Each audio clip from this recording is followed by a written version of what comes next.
150. Although the little girl in the red cotton-padded jacket was briefly discouraged, she was Li Baoping. Alas, she was soon in high spirits. She quietly moved away and sneaked behind the tall woman from the left side. Then she walked to the right side of the tall woman. Looking at her clothes and her big lotus leaf, Li Baoping felt that she was really beautiful. After hearing Cui Dong's cursing and the old man's scolding, Qin Pingon figured out something, but he still couldn't believe it. He swallowed and whispered to the tall woman, "This old man, are you Mr. Qi's teacher? Is he the sage of literature? The sage of Confucianism?" No wonder the journey was so full of ups and downs. He would meet Alliance in a bamboo hat, the land sword whiz in the Wind Snow Temple, and of course this man surnamed Cui. The tall woman nodded and said with a smile, "Yes." The woman's real body was the sword spirit bred by the old sword hanging under the stone arch bridge. During the long wait of nearly 10,000 years, she once witnessed the fall of the last real dragon. In that epic battle, the great Qi trainers of the 3 religions and the 100 schools of philosophers worked together, but there were still countless casualties. The corpses of those who died in the battle fell to the ground like rain, and their souls were condensed and did not disperse. Together with the fate of the real dragon after its death, they finally created the Dragon Pearl Cave.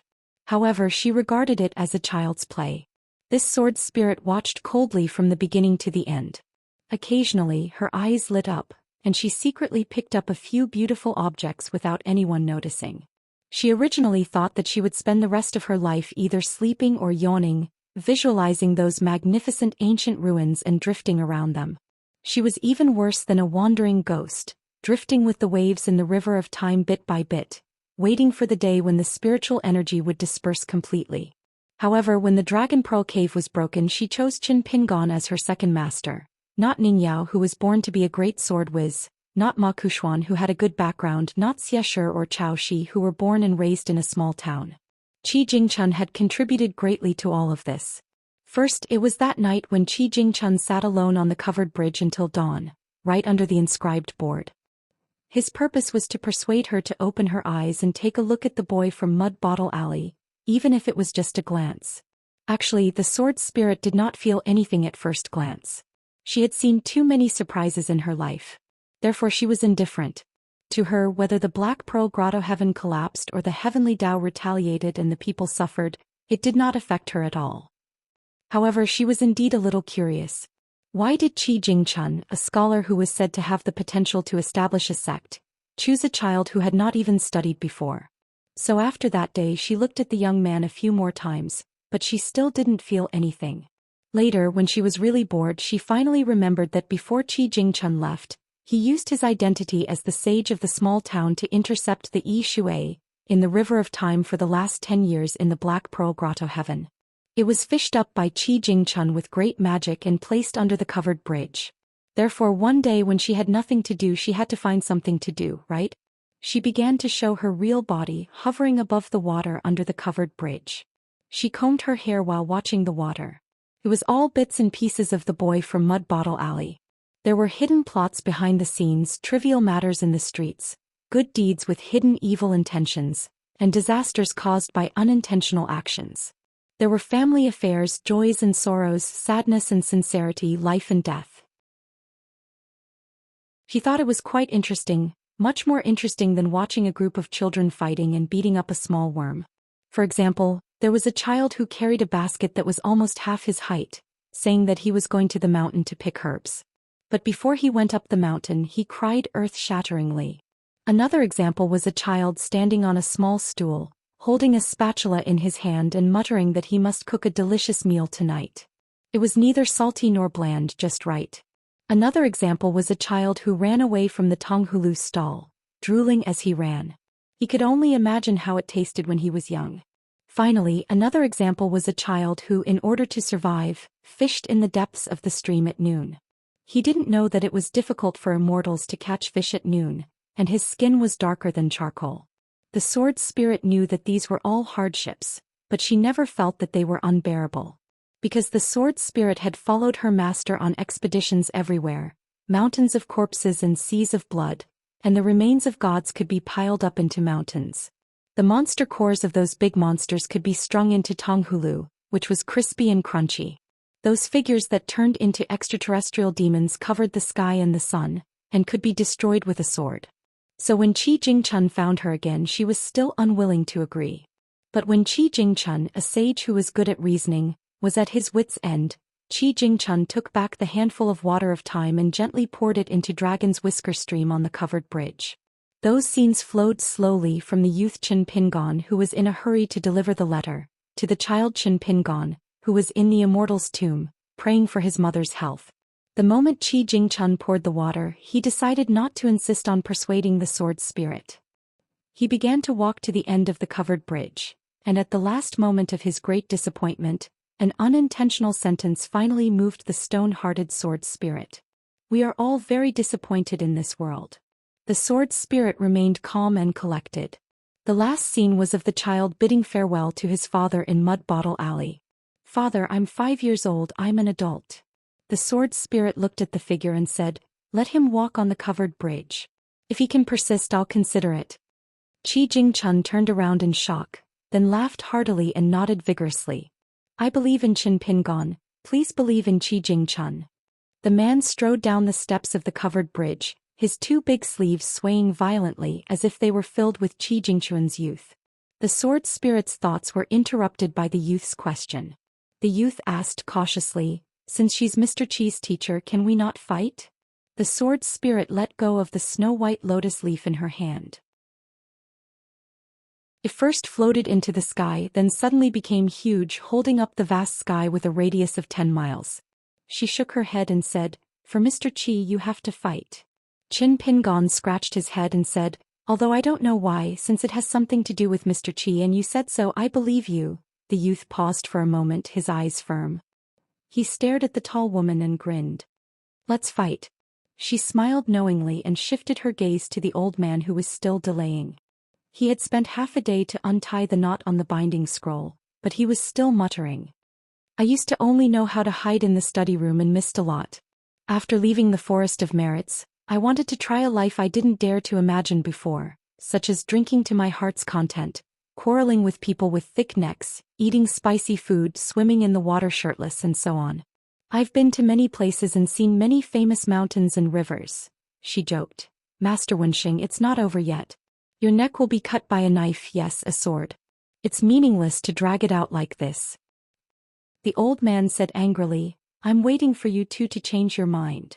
She narrowed her eyes and said coldly, "Old man, don't take advantage of me." The old scholar laughed. "Old man." Her smile became gentler. "I'll remember it." The old man had nothing to lose. "Let's fight, I'm not afraid of you." "Do you really think I can't fight? That's just a comparison of my quarreling skills." The old elementary scholar had finally untied the knot. He flicked his wrist and the scroll made a popping sound as it unfurled and fell to the ground. The old elementary scholar held the scroll in his hand. The scroll was extremely long and it covered the entire area around the well. Chen Pingon had wanted to take a step forward but was stopped by the tall woman who held him by the shoulder, preventing him from moving. The bold Li Baoping simply squatted on the ground and carefully observed it. She didn't forget to poke here and there. The young man standing behind the old man, Cui Dong, was helping the old scholar carry his luggage. The old man shouted, "Withdraw." At the old well, Li Baoping, who was squatting on the ground to study the mountains and rivers, suddenly woke up. The scroll on the ground was gone. Moreover, her martial uncle and the ghost sister with a bad temper, as well as her teacher's teacher, the old man whom she should call Grandmaster, had all disappeared. She looked up and saw that the scroll had returned to a scroll, quietly hovering in the air. The young man Cui Dong didn't find this strange. He stood there obediently holding his luggage, his face full of grief and resentment. She suddenly stood up, raised the seal high and asked loudly, "Surnamed Cui, where is my martial uncle? If you don't tell me, I'll hit you. I've never hit anyone lightly. If I accidentally hit you to death, I won't be responsible." Cui Dong looked at the little girl, his face indifferent. He nodded and said, "You can just hit me to death. Provocation, right? Forget about the woman in white. You bastard, you're also here?" Li Baoping was stunned for a moment, then she became furious. Without saying a word, she ran away. After bypassing the painting, she who was shorter than the young man in white, jumped nimbly and smashed the seal in her hand heavily on Cui Shi's head. The young man Cui Dong's face was full of disbelief and his eyes were dazed. He reached out and touched his swollen forehead. He suddenly threw away his luggage and squatted on the ground. He held his head and shouted, "I can't live like this anymore. Everyone can bully me." The little girl felt guilty for no reason. She held the seal behind her back and secretly hid the tools. Then she began to study the scroll, hoping to find her martial uncle. Qin Pingon looked around. It was a bit like when he was first pulled into the bottom of the water by the sword spirit. There was nothing around, so some of the objects seemed particularly real.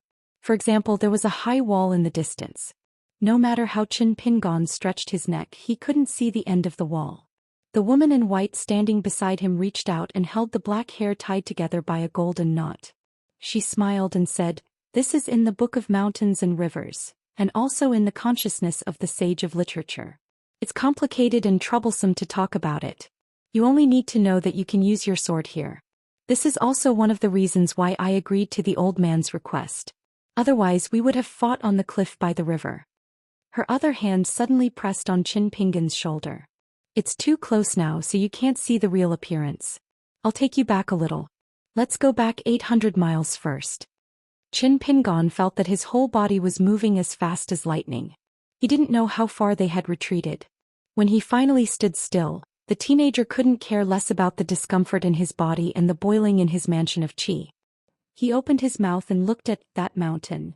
How could a mountain that was 800 miles away be so huge? Compared to it, his hometown Mount Biyun should be like a small mound. The tall woman's face was solemn. "There's another more important reason. If the Sage of Literature agreed to fight here, he can give you some extra treatment." Qin Pingon was so shocked that he couldn't be any more shocked. His mouth was a little dry. She stared at the teenager's eyes. "Here, when you use your sword, you will have the cultivation of a 10th realm qi cultivator. Of course, this is an illusion, but it's a very real illusion. I hope that when you're here you can carefully experience it. It's not very useful for your future cultivation." She was amused by herself. She couldn't help but laugh. "Alright, I just want you to know one thing. Don't just focus on practicing martial arts. Especially if you always think that practicing martial arts is for survival. That's too useless. How can your ambition be so small? Think about it. Who are you?" Qin Pingon replied in a daze. Qin Pingon? It was fine if he didn't answer the question. The key was that if he wasn't Qin Pingon, who else could he be? She bent down and rubbed the teenager's head. "Other than being Qin Pingon, you're also my master." The teenager was a little embarrassed. At the peak of the mountain, an old man said angrily, "All right, you were so anxious before. Now you're not?" The sword spirit took a deep breath and pointed at the mountain. "That's the largest of the 5 peaks in the central divine continent." Qin Pingon nodded. She looked at the mountain in the distance, her eyes burning. "Then if the mountain blocks your path, what will you do?" Qin Pingon said softly, "Crawl over." The corner of her mouth curled up. She wasn't angry. She asked again, "But what if you have a sword in your hand?"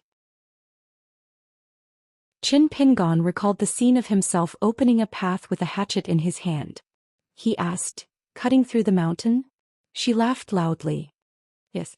The tall woman strode forward and stood in front of Qin Pingon. She stretched out her fingers and slowly swiped them from left to right. A tiny dot of light suddenly exploded at the leftmost position. It was like the sun in the sky. Then it spread all the way to the right. With every inch of the blinding light, the tall woman's figure dimmed a little. Finally, Qin Pingon saw a sheathless sword hovering in front of him. It seemed like it had been waiting for someone to hold it for thousands of years. The light had already dissipated. The teenager slowly walked forward and grasped the hilt of the sword. In an instant, the teenager holding the sword felt like the world was turning upside down. All of his chi abodes and acupoints were shaking. The air around him was chaotic, blowing so hard that the teenager could barely open his eyes. Qin Pingon closed his eyes and said telepathically, "Let's go." The sword trembled madly. It was like an autumn cicada on the highest branch crying out to the world. 151. The old scholar stood on a huge rock at the top of the mountain, his sleeves fluttering in the wind. At this moment, the white-haired old man standing tall against the wind did not look shabby at all. The old scholar looked 800 miles away at the light that suddenly lit up. Even at such a distance, the old man still felt that it was somewhat dazzling. The old man nodded slightly and said, "After so many years, although the edge of the sword is much blunter than in the legends, the sharpness within has not decreased by much. Powerful, truly powerful. After 10,000 years, the sea has changed into mulberry fields, but it still has such essence. But," the old scholar quickly smiled and said, "I will use this mountain to make you retreat. When it comes to fighting, it is best to avoid fighting as much as possible. It will hurt the harmony." The mountain under the old man's feet that he had visualized into a painting was so famous that it couldn't be any more famous. In the central divine continent, which had the largest territory of the 9 great continents, there was a mountain named Sui Mountain. The mountain was majestic and could be said to be connected to the heavens. At the top of the mountain was a stele inscribed with the words, "Only one in the world, ancestor of the 5 mountains, astral winds come left behind by the first disciple of the Tao ancestor, and my Wudong inscribed with the fingers of the military saint." There were more than 180 stone inscriptions of the past emperors of different continents who came here to pray and announce to the heavens. These inscriptions, which were full of mystery, extended all the way from the heavenly platform at the peak of Sui Mountain down to the mountainside. Scenic spots and historical sites could be seen almost everywhere. The old scholar looked at the bright light of the sword and was somewhat surprised. When he first appeared at the old well, he saw Qin Pingon holding the sword. It was really unbearable to look at. Even the old scholar, who was not particular about martial arts, could not bear to see it. But at this moment, seeing the way the young man held the sword in front of him, the old man only had one thought: steady. The young man's hand holding the sword was very steady. His heart was very calm and very steady, so his spirit and will were even more steady. After the tall woman poured all of her sword will into the old sword bar, in the next moment she appeared on the lake in the heart of the young man Qin Pingon, with an even more illusory figure and a mysterious aura. She had golden eyes and bare feet. When her toes gently touched the surface of the lake, ripples appeared. Then the young man's voice sounded. Her warm voice resonated in the young man's heart. "Don't be in a hurry to attack. Get used to the feeling of being a Realm Tenchi refinement warrior first. There are only a few types of sword moves and there aren't many variations." This was the difference between the Jianghu of the later generations and the Immortals on the mountain. Qi refinement warriors practiced Qi, combining nurturing and refining into one. There were thousands of sword intents that could be nurtured. Some were deep, some were shallow, some were high and some were low. Others are wells and streams, you are lakes and rivers. Naturally, you are thousands of times better than others. The length of the sword qi depends on the state of the body's qi dwelling. The more openings there are in the qi dwelling, the deeper the potential. Others only have an inferior grade blessed land, but you have all of them. The difference between the two is like heaven and earth. The meridians are like roads, the tougher and wider they are. Others have a single plank bridge and a winding path, but you have a great path to heaven. How can they compete with you? She looked around.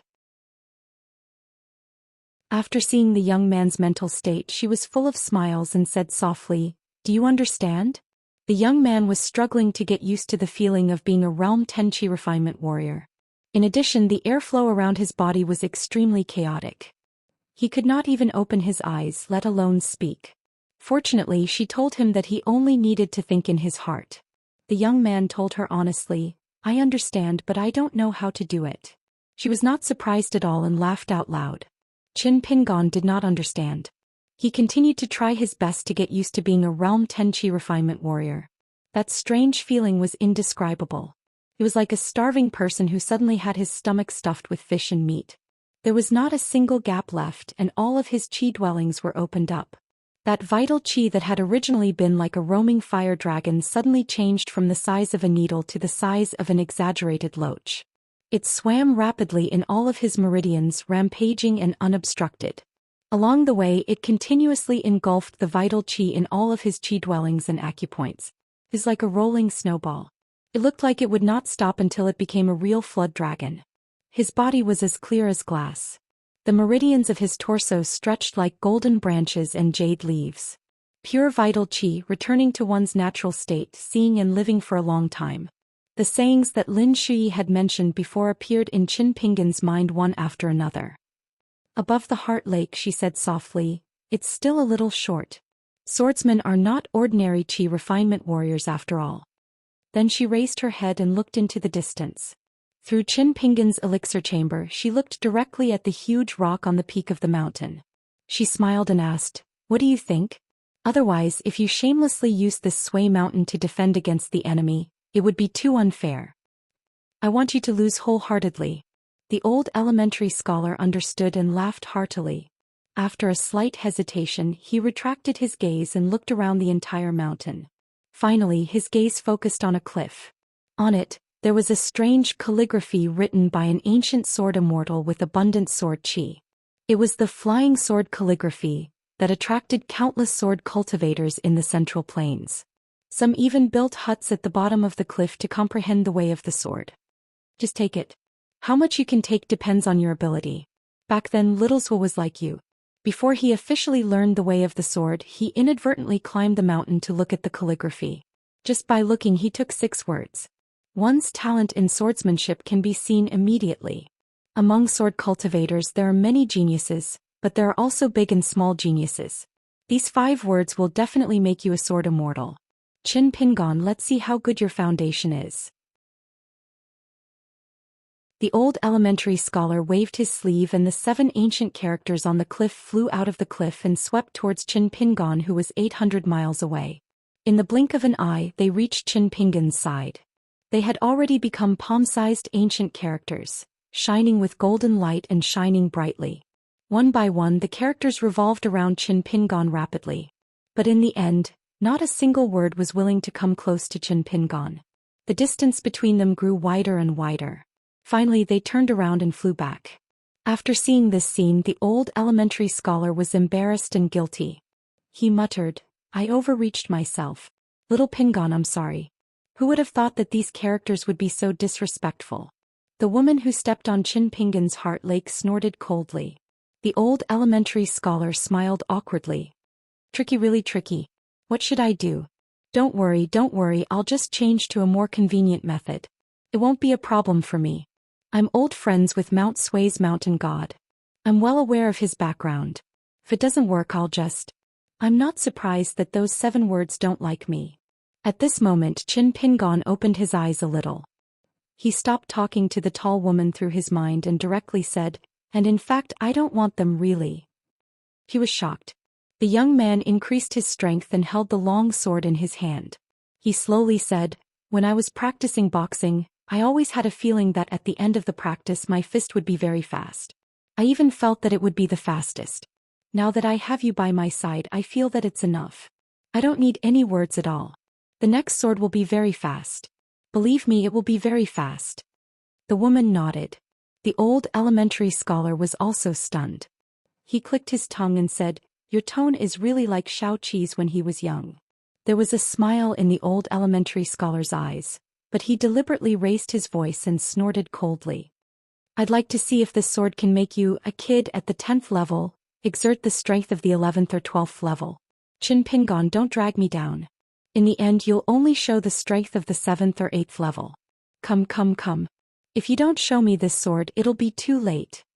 After the old elementary scholar finished teasing the young man, he sat cross-legged and murmured, there's a saying in the school of poetry. 10 years to sharpen a sword, yet the frost blade has never been tested. Today I'll show it to the ruler. Who has injustice? But there are so many injustices in the world, yet there's only one sword. The old scholar smiled and no longer felt sad. He gloated and said, besides, other people take 10 years to sharpen their sword. Qin Pingan, the sword in your hand must have been sharpened for 10,000 years. Qin Pingan and the tall woman both said in a low voice, let's go. Qin Pingan began to run forward. The young man actually dragged his sword and ran. The old elementary scholar who saw all of this just smiled and shook his head. The young man ran forward with his head held high. The young man jumped high and chopped down with his sword. Everything was silent. There was no shocking sword light that illuminated the world. There was no sword qi that pierced through the rainbow. But at this moment, the old elementary scholar who was originally sitting on the giant rock at the peak of the mountain turned and sat sideways. On the surface of the Heart Lake, the woman suddenly fell to the bottom of the lake.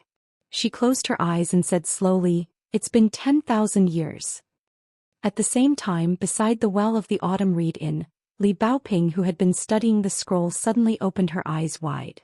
She shouted in surprise, "Why did the scroll suddenly have an extra crack?"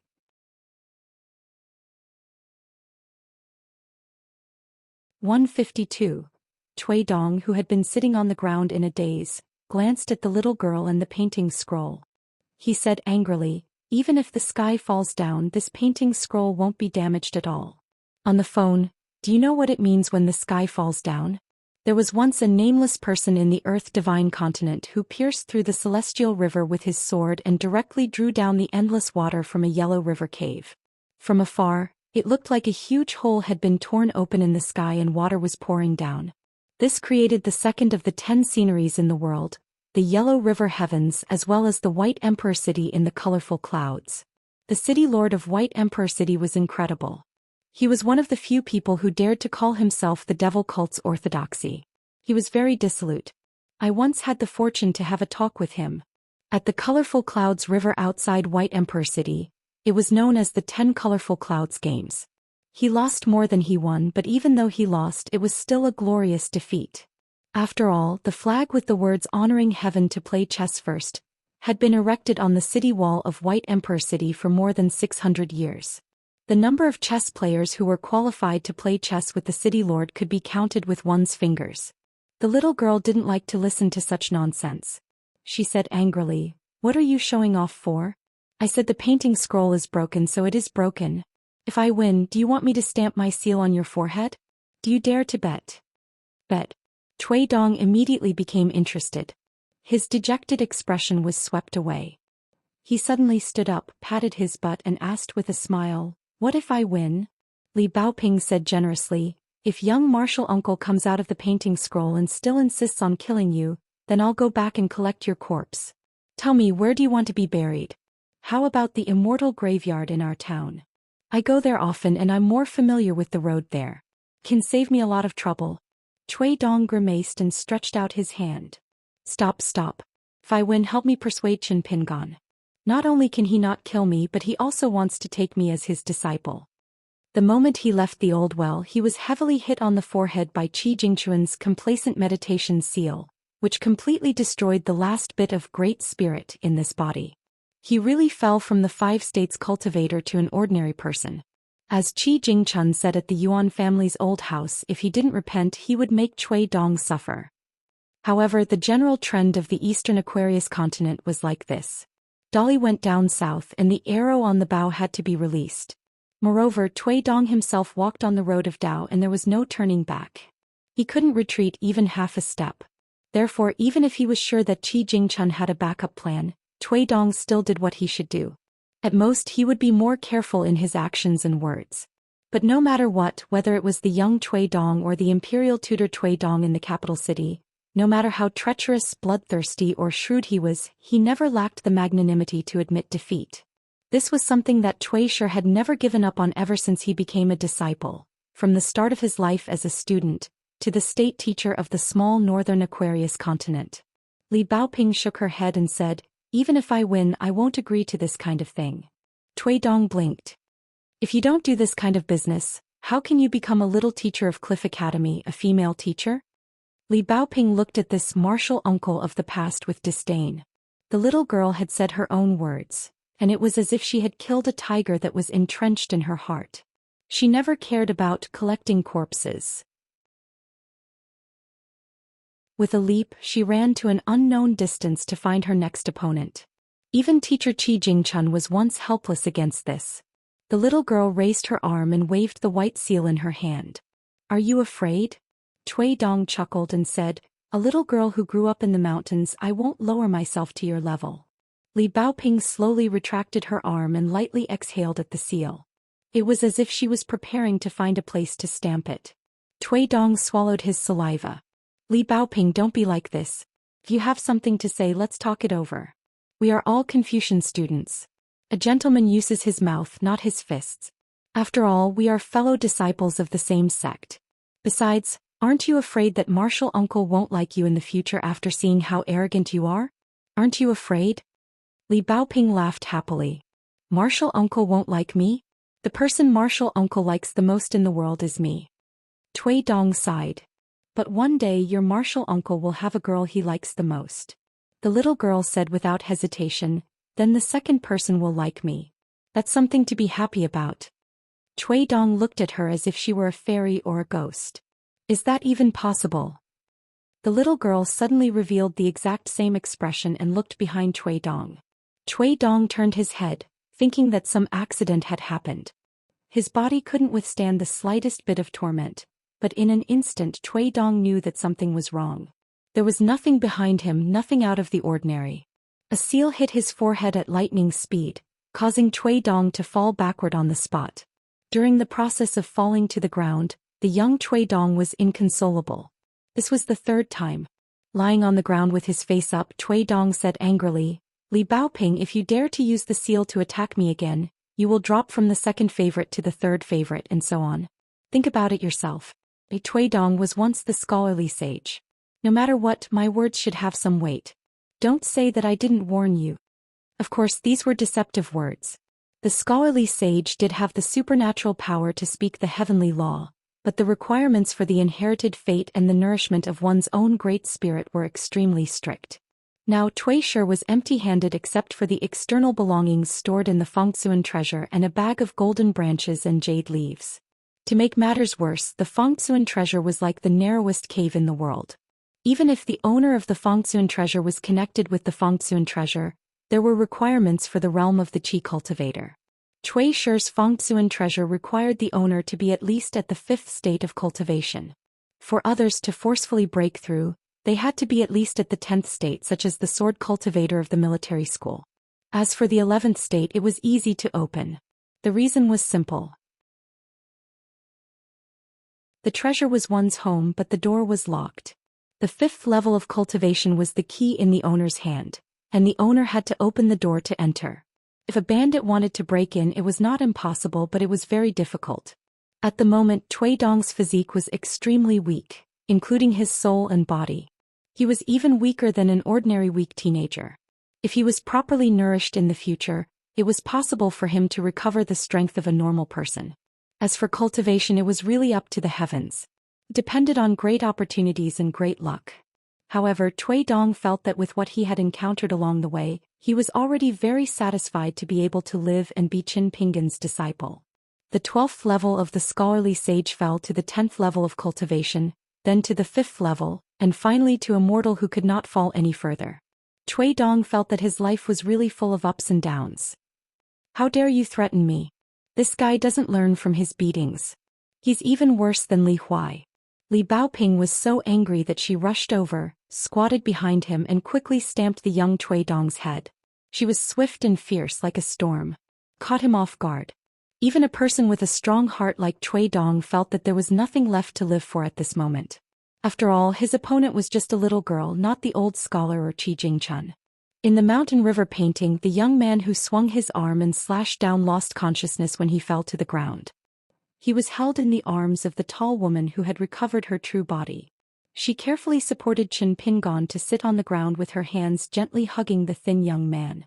Because the golden knot of hair hung in front of her chest, covering the young man's face, she reached out and threw it behind her back. She lowered her head and stared at the dark face of Qin Pingan. She suddenly raised her head, looking a little surprised. In the painting that belonged to the sage's forbidden area, an extremely tall golden figure appeared. It stood on the peak of Sui Mountain as if it was talking to the old scholar. Even the woman who was used to seeing the big world felt that this uninvited guest was not to be underestimated. The old scholar probably did not want their conversation to be leaked, so he cut off the connection. She did not care about it and lowered her head again to look at the sleeping young man. She smiled and said, "If you become a Qi cultivator in the future, your skin will turn white. In fact, you will be a handsome young man. You can't be considered handsome, but you can't run away from being upright and smart." On the peak of Sui Mountain, the golden figure that was originally thousands of feet tall shrank to a burly man 10 feet tall after landing on the peak. He was wearing a dignified golden armor. On the surface of the armor were innumerable talisman engravings. Some were ancient talismans that had long been lost, exuding a simple and desolate aura. It was unknown whether they had been passed down for thousands of years, but some were still as new as yesterday, exuding a sacred light. Each talisman was inlaid on the armor.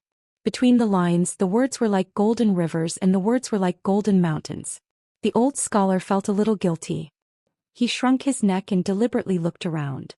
The man's face was covered with armor. He said in a deep voice, "It has been 6,000 years since I became the god of Sui Mountain. This is the first time someone dared to challenge me with a sword. Scholar, don't you have anything to say?" The old scholar was confused. "What are you talking about?" The golden-armored man was well aware of the old elementary scholar's temperament, so he didn't bother to say anything more. He turned to look at Chen Pingon and frowned. "The aura on her body is very mysterious." "Who is she? Did she personally chop Sui Mountain?" The old scholar said in a low voice. "I advise you not to provoke her. This old girl's temper is not very good." The man in golden armor said indifferently, "I have a good temper?" The old scholar rolled his eyes. Yes.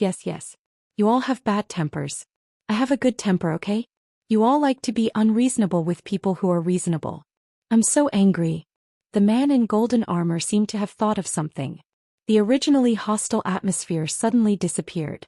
The old scholar sighed. "I won't say what happened. Anyway, it has something to do with Xiaoqi. Can you be magnanimous this time?" The man was silent. The old scholar laughed and said, "I'll take it as your acquiescence. Lass, you're a good guy. You're just a little thin-skinned and like to put on airs. What kind of friendship do you think we have? Years ago we went together to peek at the face of the mountain goddess. Unexpectedly she was bathing and changing clothes at that time. If I didn't stand up for justice and bear the mountain goddess' wrath alone, I would have talked to her for 3 days and 3 nights. In the end I convinced her with reason and made her let bygones be bygones." The man said in a low voice, "Shut up." The old scholar knew that he had succeeded and stopped pushing his luck. The rules of the mountain goddess of Sui Mountain could be said to be the golden rule. To be able to make this blockhead turn a blind eye to it, the old scholar felt that he was quite powerful. He pointed to the distance and said, "Oh right, do you see that? That young man is the closed-door disciple that Xiaoqi helped me take in. What do you think? Not bad. Anyway, I like him. His temperament is very similar to mine in the past. He likes to reason with people. If he can't be reasoned with, then he will make a move. The way he makes a move is also like Xiaoqi in the past. Do you have any wine on you?" The man in golden armor glanced at the young man. "It's not that Qi Jingchun is crazy, it's you who are blind." The old scholar was not angry. He said cheerfully, "You uncouth people don't know anything about the affairs of scholars." The man in golden armor could be considered to be one of the 5 great mountain gods with the highest status and power in this vast world. However, the stronger one was, the easier it would be for things to go according to one's wishes. This was because for gods with extraordinary fighting power and status, especially when they were not affected by the burning of incense, the more restrictions they would be subjected to in the vast world. There was a time when the old scholar was in charge of keeping an eye on the 5 great mountains within Sui Mountain before the statues were placed in the temple. This could be said to be a cold bench in the government office. Sometimes, it could also be said to be an extraordinary feat. For example, one of the 3 most famous moves of the old scholar was to use the natal character to suppress the entire 5 great mountains, causing most of them to sink into the ground. The golden body of the 5 great mountain gods who had great backing was crushed on the spot. The second disciple of the ancestral lord was furious because of this. He almost broke through the sky and forced his way into the vast world from the outland. During that trip to the sky, the scholar was not stingy at all. Could this be considered a good temper? If he was really a good-tempered teacher, how could he teach disciples like Qi Jingchun, the one surnamed Sui, and Cui Dong? One could establish a sect and proclaim himself as the ancestral lord. One could betray the orthodoxy and one could betray the ancestral lord. The deity in golden armor suddenly asked, "For the sake of Qi Jingchun who was bound to die, you broke your oath and left the forest of merits. You even gave up the great path. What are you after?" A wise man broke the rules and a gentleman went against the rules. Both of them had their own tragic ending. In the Confucian orthodoxy, there would naturally be saints and teachers who would teach according to the rules. However, when the saints went against their will, their ending was the most tragic. For the sake of Qi Jingchun, who was bound to die, the old scholar really put his old life on the line. Almost no one could understand. Knowing that the situation was already decided, it was meaningless to fight based on personal feelings. Therefore, even if the deity in golden armor was used to seeing the changes in the world, he still felt that it was unbelievable. The old scholar touched his head and smoothed his hair. He smiled and said, "I once asked Qi Jingchun to answer a question. Since Qi Jingchun gave his answer as a teacher, of course I can't be worse than my disciple." The great god in Zhou Xian sneered, "Don't talk to me like this. The student surpasses the master, isn't that what you said? Since the disciple is not inferior to the teacher, your words don't make sense." The old scholar reached out and pointed at the deity in golden armor. "You're just a bookworm. It's better to have no books than to believe in books. Do you understand?" The deity in golden armor laughed angrily. "I'm too lazy to talk nonsense with you. I'm leaving. Take care of yourself." He hesitated for a moment. "If you really can't do it, come to Zhou Xian." The old scholar waved his hand and said, "Zhou Xian is a place where even taking a dump is blasphemous. I won't go.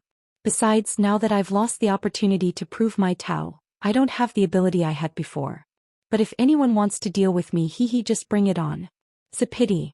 If I had such an opportunity back then when I met that ox-nose number 2, I would have hugged his leg and chopped off my head. If I didn't, I wouldn't have let him go. I wouldn't have been so scared afterward." The deity in golden armor shook his head.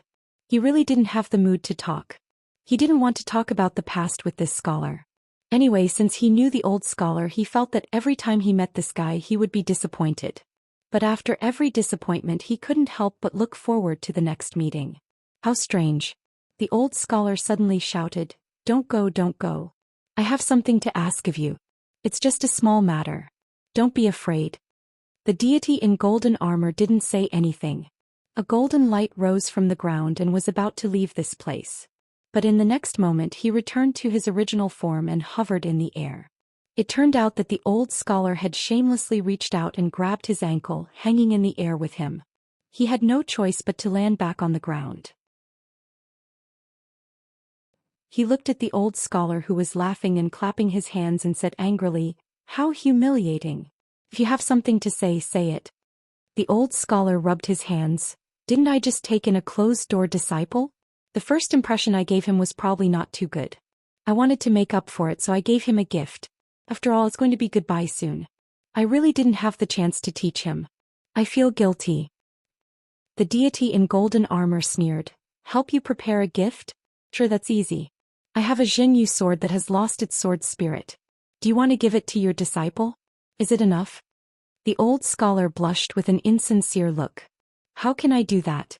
The gift is too expensive. How can I accept it? Of course, it's still a token of appreciation from you as an elder. If you insist on forcing it on me, I can ask Qin Pingon to wait 100 years before taking it back. Who knows, maybe he'll be able to raise it by then." The deity in golden armor took a deep breath. Those who were familiar with him knew that this was a sign that he was about to make a move.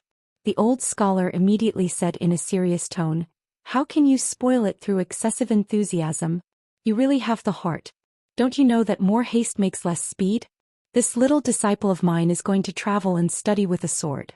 You can just give him an ownerless sword embryo. But I want something that can be used. It can't be something that only cultivators of the 10th realm have the right to touch. How about it? As an elder, what do you think?" The deity in golden armor sneered, "If I don't give it to you, are you not going to let me go?" The old scholar silently moved closer to the deity in golden armor. He grabbed his arm and said righteously, "How can that be? Am I that kind of person?"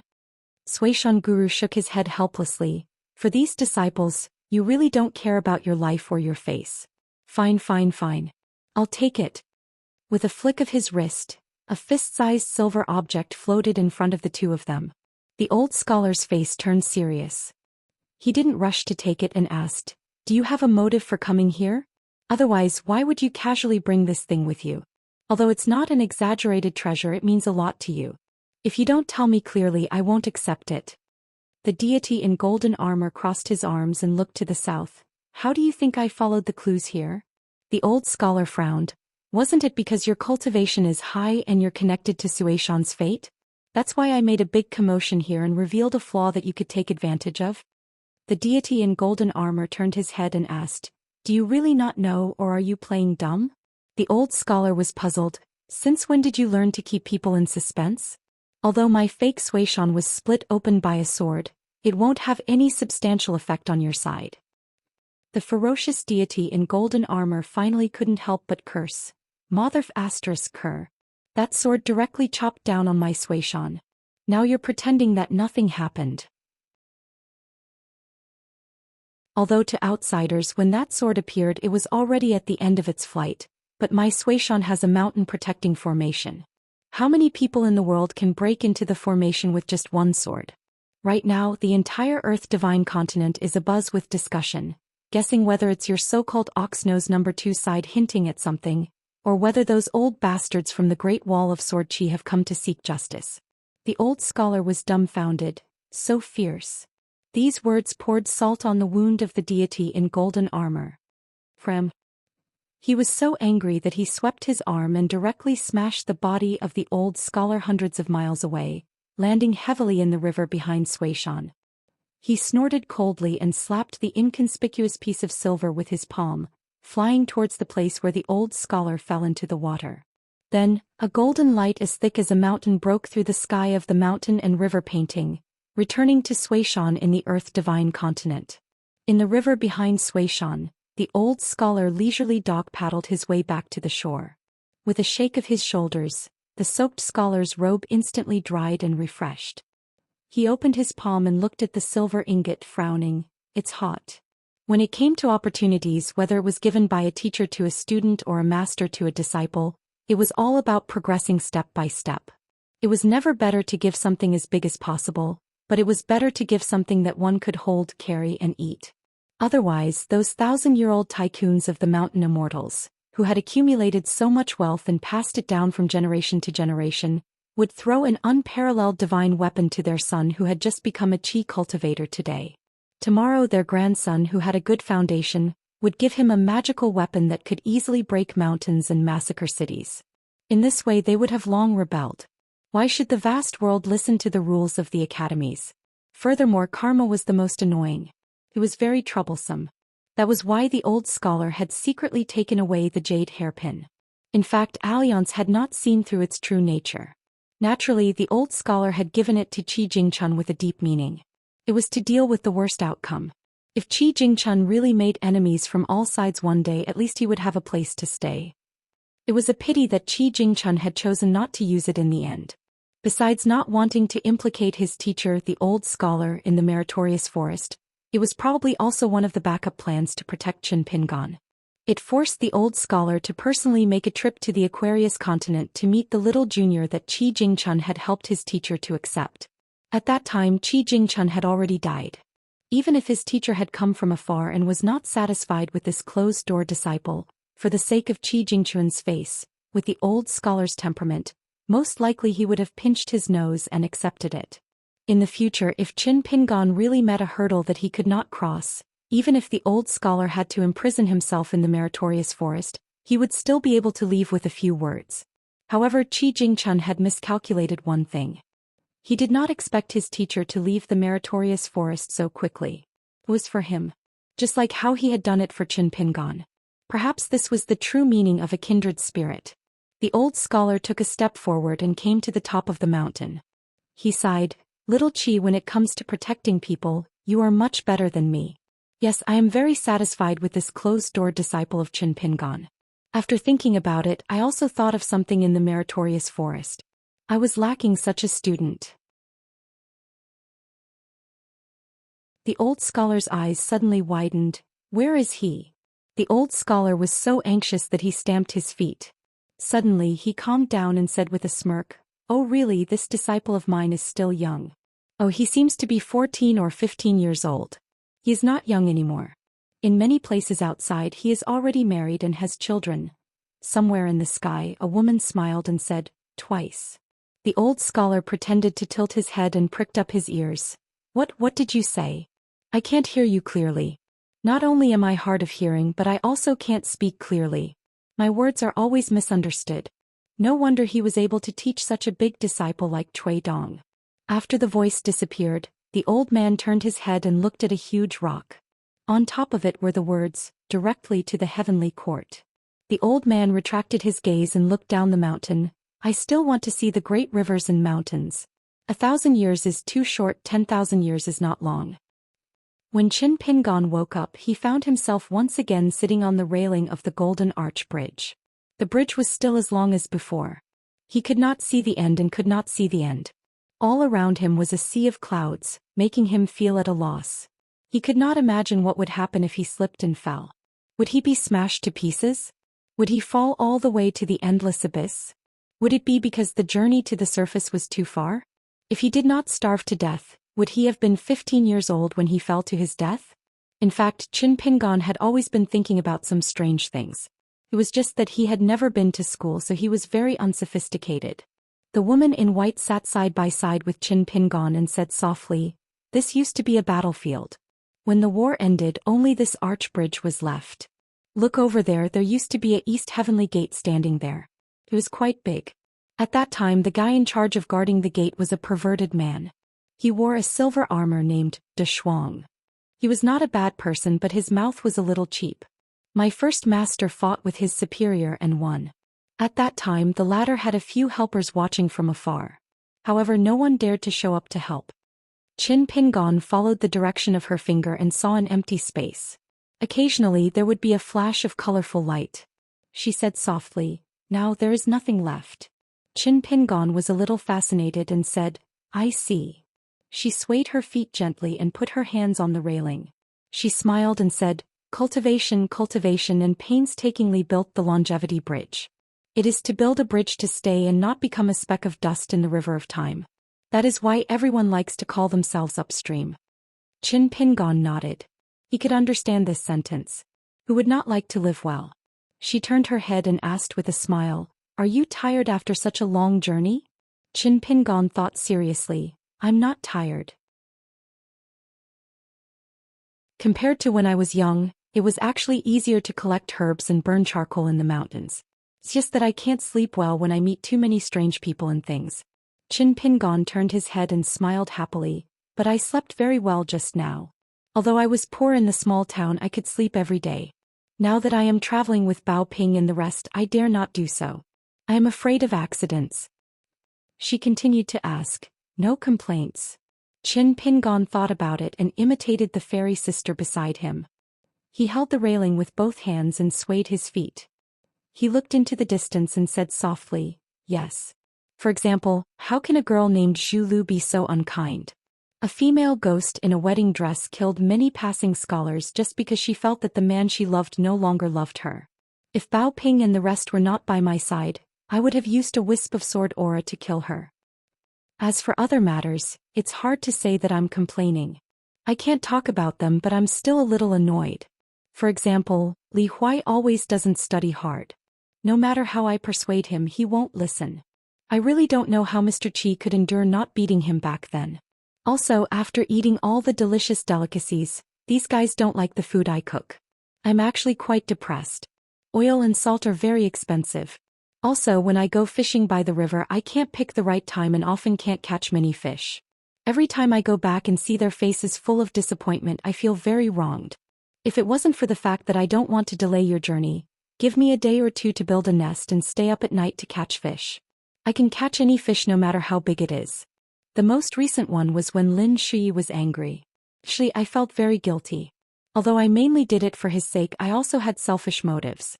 Because someone told me that the longevity bridge was broken, and that I might not be able to cultivate in this lifetime. But I didn't want to give up just like that.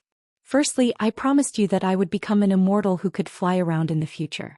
Secondly, I also envied a Liang and the others. Just like Li Huai said, flying around on a sword, whooshing, whooshing, whooshing, whooshing, whooshing, whooshing. The tall woman quietly listened to the youth's thoughts and joked, "Oh, you also know how to think for yourself." The youth squinted his eyes and tried his best to look into the distance.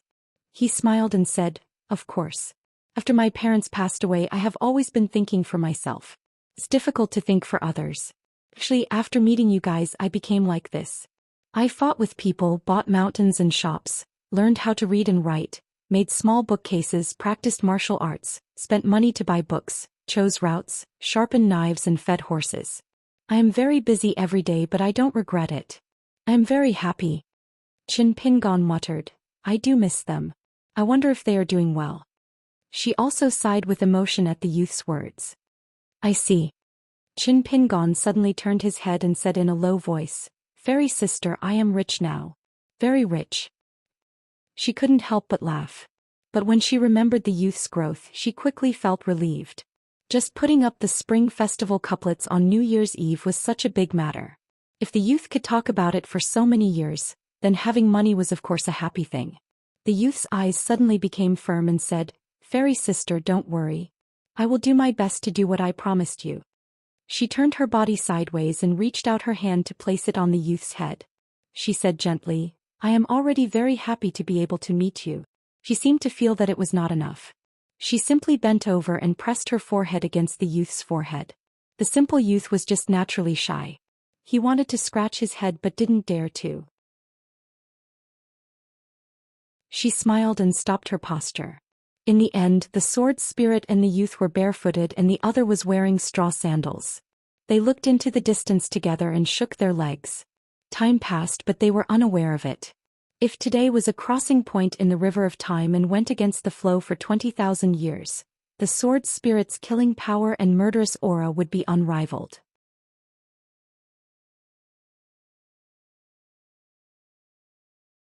"153.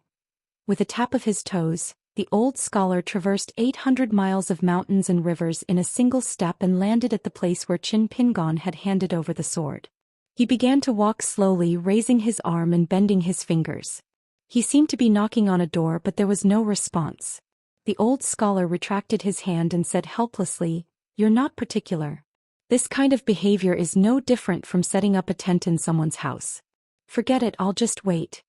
The old scholar began to patiently wait for the sword spirit to appear.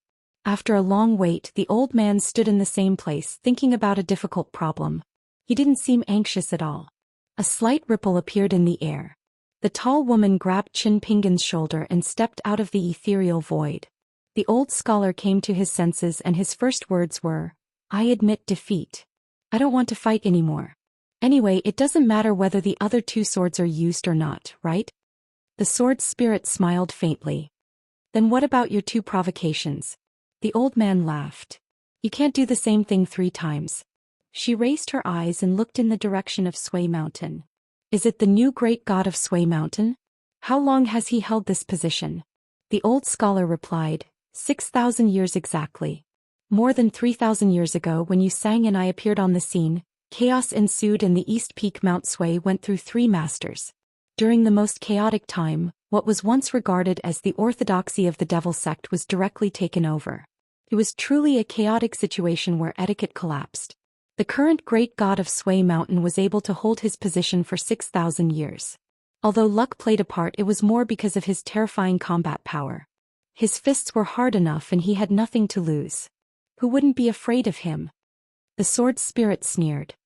Etiquette collapsed? Was it because the 3 sects didn't divide the spoils equally? Or was there a confrontation between good and evil within the great heaven? What about the Sage of Rites? Given his temper, how could he just stand by and watch? The old scholar sighed. It's a long story. Let's not talk about it. The tall woman put her hands behind her back and looked even more disdainful. The general situation has been decided. Naturally, there would be internal strife. Ah, what a great battle of the great Tao, 100 schools of thought contending. It was lively, but what happened in the end? Has the world really changed for the better? The old scholar glanced at the white-robed sword spirit and said in an extremely unyielding and straightforward manner, Of course, the Confucian orthodoxy is not completely clean. Not everyone is a benevolent gentleman. However, the sages of the Confucian school have put in a lot of effort into this. It wouldn't be an exaggeration to say that they worked their hearts out. Therefore it has always been pure and honest. You can't just deny it. The sword spirit playfully asked, Does this count as the 3rd time? The previously frivolous old elementary scholar did not back down in the slightest. He calmly said, On this matter, if you feel that it is wrong, I can talk to you for 100 or 1,000 years. You can use your sword to talk about your reasoning. She carefully sized up the thin old man who was not very tall. Did you really disperse all the saints' providence and leave only your soul behind to use this world as a parasite? The old scholar was silent for a moment. Yes. She put away the killing intent that had sprung up spontaneously, and a complicated look appeared in her eyes. After so many years, only the two of you have done it. But I'm very curious, do you admire that guy's choice? Or do you have no other choice? The possibility of the former is very small. Since it involves your great Tao, I think the old man in the Confucian orthodoxy will not let you succeed even if it is not a beautiful task. The old scholar calmly said, "It is natural to follow the example of a worthy person." She thought for a moment and turned to look at Qin Pingon. She smiled and said, "Not only have you achieved your goal, but it has also far exceeded my expectations. Since you have made this choice, and of course the most important thing is for my master's sake, why don't you leave the remaining two swords? If one day I suddenly find you unpleasing to the eye, I will settle the old and new scores together." The old scholar who had been tense all this time suddenly broke his mask and slapped his thigh. He smiled and said, leave it. It is good to leave it. On New Year's Eve, people like to leave some food in their bowls and deliberately leave it for next year. It is a good omen and has a good meaning. No matter how one looked at it, the old man looked like he had just survived a disaster. The sword spirit did not care about this and coldly said, "Open the door." The old man flicked his sleeves and took the lead in striding out. He said loudly, "Laugh to the sky and go out." Qin Pingon remembered something and asked in a low voice, "Was my sword very bad?" That mountain did not seem to have moved at all. The old senior said that the quality of one's talent in swordsmanship depends on how many words one can receive. Although I did not want to accept them, they also did not want to get close to me. Does this mean that my talent in swordsmanship is as ordinary as that in boxing? The more Qin Pingon spoke, the sadder he became. The old senior also said that if I were to be a burden, even if I had a cultivation of the 10th level, that sword strike would only have the effect of the 7th or 8th level. Bold words could be said as soon as one opened their mouth, but the difficult things in the world were difficult because they needed to be done step by step. Qin Pingon, a bumpkin from Clay Bottle Alley, understood this principle all too well. The sword spirit reached out and pinched the young man's cheek. He smiled and said, "You will know in the future." Qin Pingon's face flushed red. He wanted to say something but stopped. She already had a tacit understanding with the young man. She took the young man's hand and slowly walked towards the door of the mountain and river painting. She said softly, "Master, I know. In the future, in front of a certain girl, I will definitely not be so impudent. Otherwise, she will wrongly accuse you and think you are a wastrel who changes his mind." The young man smiled brightly. He was relaxed as if a heavy burden had been lifted from his shoulders, but also happy to have become friends with her. The tall woman suddenly turned her head and said with some bitterness, "But aren't you afraid that the fairy sister will feel wronged?" The young man thought for a moment and said seriously, "I will say sorry to you. But some things I feel that it should be like that." Her face was full of worry and she looked as if she was about to cry. Although Qin Pingon was a little helpless, his eyes were firm. He pursed his lips tightly and was unwilling to change his mind because of this. The sword spirit suddenly laughed heartily and gave the young man a thumbs up. He praised, "Handsome."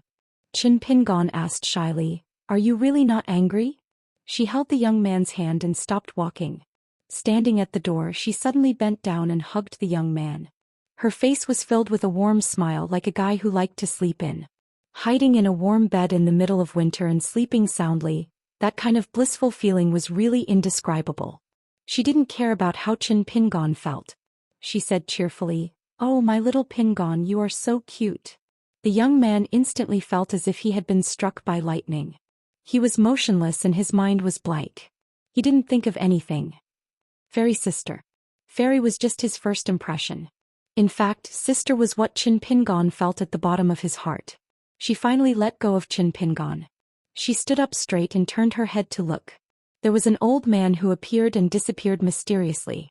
With his back to them, he coughed and said, "Don't look at indecent things. Don't worry, I didn't see or hear anything. I just forgot something and had to go back to get it."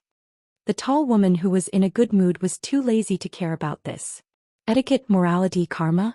These things, which were vast, high, and far away, had never bound her. On the road there was once a person who had nothing but a sword and walked straight. If there was something in the way, he would open the way with a sword. If there was injustice, he would settle it with a sword. After being silent for 10,000 years, she finally found another person. The two of them were worlds apart. But she didn't feel disappointed. In the beginning she chose to believe in a slim chance because she believed in Qi Jingchun. She gambled on a very small what-if.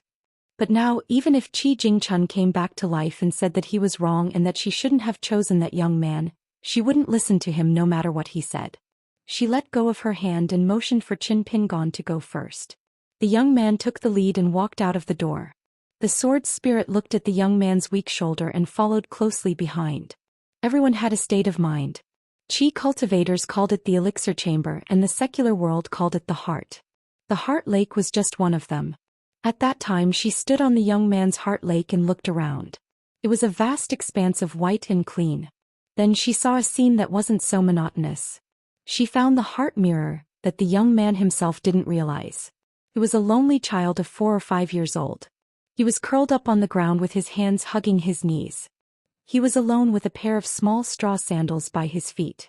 He often sat like this in a daze. Beside the child was a small grave without a tombstone. Near the small grave there were 2 small mounds that were smaller than the small grave. They were like mountains. Every time the child rested enough, he would put on his straw sandals and run to a faraway place to move a small hill back to the grave. It was very strenuous and he could only move it a short distance each time.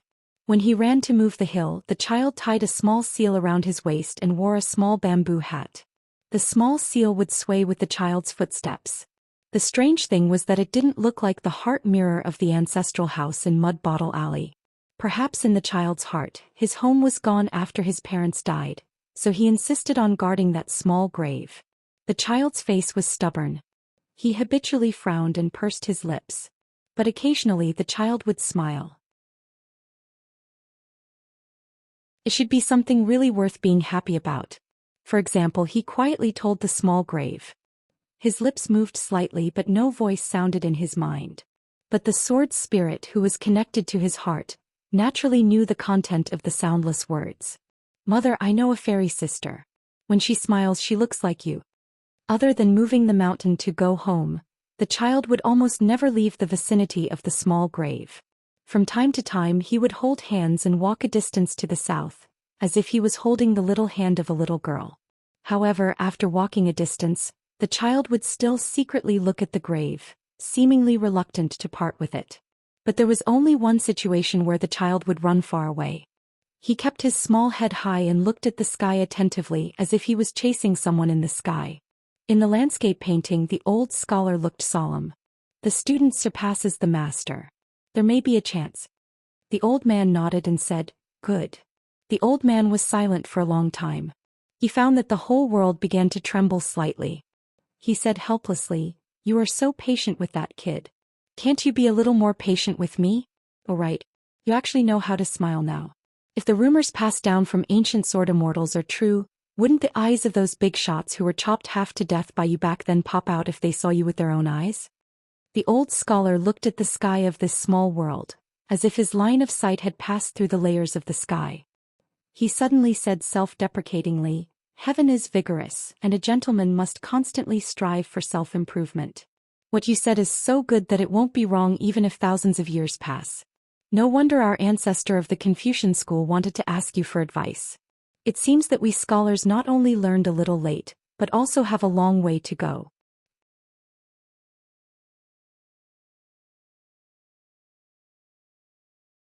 154.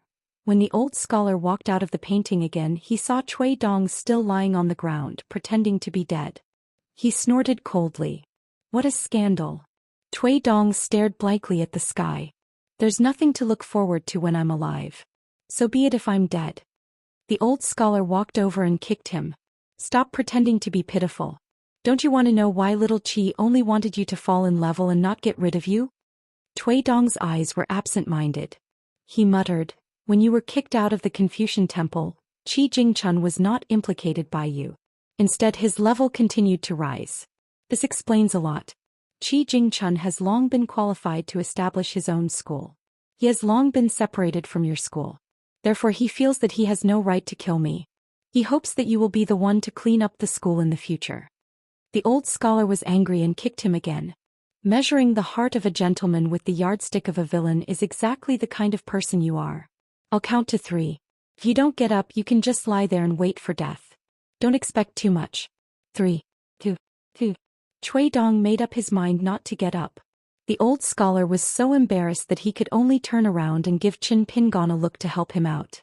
Qin Pingon nodded and received the scholar tree sword from Li Baoping before walking forward with large strides. After he arrived by Cui Shi's side, he spoke the word, 1, with an expressionless face before stabbing down towards the white-clothed young man's neck. The sword was powerful and the tip of the sword was accurate. Qin Pingon himself might not have noticed that after experiencing the state of mind in the painting, his hands were finally able to keep up with Qin Pingon's thoughts. Therefore this stab was without any smoke or fire. Instead it became fiercer and fiercer, full of killing intent. Cui Dong was so scared that he scrambled to get up. Qin Pingon put away his sword and nodded to the old scholar, indicating that the old scholar's urgent matter had been taken care of. The old scholar sighed and looked at Qin Pingon and the white-clothed woman not far away. Let's find a place to talk. The old man turned around and stared at Cui Dong. Follow me. It's related to your Tao. If you keep pretending, you might as well let Qin Pingon kill you. The group walked to the courtyard. The old scholar looked around and glanced at the small sky screen, supported by the snow-white lotus leaf. He made a gesture with his fingers and hesitated for a moment. Let's find a room to talk. Qin Pingon, is there a suitable place where we can talk? It doesn't matter if there are chairs or chairs. Qin Pingon glanced at Lin Shi's room. The lights were already out. Perhaps Lin Shi had been cultivating in the pavilion for too long and was exhausted. He had to give up the largest room. He nodded to the old man. Let's go to my room. There's only a child called Li Huai sleeping. It won't be a problem to wake him up. Lin Shi is a cultivator and should have a lot of things to pay attention to. Let's not disturb him. The sword spirit sat on a stone bench in the courtyard and smiled. You guys talk. I don't like to listen to that. In the end, the old scholar Qin Pingon, the young Cui Dong, and Li Baoping sat on 4 stools around the table. Li Huai was lying on the bed and sleeping soundly. He was a child with bad sleeping habits. He was sleeping sideways with his head hanging over the edge of the bed, but he could still sleep soundly. Qin Pingon skillfully straightened his body and placed Li Huai's hands and feet into the quilt. He gently cushioned the corners of the quilt on his left, right, and feet so that the heat in the quilt would not dissipate. In the end, Li Huai looked like a wrapped dumpling. After Qin Pingon finished doing all these things, he sat back on the stool. Li Baoping asked in a low voice, "Young martial uncle, do you help me pad the corners of the quilt every night?" Qin Pingon smiled. You don't have to. You sleep much better than Li Huai. You fall asleep as soon as you lie down. Once you fall asleep, you can sleep without moving until dawn. Li Baoping sighed and hit her palm with her fist. She said regretfully, if I had known, I would have had bad sleeping habits since I was young. It's all my big brother's fault. He lied to me that I would have good dreams if I slept well. Qin Pingon smiled. When I go back to my hometown, I'll have to thank your big brother. Along the way, Li Baoping talked about her big brother the most. Therefore, Qin Pingon had a good impression of this scholar who liked to hide in the study room and read. The old scholar looked at the little girl and asked with a smile, "Is your big brother Li Shixing who lives on Fulu Street?" Li Baoping nodded and asked curiously, "What's wrong?" The old scholar chuckled and said, "This name is a bit too big." When Cui Dong heard this, he couldn't help but roll his eyes. Li Baoping was a bit worried. Is it not good to have such a big name? The old scholar was even more amused. He shook his head and said, "If it's big, it's good as long as you can suppress it." Li Baoping was a little girl who liked to drill into a bull's horn.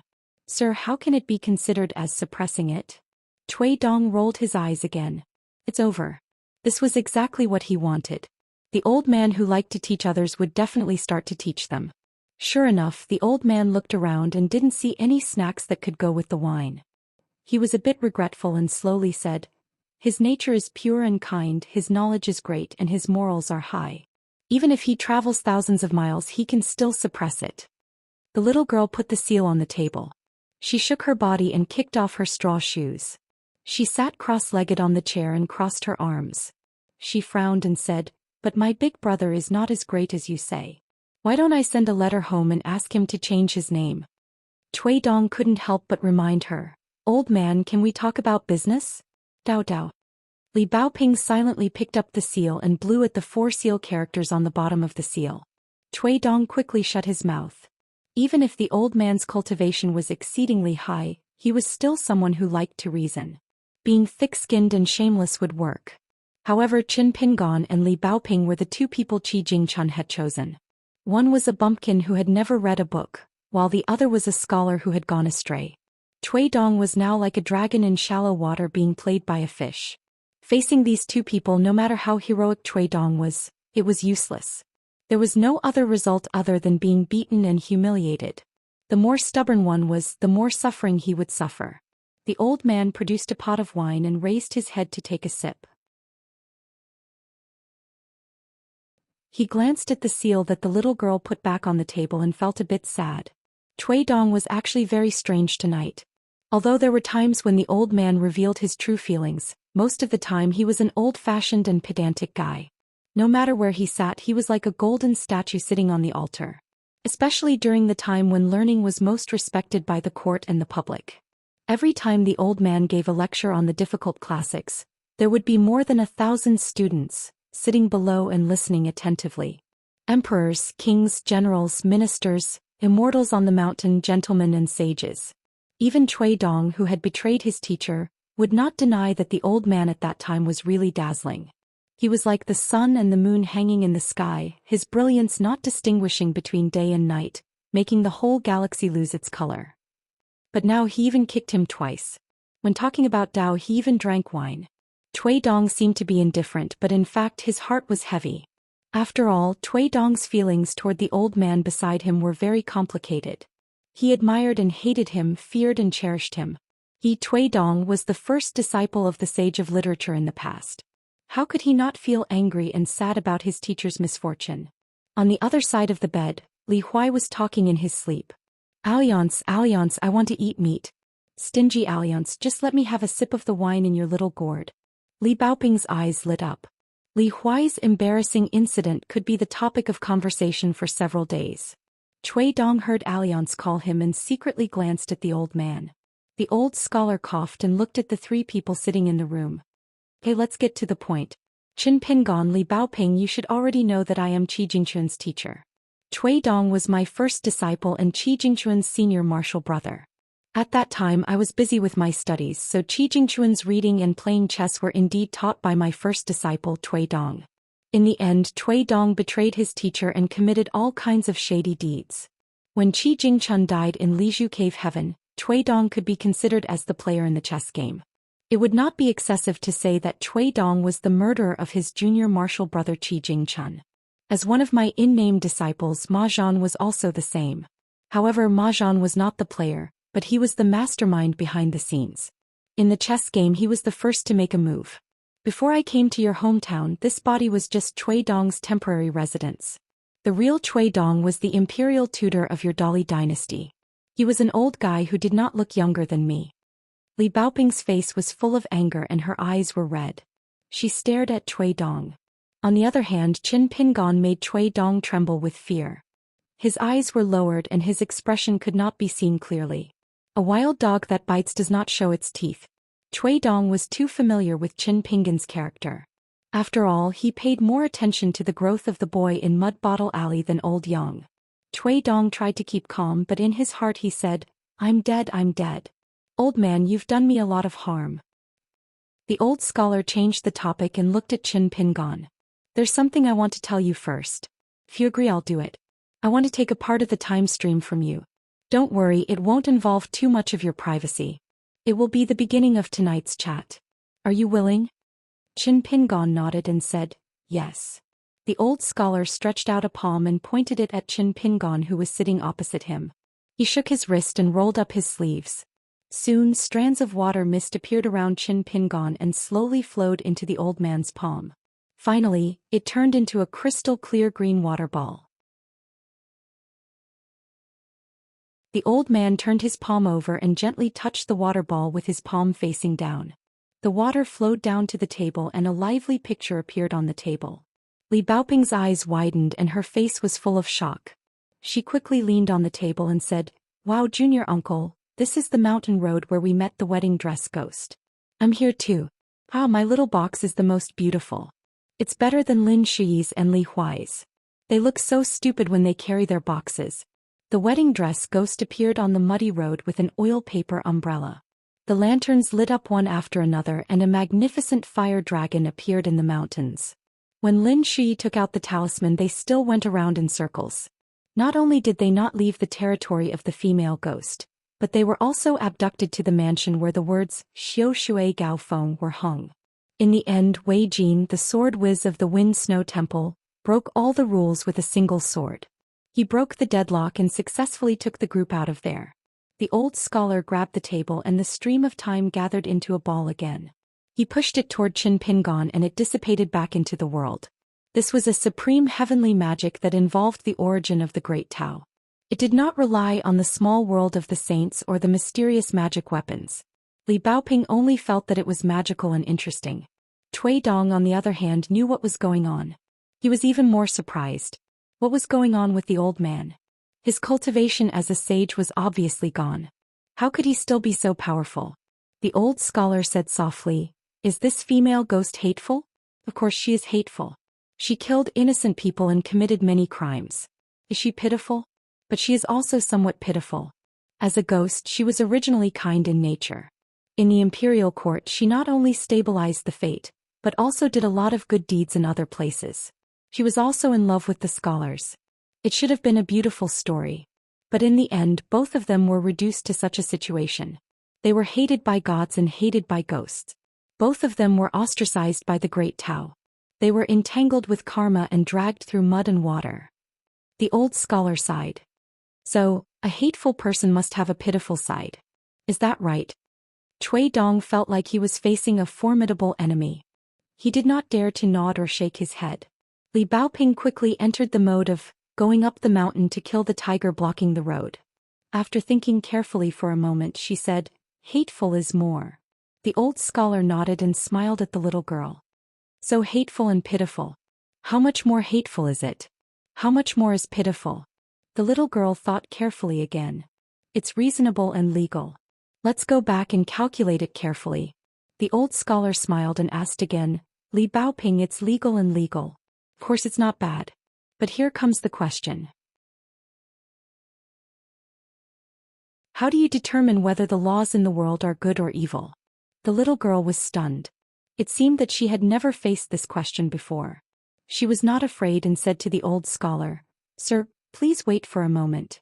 This question is the same as the one youngest uncle asked last time. It's still a bit big. I have to think carefully." The old scholar smiled kindly and nodded his head. "Good." Cui Dong looked at the old scholar's familiar smile and then at the little girl who was concentrating with a straight face. He snorted coldly. No wonder he was Qi Jingquan's teacher and Qi Jingquan's proud disciple. They were passed down from generation to generation. Even the atmosphere of teaching was the same. After the old scholar stumped the little girl, he turned his head and looked at Qin Pingon, who had clear eyes. "In the past, when I was thinking about difficult questions, I liked to think of the worst first. Today is no exception. A hateful person must have a pitiful side." This sentence itself is not too big of a problem. But there are many people in the world who think they are smart. They like to pretend that they are the only one who is sober when everyone else is drunk. They only talk about the pitiful side and deliberately ignore the hateful side. Some people, on the other hand, are purely merciful and compassionate.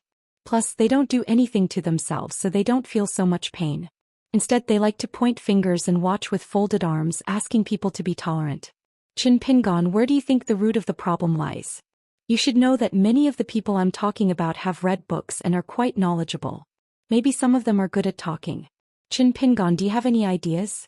Say whatever you want. Say whatever comes to mind. Qin Pingon wanted to say something but hesitated. In the end, he said, I don't have anything to say. Cui Dong no longer cared about what Qin Pingan's answer was. He began to silently deduce why the old man had said all this. The old scholar looked at Li Baoping and Cui Dong to his left and right. He slowly said, merit and demerit are determined by the will of the people. Good and evil are determined by the king of hell. Why do you say this? Because everyone's moral cultivation, growth, vision, and experience are all different. The human heart is constantly fluctuating. How many people would dare to say that their conscience is the most neutral and peaceful? Therefore, the school of legalism took a shortcut and lowered morality and etiquette to the lowest line. Here it can only be so high. It can't be any lower. At this point, the old man stretched out a hand and drew a line under the table. Of course, these laws, as I said before, have the possibility of being evil. Here I won't make any derivations. Otherwise, it would be difficult to finish explaining in 3 days and 3 nights. Therefore, in the end, laws are dead, but the human heart is alive. If no one executes the laws, they are dead. Therefore, we still have to seek answers from above.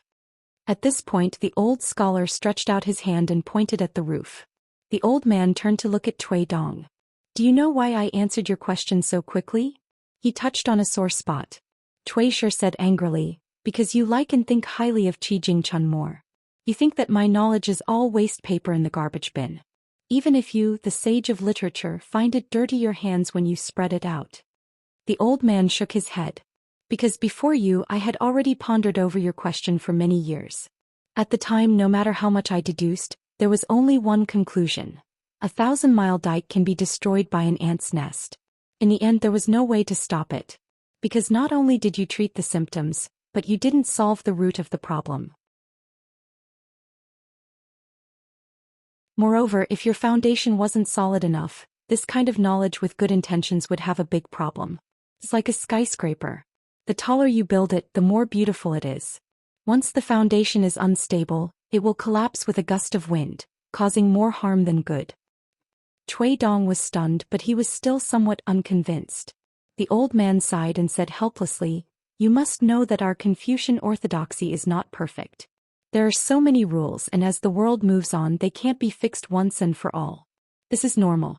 If the earliest people speak the most correct and best, what about the later generations? What is the purpose of learning? The method given by the Holy Master is the most general and the most honest. Therefore, it is gentle and beneficial. It is a nourishment that has 100 benefits and no harm. But the premise of this nourishment is that everyone eats the food of the Confucians, right?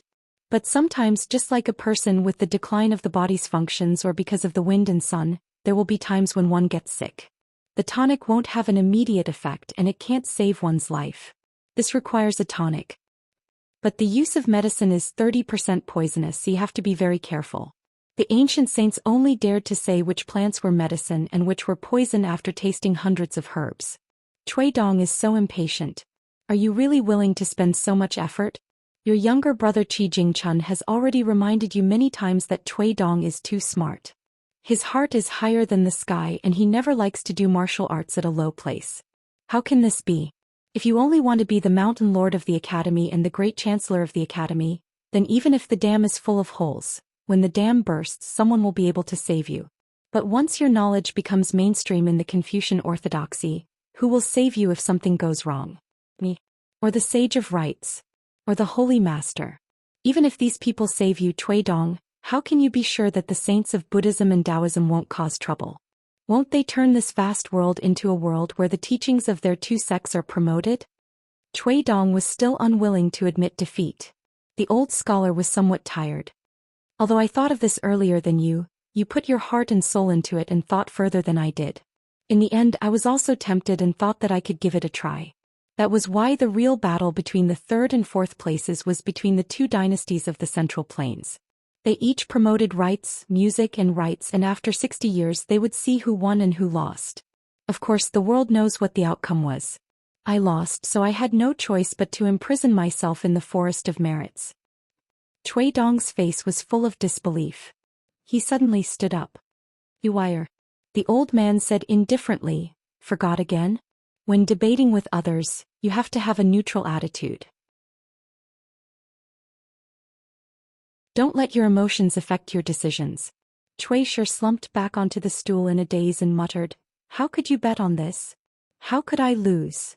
The old scholar turned his head to look at the courtyard. Be careful. Don't take it lightly. The tall woman replied lazily, I know. The old scholar took a big gulp of wine and said self-deprecatingly, drinking to drown your sorrows is good. Drinking to strengthen one's courage is even better. The old scholar put down the wine jug and straightened his clothes. He slowly said, the sage of rights wrote 2 words in our righteous world. Cui Dong, what do you mean? Cui Dong replied without thinking, order. After blurting it out, Cui Dong was full of regret. The old man's expression was solemn. He nodded and said, yes, etiquette and rules are order. The second sage of the Confucian orthodoxy, the sage of rights, pursued order. All things in the world are orderly and orderly. These rules were obtained by the sage of rights through untold hardships from the great path, horizontal, vertical, and line by line. Only then did he build what he called a shabby thatched hut to shelter the common people from the wind and rain.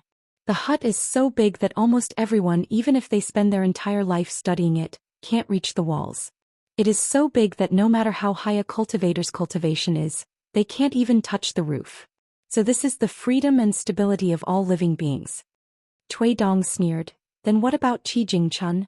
His knowledge touched the roof. Alliance, his cultivation hit the wall. What should we do now? What should these people do? Why can't these proud sons of heaven walk their own path, open the door that the sage of rights built and go somewhere else to build a brand new hut? At this point, Cui Dong subconsciously pointed at the door of the hut. At this moment, the white-clothed youth's face was full of sharpness. From this, it could be seen that Cui Dong had involuntarily immersed himself in it.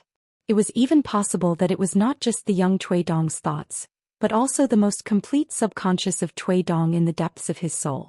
The old man laughed. Pursue the absolute freedom in your heart? Sure, but how sure are you that you will walk through the door in the end and not break the wall with a punch or break the roof? So that the hut that originally sheltered you from the wind and rain and grew to the final height will suddenly become unstable and leaky? Cui Dong laughed and said, Old man, you said it yourself that it is absolute freedom. Why do you still care about this? How can you decide that the new hut we build after breaking the old hut will not be bigger and more stable than the old one? The old man smiled. Oh? Isn't it back to the origin of my great Tao? You Cui Dong haven't even broken my mold and you want to break the order of the sage of rights? Cui Dong said angrily, how is this the evil of human nature? Old man, you are talking nonsense. The old man said indifferently, don't ask me this question. I will give you a way out. Take this rare opportunity that your soul is intact and ask your own heart. Cui Dong was dumbstruck. In the end, it was as if only the old scholar and Qin Pingon were left in this world, one old and one young sitting opposite each other. The old man smiled and said, the sage of rights wants order. Everyone knows the rules and he hopes that everyone will follow the rules. Later on, the wandering scholars spread knowledge, and when the wandering scholars became aristocratic families, there was the Imperial Teacher Academy. Later on, there was the Imperial Examination and it was widely accepted. It provided the possibility of a carp jumping through the dragon's gate, and the poor no longer had no noble sons. Rules, everything is taken care of. It is hard work, and the more people's hearts waver and the more thankless it is. Human nature is evil. There are so many people in the world who put down their chopsticks after eating their fill and curse. The old man raised his head and looked at the young man, so now I am looking for a word, order. The old man muttered to himself, I just want to clear up the order of all things in the world. For example, hateful and pitiful. The crux of the problem is that the sage of rights has taught the world enough criteria to judge hateful and pitiful, but the world does not know the order. You don't even know what is hateful and you run to care about pitiful. How can that be? Am I right? Qin Pingon nodded. The old man smiled and asked, just by listening to it, isn't the word order far worse than order? Qin Pingon frowned. The old man burst into laughter. He didn't care how much the young man could figure out. Enjoying himself, he took a sip of wine and said, if these 2 words are placed in the shabby hut of the sage of rights, of course, it can only be regarded as mending. I'm at most a mender of morals and rights. But if these 2 words are placed in a broader place, it will be amazing. Qin Pingon asked, where? The old man lifted the wine pot and placed it in the center of the table. Then he spread out his palm and wiped the table heavily. It seems that this shabby cottage of the wine pot is just a place to rest on the banks of the river of time. But the old man paused for a moment and smiled. The situation of this river of time depends on the riverbed. Although the two complement each other at the same time, there is indeed a way to do it.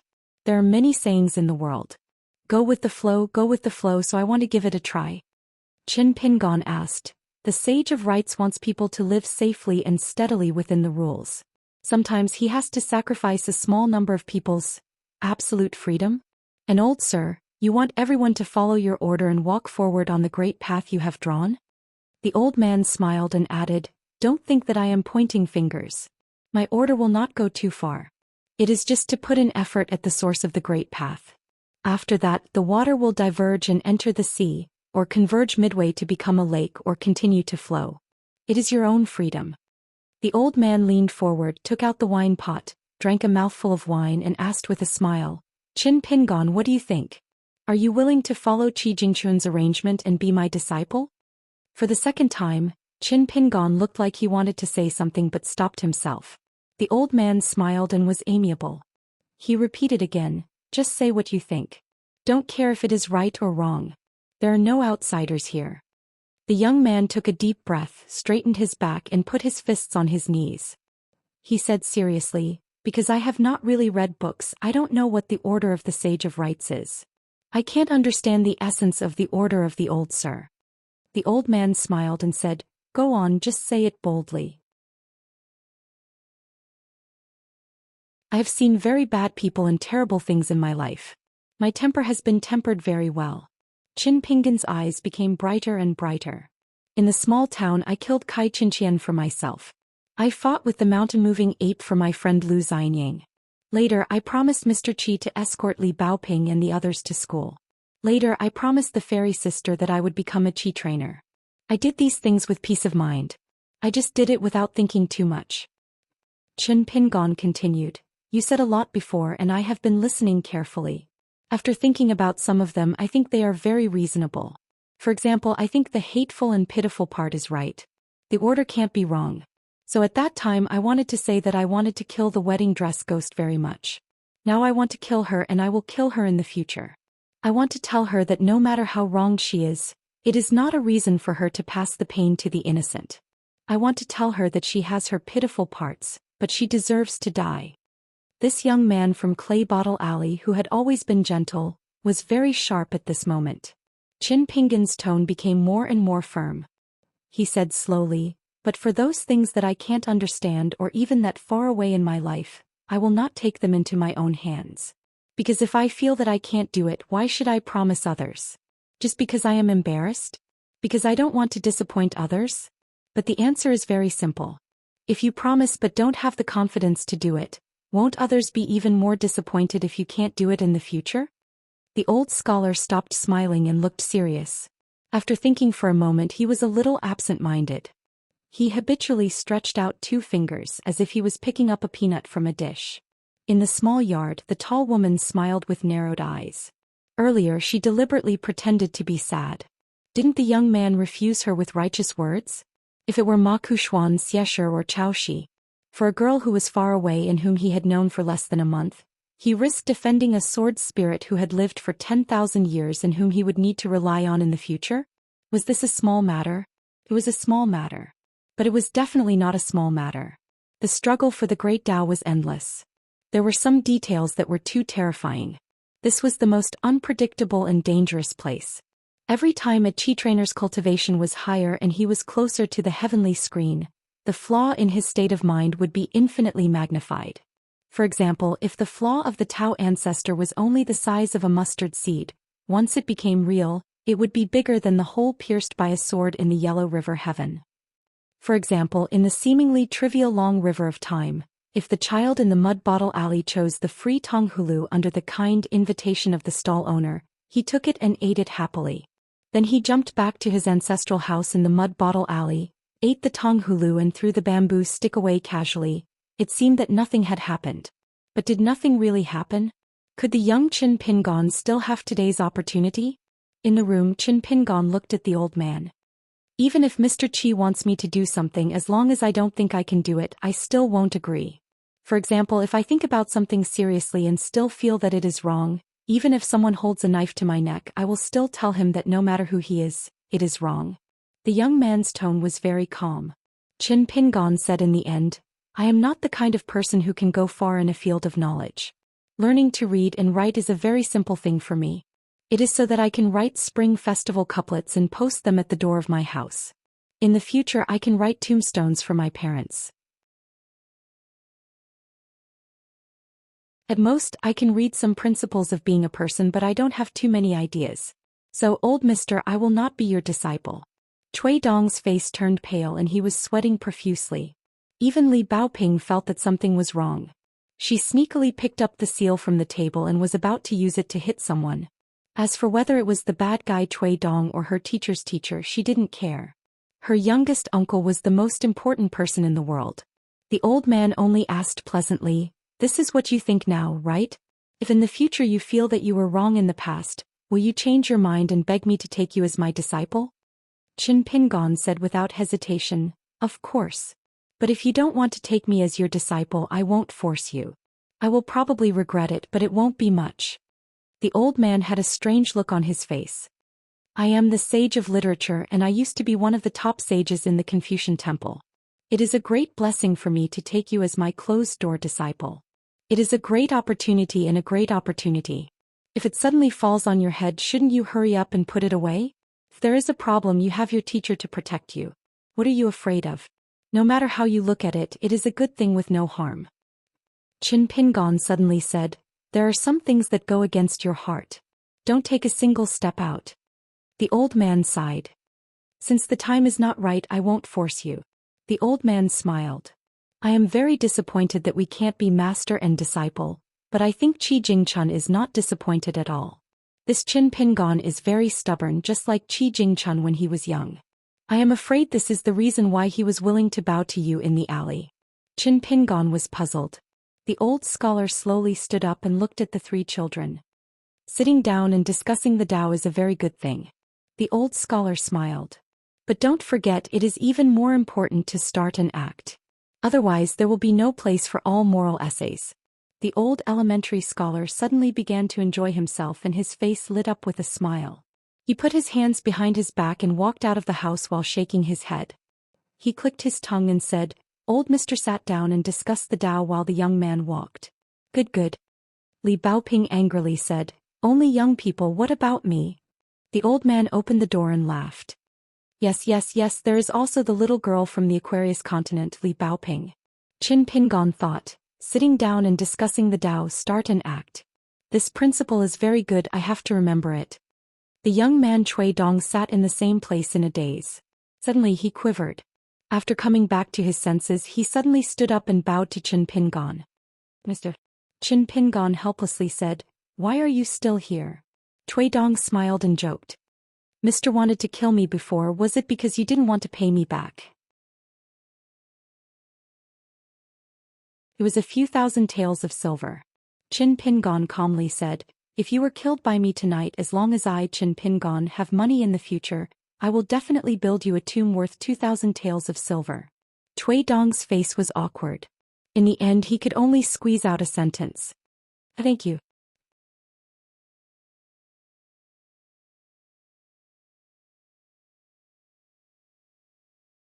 (155) Li Huai slept in for a long time. He didn't want to get out of bed even when the sun was shining on his butt.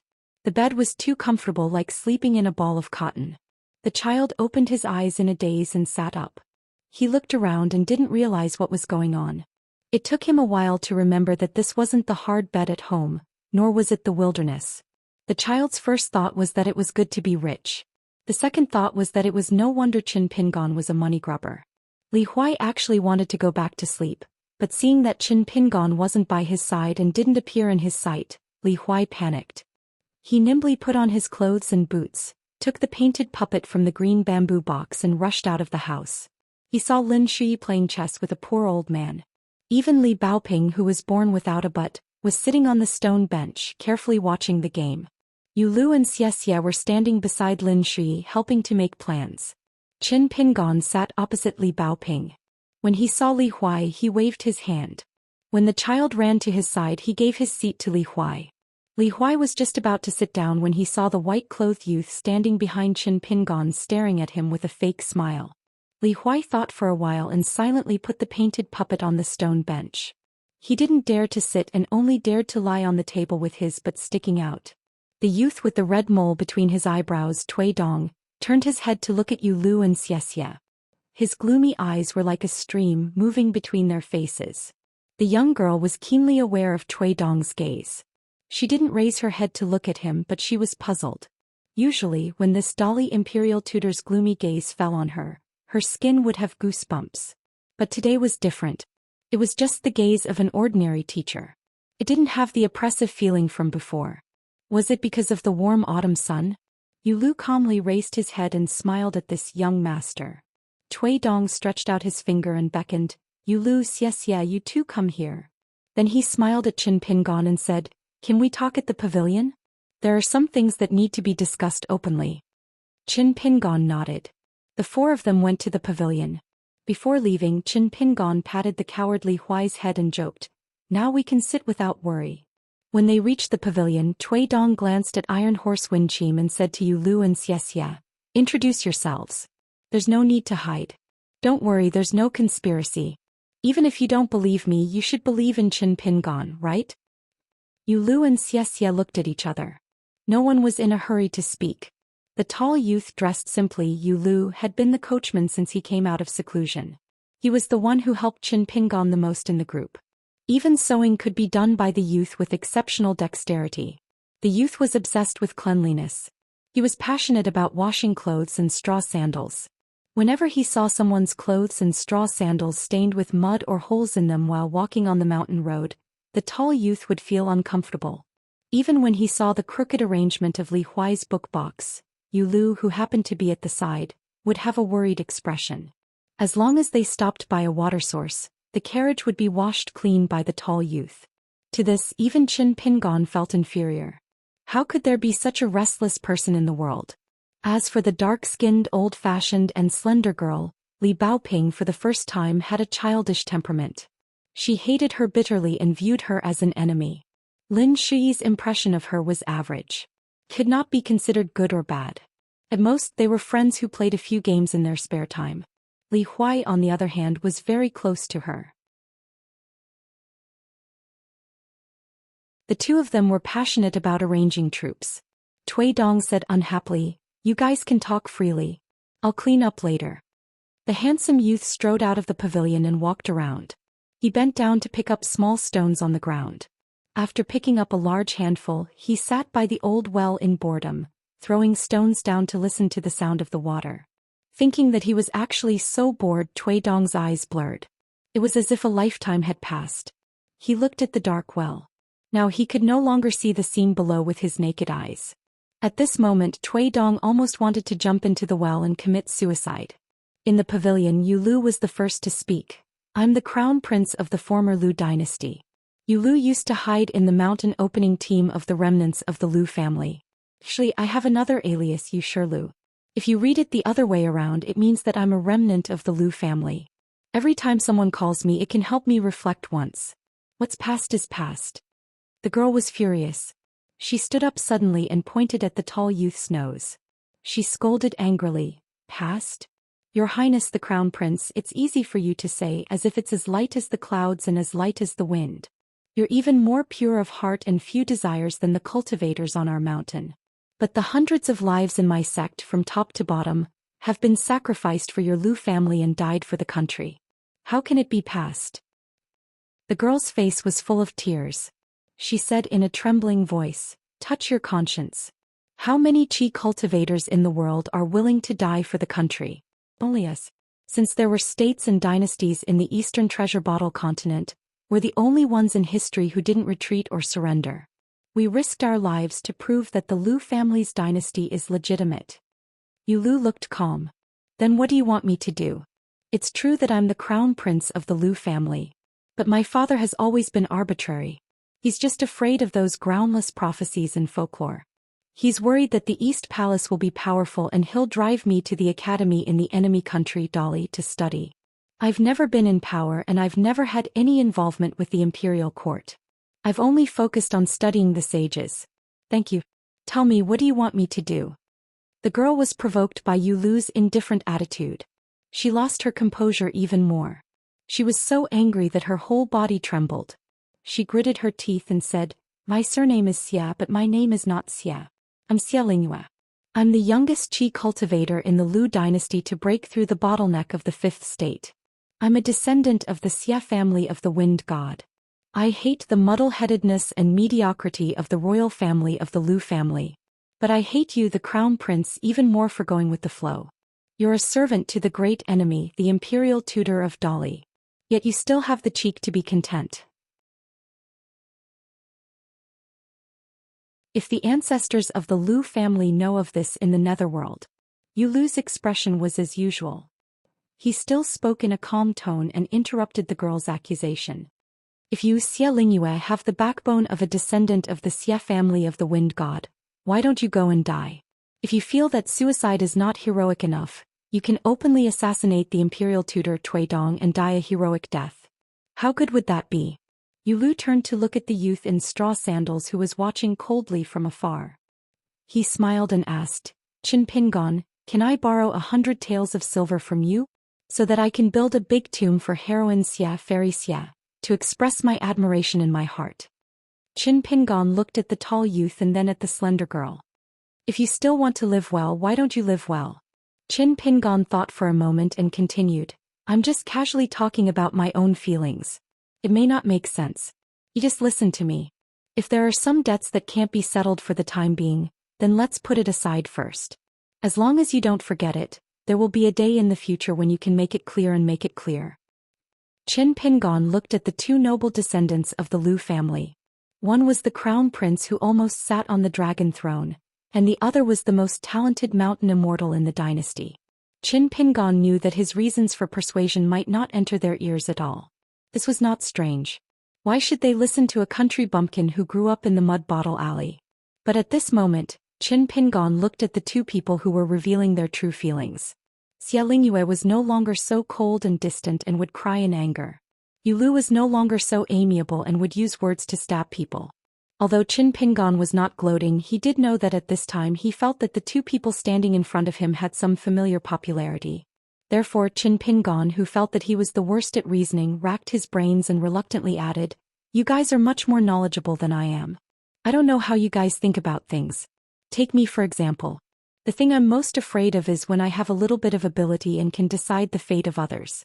I'm especially afraid that the things I think are reasonable are actually not reasonable. Unless it's a last resort, such as a matter of life and death, there's no choice. Then I'll take action when I have to. But under other circumstances, don't just follow your thoughts at the moment and be led by the nose by, 'I think so and so.' Alliance said that you should always think of a why for everything. I think he's right. So I want to study and learn how to read. In fact, I know that when I asked for advice from Li Baoping and Lin Shui, or when I practiced writing on the ground with Li Huai, you two looked down on me from the bottom of your hearts. I want to read books. I want to learn from books. I want to meet more people. I want to visit more places. I want to be like Aoyang. He dares to pat his chest and say that he has seen more rivers than you have eaten salt. Only in this way in the future. I'm just saying that if one day I really have the ability as great as the land sword immortal, Wei Jin of the Windsnow Temple, then I will use my sword. Whether it's to kill people or to save people, it will be very fast. Or if I'm not good at sword practice and I'm good at fist practice, then when I use my fist. Speaking of this, Qin Pingon's face was full of radiance, as if he was thinking of his own, that day. He would use his sword to his heart's content and use his fist to his heart's content. There was once a man wearing a bamboo hat who always teased Qin Pingon, "You're a handsome young man. Alas, can't you smile a little every day? It's not good to be so thoughtful." In fact, Qin Pingon was very depressed every time. He wanted to tell that guy loudly, "I also want to, but I can't do it right now." Yulu was still sitting in the same place. Xianxia sat back in her original position aggressively, but she didn't look like she was going to fight Yulu to the death. Yulu looked at Qin Pingon, who was calm, and asked curiously with a smile. Qin Pingon, aren't you good at talking? Why don't you talk to Li Baoping and Li Huai about these things? Qin Pingon replied, I'm familiar with them, so I don't need to talk about reasons. What he meant was that he, Qin Pingon, was not familiar with them, so he needed to talk about these things. Yulu was immediately deflated. Xiaxia's face was cold, but the corners of her mouth curled up slightly. She forced that smile to be flattened. Xiaxia carefully glanced at Cui Dong, who was sitting in a daze at the mouth of the well. She hesitated for a moment and said slowly, I was originally a Qi refinement warrior of the sea-viewing realm in the middle 5 realms. I was half a step away from the 8th realm, the Dragon Gate realm. However, after I was reduced to a remnant, a vicious imperial concubine sent a famous sword cultivator from your great Li to use a secret technique to pin a few of my acupoints with dragon-trapping nails. As a result, whenever I tried to use my innate energy, I would be in so much pain that I wished I was dead. Furthermore, even if I risked endless troubles, I could only exert the strength of 4th or 5th tier. After Xiaxia finished talking about these important secrets that concerned her fate, she stared at Yulu, who was pretending to be mute. The latter asked, What? Xiaxia sneered and said, Don't play dumb here. Qin Pingon was able to catch fish because of his accumulated experience over a long period of time. He relied on the clumsy bird to fly first. At this point, Xiaxia paused slightly. From the corner of her eyes, she saw that the young man who was stabbed by her was not angry. Instead, he was a little silly. She then heaved a sigh of relief and continued, But if you, Yulu, did not catch those fish because of your martial arts cultivation, I'll change my surname to yours. Yulu smiled and said, Oh, you're talking about this. I thought that none of you would be interested in this little trick. Martial arts and the martial arts world are not worth mentioning. When I was in the East Palace, because of my identity as the Crown Prince, I was destined not to cultivate the art of immortality. Therefore, I could only go and look through the martial arts secret books in the palace. I've said before that my father is afraid of those songs, not a son who has nothing better to do but to familiarize himself with martial arts. Yulu stopped smiling and said sincerely, Moreover, others may not know the situation of the martial arts world and the martial arts world, but you Xia Lingyue do not know? It's just a pond at the foot of a mountain. No matter how big the fish are, how big can they be? Not to mention other places, just look at our Lu dynasty. There are not many 9th realm cultivators, but there are still quite a few. But as for 9th realm martial artists, there is not a single one. Therefore, when I first started practicing martial arts, it was purely for fun. You may think that I am just standing there and talking, but I still have to say that in the dull and boring Eastern Palace, if a teacher accidentally farted, it would be a rare thing worth talking about. Xiaxia sneered and said, Oh? From your tone, your martial arts realm is not low. Yulu sighed, his eyes were sincere. He shook his head and said, It's not high, only the 6th realm. Xiaxia's eyes revealed a trace of shock, her face slightly stiffened. The climbing of the martial arts world was most particular about one step at a time.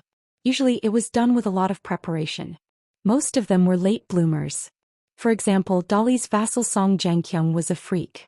Looking at the history of Aquarius continent, it was not an exaggeration to say that it was a once-in-a-century occurrence.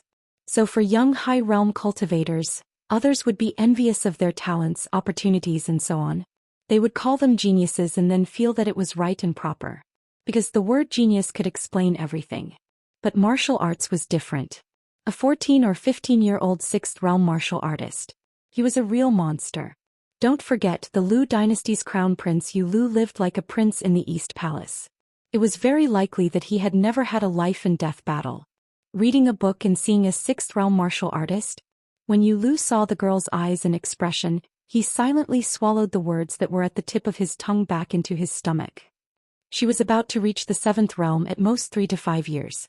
When she thought of being so close to a 6th realm martial artist, the girl felt uncomfortable all over. She felt that Yulu would suddenly attack her and then smash her head with a punch.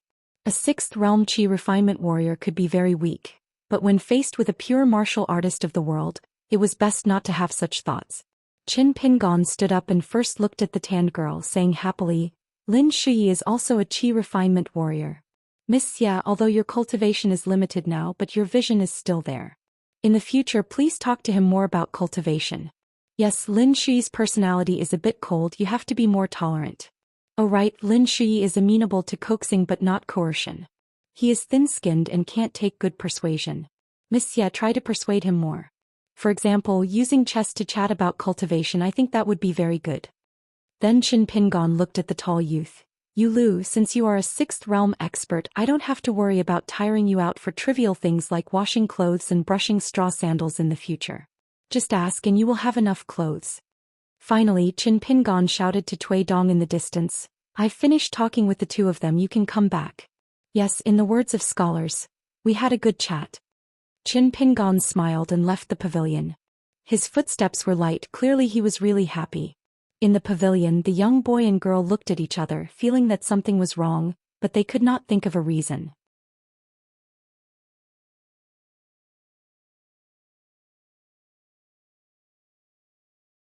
"156. Cui Dong walked back to the pavilion from the old well and stood still outside the pavilion. As the autumn read-in did not want anyone to explore the well without permission, there was only one entrance and exit from the pavilion on the west side. Cui Dong, who was standing on the east side, was a little stunned. In the end, he gritted his teeth, grabbed the railing of the pavilion with both hands, and used all his strength to climb up. He flipped onto the bench in the pavilion and lay on it, gasping for breath. Yulu and Xianxia were a little vigilant. They only thought that Dolly Imperial Tutor was playing tricks to have fun, so they had to be careful not to fall into a trap. To put it bluntly, even if Cui Dong handed a knife to the young boy and girl and stood still to let them cut him, the two of them would not dare to make a move. They would not even take the knife. In Xiaxia's opinion, the reason why Qin Pingon could not care less about Cui Dong was that Qin Pingon was ignorant because he had never experienced the real scenery on the mountain. He did not know the meaning of the saying of fighting on the battlefield, the struggle in the court, and immortality.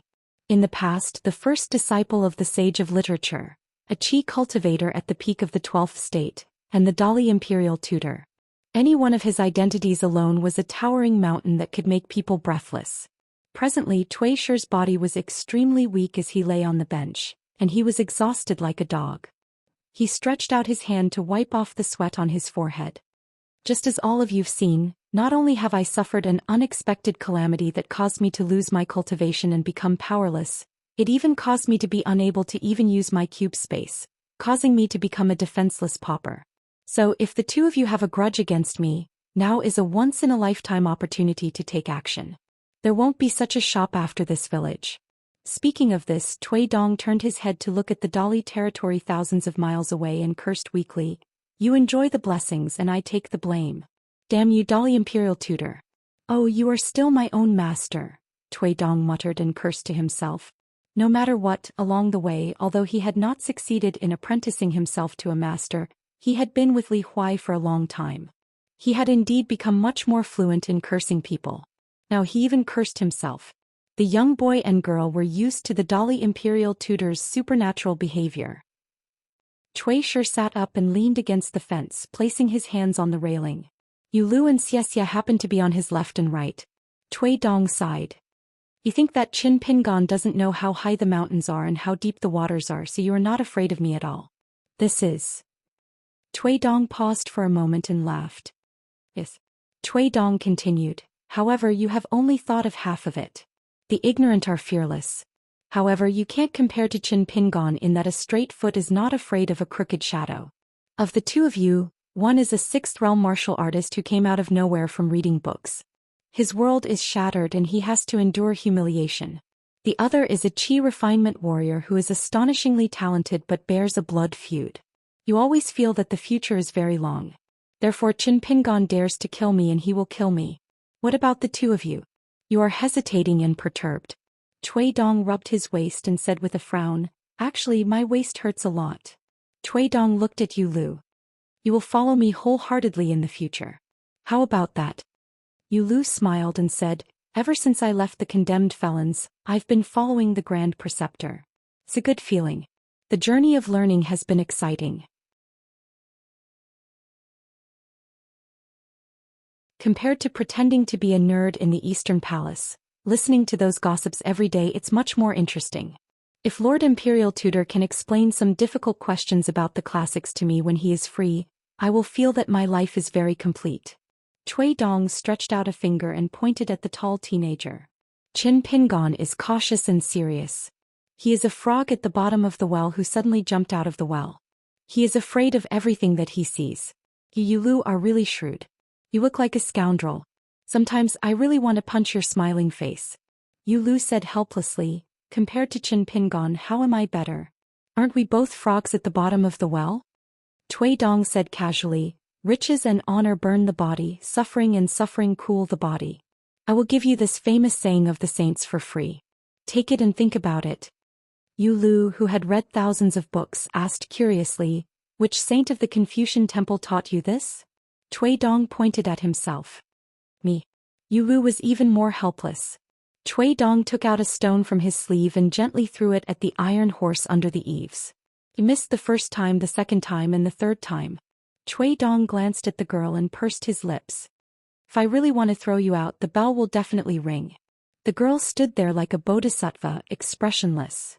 Cui Dong smiled. You, on the other hand, really want to kill me, but you feel that you only have one chance. You must have a foolproof plan. You don't want to die for nothing. Yu Lu, on the other hand, is smarter than you. You feel that it doesn't matter if you kill me or not. Cui Dong sighed. Qin Pingon, Li Baoping, Li Huai and Lin Shui for people. Yu Lu, in order of your favorability from good to bad, it should be Lin Shui, Li Baoping, Qin Pingon and Li Huai. As for Miss Xia, it should be Li Baoping, Li Huai, Qin Pingon and Lin Shui. Cui Dong pointed at himself with his thumb. As for me, it should be Li Huai, Li Baoping, Lin Shui and Qin Pingon. I like Li Huai the most because he is the least threatening to me. Li Baoping is such a bright spirit girl. Especially someone like me who is full of evil tricks. How can I hate her? Just looking at her makes me feel warm and comfortable. Lin Shui is not bad. It's just that I've seen too many geniuses like him. I'm not interested.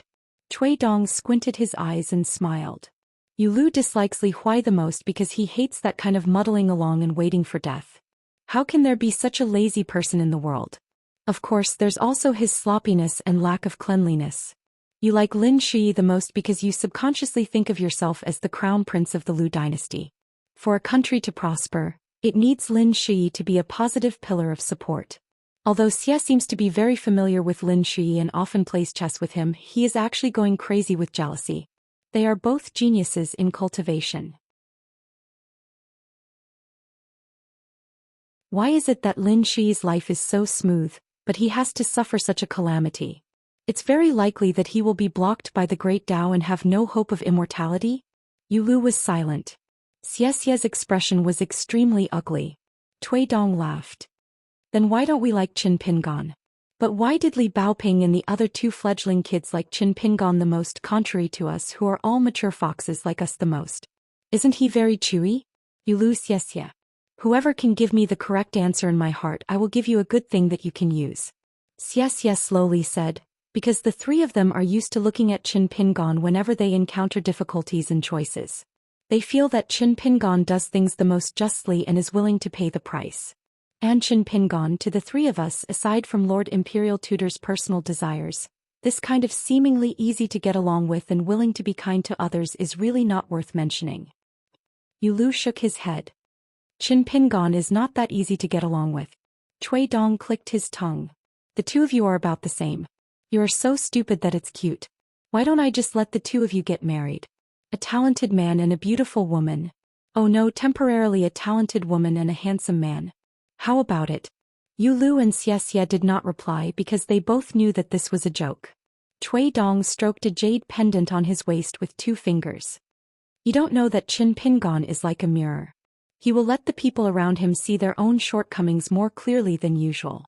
So if you get along with him day and night, as long as you have problems with your state of mind, you will have problems.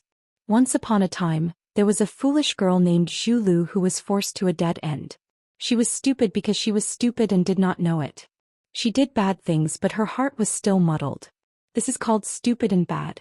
She is also a woman, but compared to our Dali Empress, she is far inferior.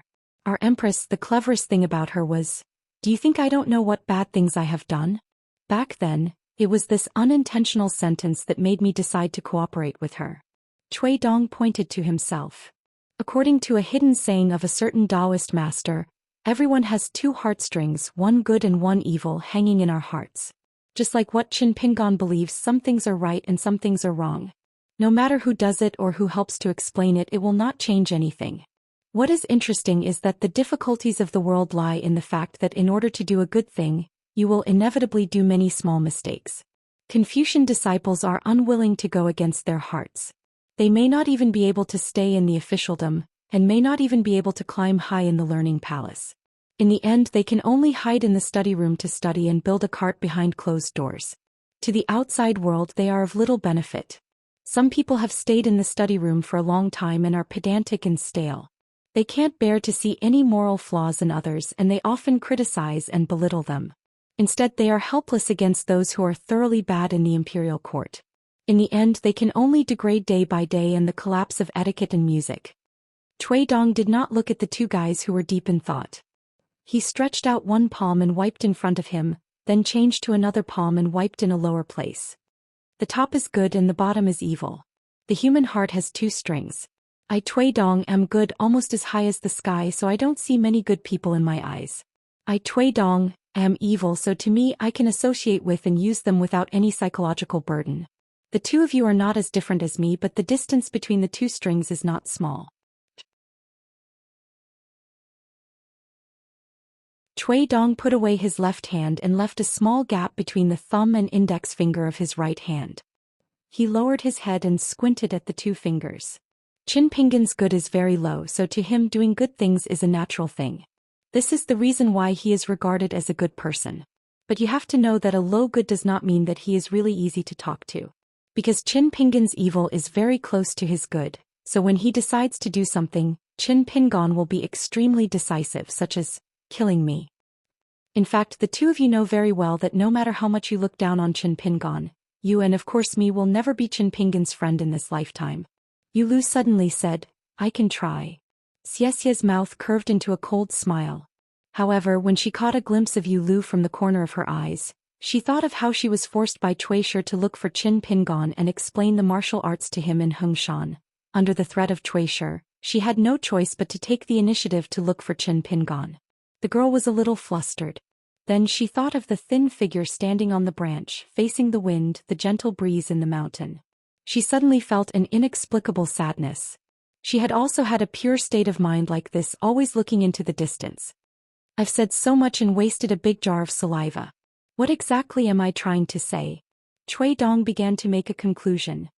He stood up and said with a smile, what I'm trying to say is, in the future, you two idiots should respect me, Cui Dong's husband, from the bottom of your heart. Do you understand? This was the second time today that Yu Lu and Xiaxia looked at each other. Two ungrateful, pitiful bastards who don't know the immensity of heaven and earth. Cui Dong flew into a rage for no reason. His face was gloomy as he strode forward and punched Yu Lu in the face. A broken crown prince who has become a criminal and almost has to have words carved on his face. Do you know how many emperors and princes I, Dolly, have killed? You still want to try? Do you, a bastard who has betrayed your ancestors, have the qualifications to do so? Yu Lu was caught off guard and took the punch. He didn't dare to make any movements to fight back. He was just a little stunned. Cui Shi turned around and walked towards the dark-skinned girl, slapping her across the face. You're just a little girl whose mountain gate has been smashed. See, do you know how many land immortals I've killed with my own hands?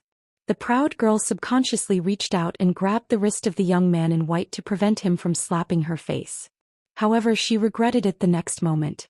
As expected, Cui Dong emitted a terrifying and ferocious aura as he stared at the girl. She was so frightened that she immediately let go of her hand. Cui Dong lowered his head and looked at his red and swollen wrist. He slapped the girl's face fiercely and said sternly, the two of you dare to look down on Qin Pingan. He's my Cui Dong's husband. Cui Dong slapped the girl's face 4 to 5 times consecutively. The girl didn't even dare to use her Qi refinement warrior cultivation to dissipate the force. Soon, her face was red and swollen and blood seeped out from the corner of her mouth. Cui Dong, who was full of murderous aura, didn't seem to be satisfied. He wanted to find something to use as a weapon. At this moment, he turned around and saw a familiar figure running towards him. Cui Dong was stunned on the spot. The uninvited guest just shouted a word, eat. In the end, when he saw the scene of Cui Dong hitting someone, the guy quickly swallowed the word food and started to run wildly towards Cui Dong. The aura of the young man was more like a murderous aura. Cui Dong was so frightened that he didn't say anything. He crawled and rolled over the pavilion's railing and ran towards the old well. As he shouted, he turned his head and shouted, "Qin Pingon, what are you doing?" "I'm teaching my own servant a lesson." "It's none of your business. Sai, let's talk nicely. I'll admit my mistake, okay? Let's all stop and reason things out, okay?"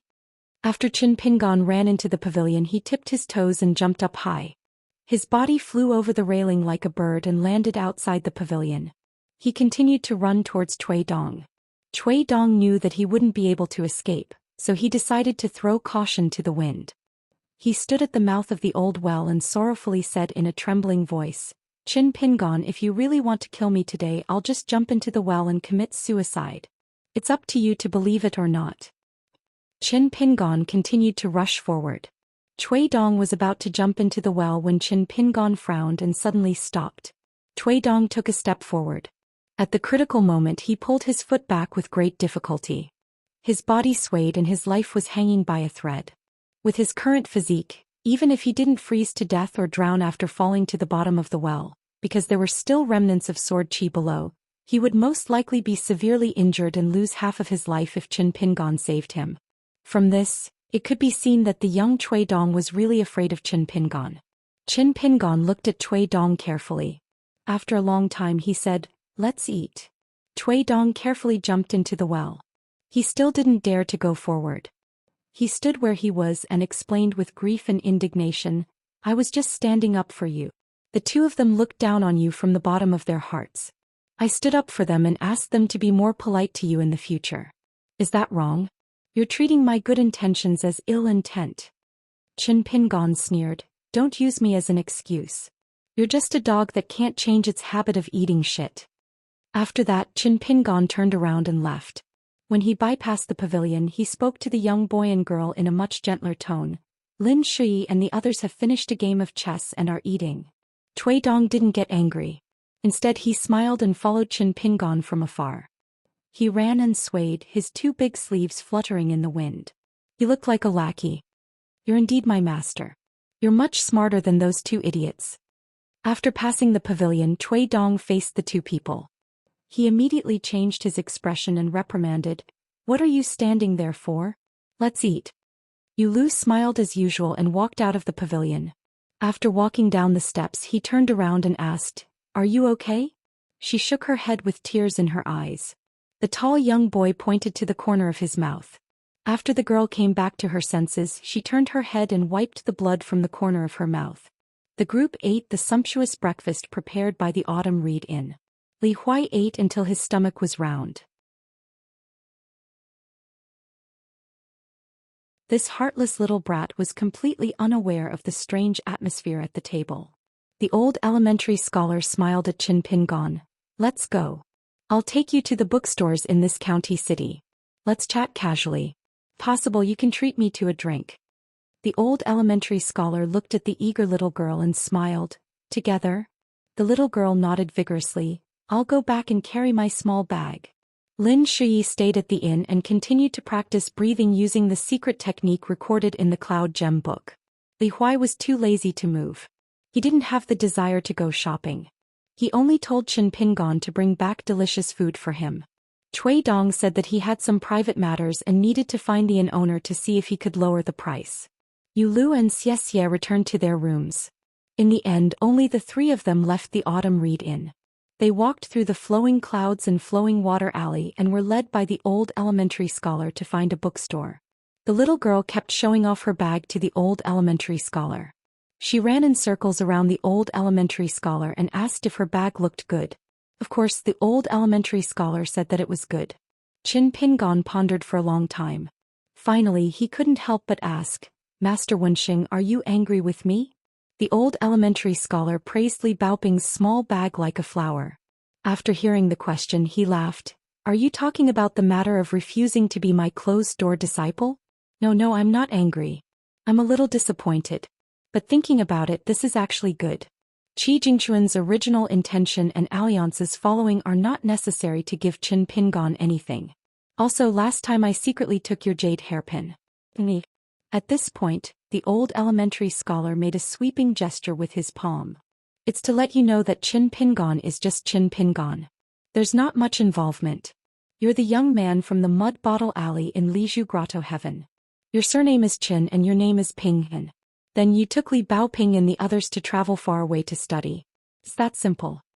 The old elementary scholar laughed. Alliance, this sloppy and lazy guy, it's rare for him to be serious for once.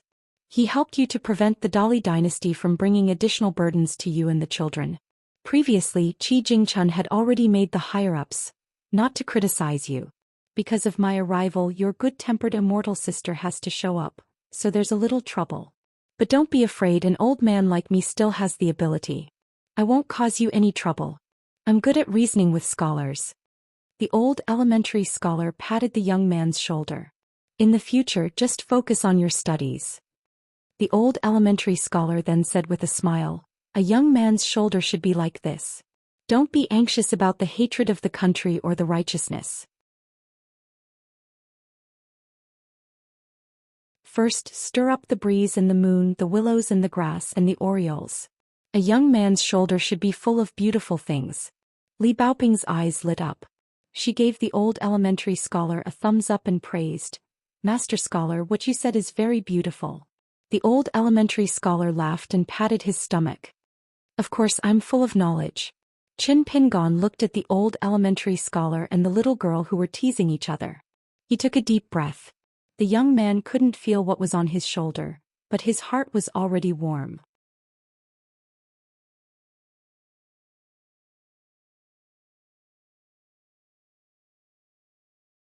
(157) In the eyes of the carefree little girl, this bustling county in the north of Huangting country was bustling with noise and excitement.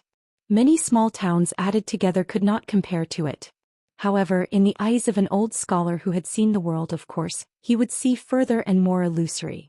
He might have already seen the gloomy scene of the iron cavalry marching south and the smoke rising everywhere. The bustling laughter would become the source of the heart-wrenching pain in the future. On the contrary, the shabbily dressed child beggars on the roadside would suffer less pain and suffering in the future. As for those ruffians and hooligans, they were more likely to leap up in the chaotic world and perhaps even become the new officials of the Huangting kingdom or the generals of the army. But the old Xianxia had experienced the vicissitudes of life and naturally would not show such emotions on his face. He did not want to spoil the good mood of the young boy and the little girl.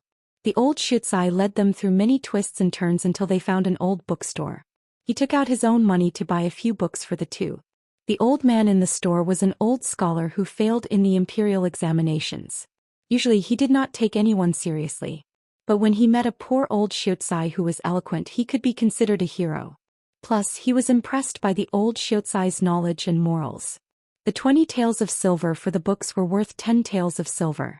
After the old Xianxia left the store, he looked at the admiring faces of Qin Pingon and Li Baoping and laughed. How is it? Studying is still useful, right? Today you helped us earn 8 taels of silver. So, there is a house of gold in the books. At this point, the old scholar lowered his voice and said mysteriously, You don't say there's a place in the south. Of course, it's not the south of your Aquarius continent. It's called the Mellow Scholar Qin clan. There's an old fogey that I can't get along with. When he was young, he would study every day and night. About a few decades later, probably due to his sincerity, one day he really read a book and found a house of gold and a beautiful woman.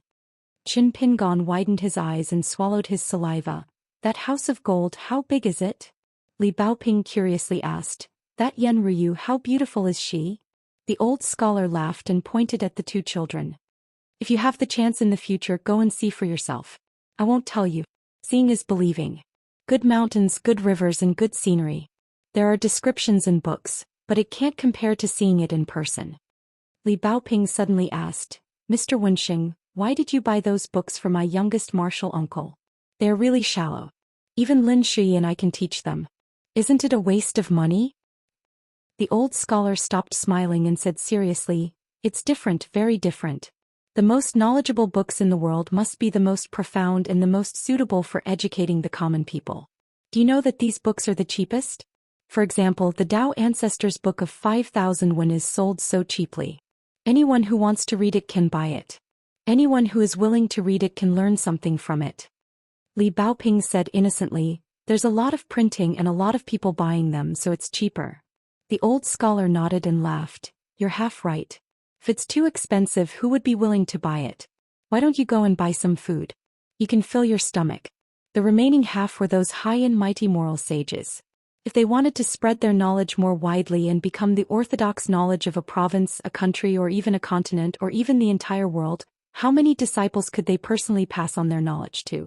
It's better to cast a wide net and imprint their knowledge and principles in books. The threshold is low and more people walk in. If the threshold is too high, they can't even climb over it. In the end, how many disciples can they be proud of? Qin Pingon sighed softly. The old scholar asked worriedly, what's wrong? You think it's boring? That won't do.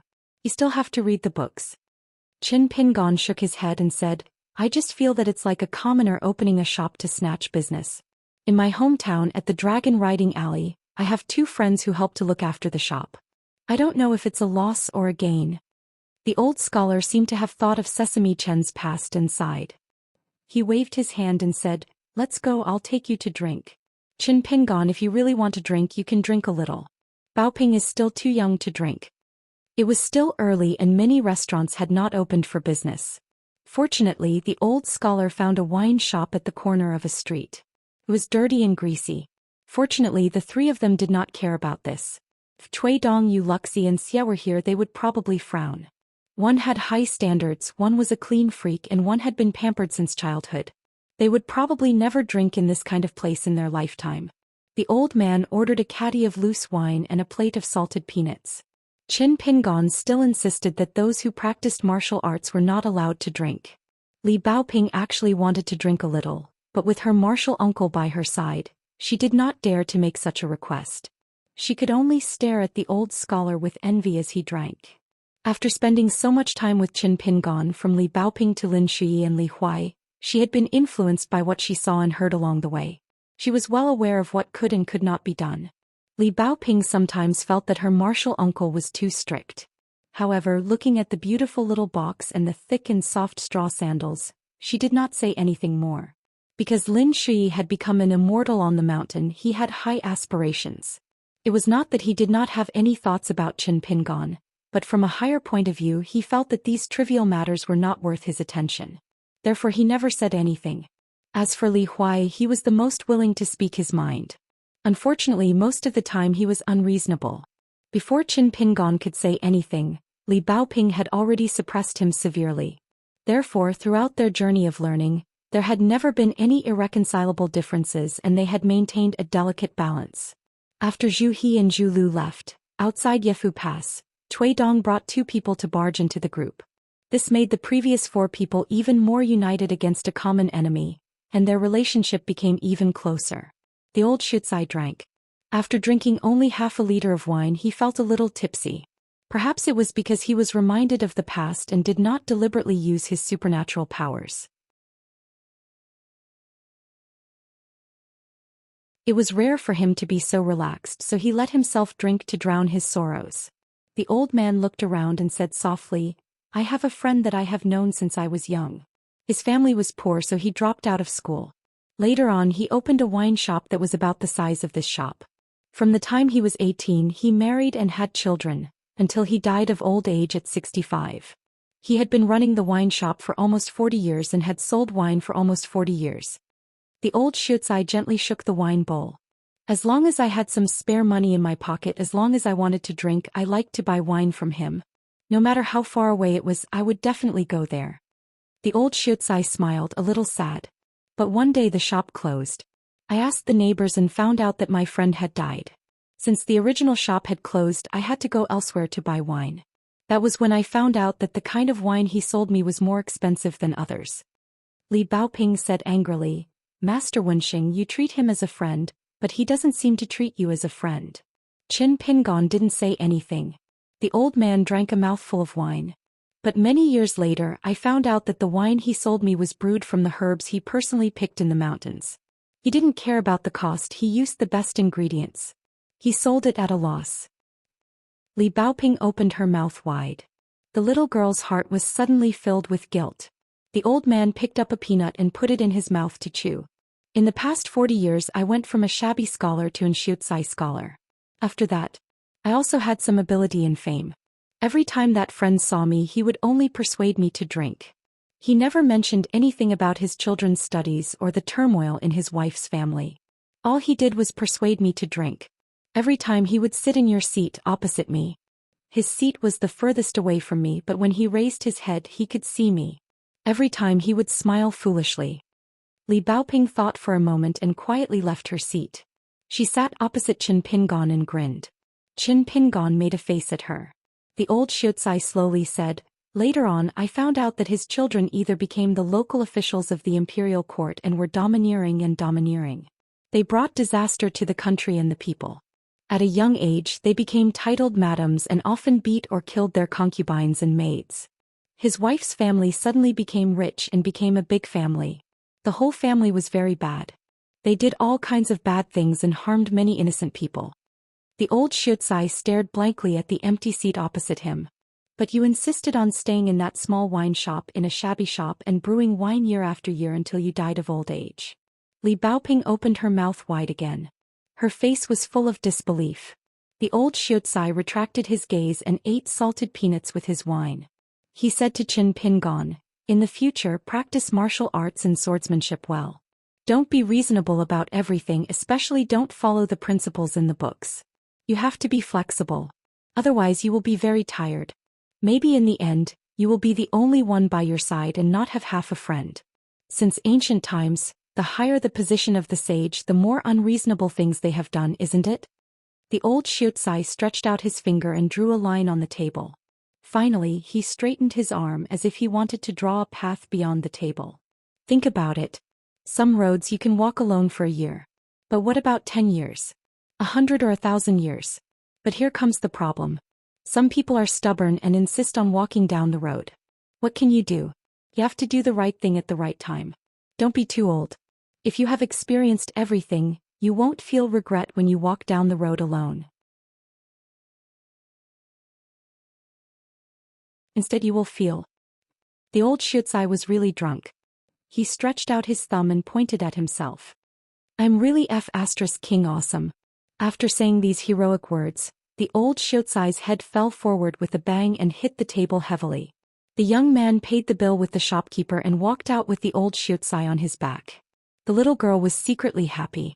It turned out that the sage of literature could get drunk and talk a lot when drunk. Qin Pingon. It's a waste of youth if you don't have a romantic life. You must drink. Drinking is good. Little Baoping, remember this. You have to cherish Qin Pingon. Don't think that he's unreasonable just because he's doing too well. Instead you'll distance yourself from him. Otherwise you'll regret it one day. Qin Pingon will become the second Xiaoqi. When something happens no one will know about it, or even if they know, they won't have the guts to help. How miserable would that be? Little Pingon, we're being reasonable not to make ourselves feel wronged but to slowly accumulate it. If there comes a day when you suddenly feel that the whole world is unreasonable, you have the confidence and spirit to loudly tell the world, you're all wrong. The old Xianxia smelled of alcohol and patted the young man's head. Qin Pingon, who was carrying the old Xianxia on his back, had a bitter face and could only nod desperately. The old Xianxia burped and straightened his neck as if he was looking for the little girl in the green bamboo box. Li Baoping quickly jumped up. "I'm here." The old Xianxia made 2 "oh" sounds and then slapped Qin Pingon's head again. "Little Pingon, let me ask you. The more you read in the future, the more you feel that the principles in the books are reasonable. But if one day the whole or half of the scholars in the world start to criticize little Baoping and say that she is shameless for liking her junior uncle, what will you do?" The little girl didn't take it seriously and said angrily, "Is it wrong for me to like junior uncle? How can these people read?" The young man had been living at the bottom of the city since he was young, and it was difficult for him to survive. Therefore Qin Pingon had to think further and no more dirty things. He said without hesitation, "If there really comes a day when they want to scold Baoping, they will have to ask my fist first." Qin Pingon turned to the little girl and said with a smile, "Other than fist, junior uncle will also have a sword in the future." So if that day really comes, you must tell Junior Uncle. Even if Junior Uncle is far away, he will come to protect you. The old Xianxia said drunkenly. Then if the little girl thinks that you can't beat those people and is afraid that you will get hurt, she deliberately doesn't call you. Qin Pingon, you only know the pitiful ending after the incident. What will you do? Now that things have come to this, do you want to catch those scholars and kill them? Qin Pingon stopped and looked at the little girl. Baoping, do you want Junior Uncle to kill for you and be scolded and beaten to death? Or do you want to confront those bad guys openly and face them together? Even if we die, we will die righteously and not have any regrets? The little girl was a little flustered. Junior Uncle, it sounds like the latter option is slightly better? The old Xianxia laughed. It's not as miserable as you think. Scholars still have some shame. It's not to the point of life and death, it's just a little bumpy. The old Xianxia finally said, speaking of the order, this kid used it so quickly. Applying what he has learned. Impressive. Qin Pingon smiled and said, Sir, it's okay if you scare us, but don't you think it's a little too much to pretend to be drunk to not pay? The old Xianxia's head tilted and he snored like thunder. Li Baoping still had some lingering fear, so she grabbed Qin Pingon's sleeve. Qin Pingon joked, what are you afraid of? In the future you just have to study hard and try to win against them in terms of reasoning. If this still doesn't work, Junior Uncle will work harder from today on to practice martial arts and swordsmanship. When the time comes, Junior Uncle will fly on his sword and come to your side from thousands of miles away. Think about it, everyone will look up and stare at your Junior Uncle with their eyes wide open, just like when we saw Wei Jin in the Wind Snow Temple. At that time you can tell everyone that this is your Junior Uncle. Isn't he awesome? The little girl nodded vigorously and laughed heartily. She jumped up and said, wow, cool, cool.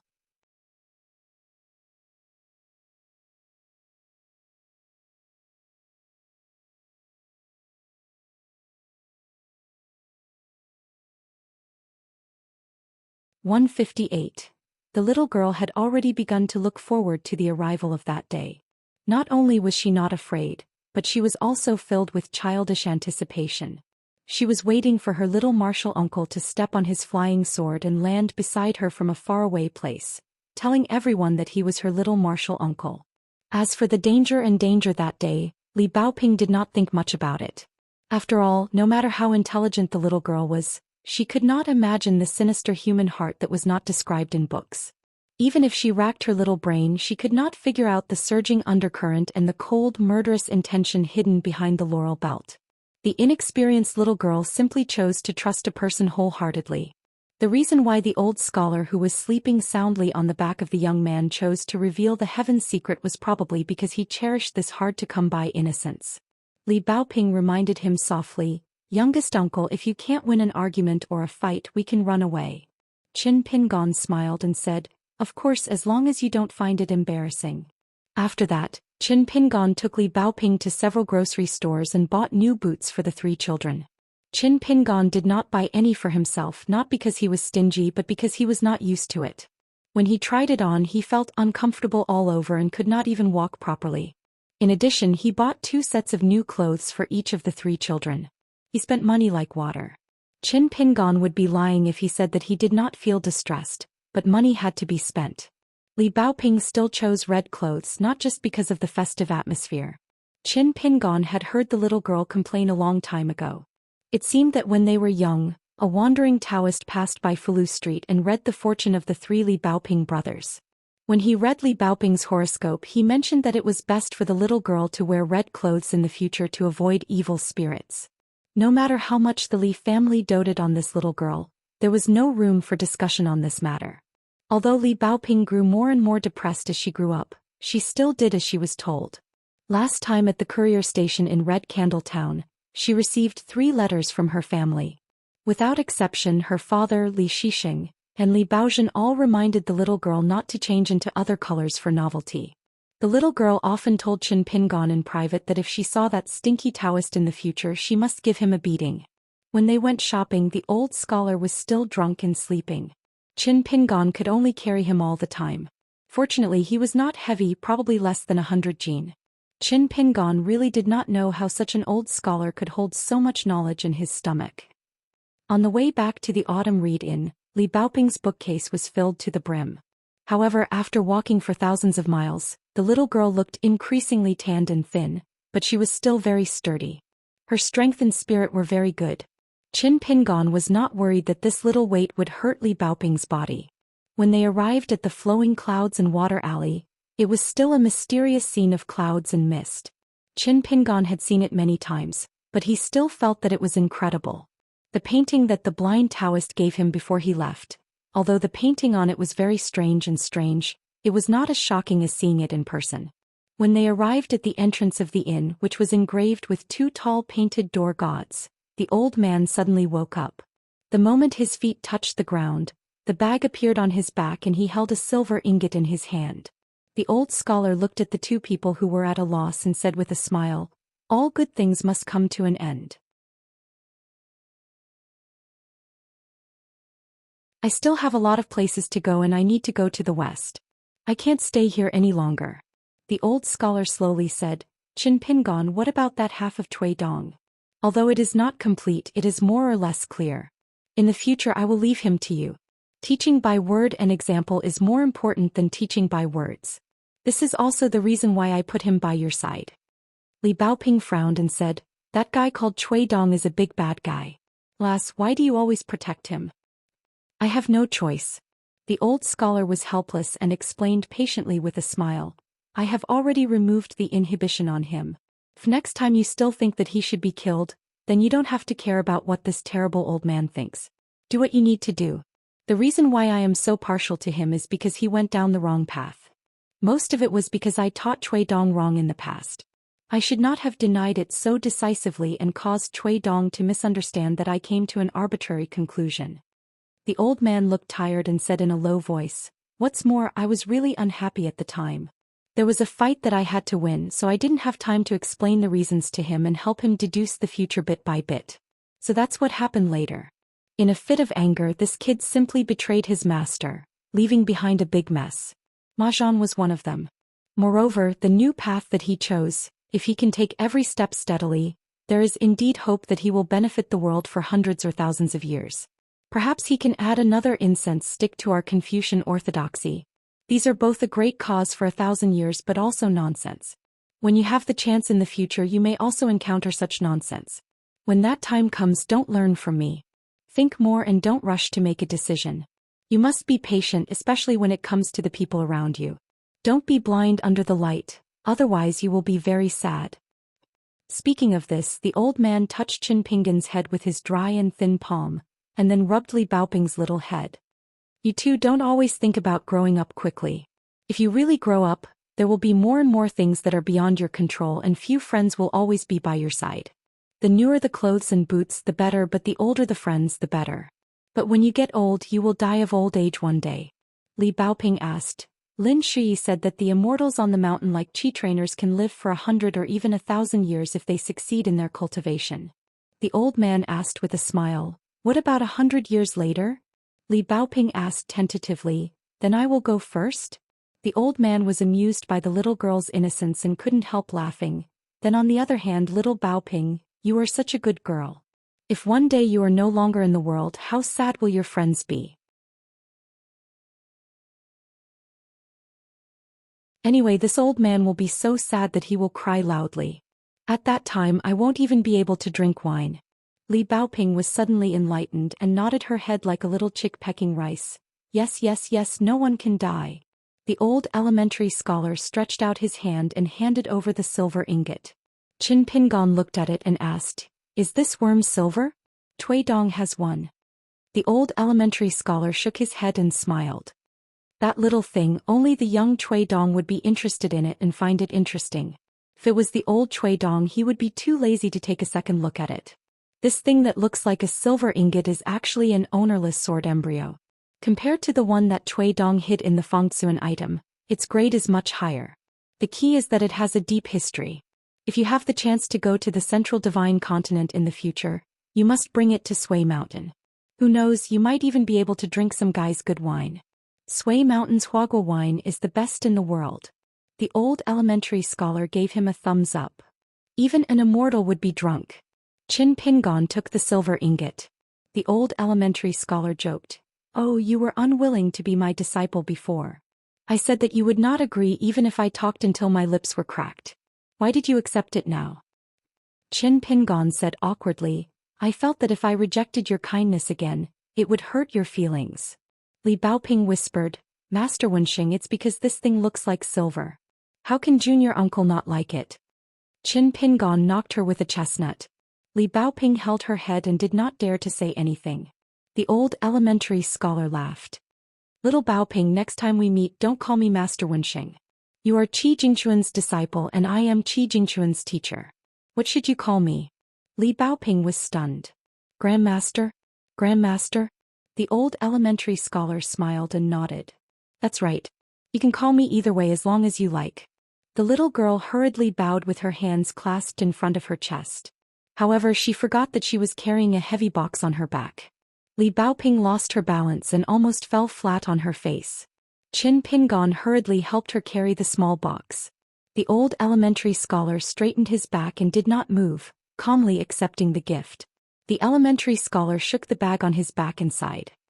The sword embryo is called Little Fingdu. Don't worry and accept it. The karma of the sword embryo has long been completely cut off. As for how to use it, it is very simple. As long as you put your heart into it, everything will be fine when you reach the bridge and it will automatically recognize you as its master. If you don't put your heart into it, even if you hold it for 10,000 years, it will not wake up. Qin Pingon carefully put it away. The old elementary scholar nodded. Let's go. The old elementary scholar turned and left. Li Baoping asked doubtfully, Grandmaster? The old elementary scholar turned his head and asked with a smile, What's wrong? The little girl pointed to the sky. Grandmaster, didn't you say you were going to go a long way? Why didn't you just disappear with a whoosh? The old elementary scholar could not help but smile. He nodded his head and disappeared with a whoosh. Qin Pingon and Li Baoping raised their heads at the same time and looked at the sky. The old elementary scholar's figure had long disappeared. But in fact, there was an old elementary scholar at the end of the street in the Flowing Clouds alley. He turned his head and looked at the entrance of the Autumn Read Inn before slowly walking away. Returning to the courtyard, the tall woman was sitting on a stone bench. She was looking up at the sky with a gentle smile on her face. Yu Lu and Xianxia were in the same courtyard, but they didn't know about the existence of this sword spirit. Every time she appeared, she would isolate the aura between them, so that the young man and woman couldn't see or hear, and they couldn't sense her at all. Li Baoping greeted them and went into the house to put away her things. Qin Pingon sat beside the sword spirit. The tall woman stretched out her hand and the old sword that had been hanging under the bridge for countless years appeared in her hand. She went straight to the point and said, Since things have changed, I will make appropriate changes. Originally we made a promise of 100 years. Now it is still the same. But I will speed up the process of sharpening the sword and strive to restore it to its original appearance within 60 years. This means that your dragon beheading platform will not be enough, not enough at all. Qin Pingon was confused.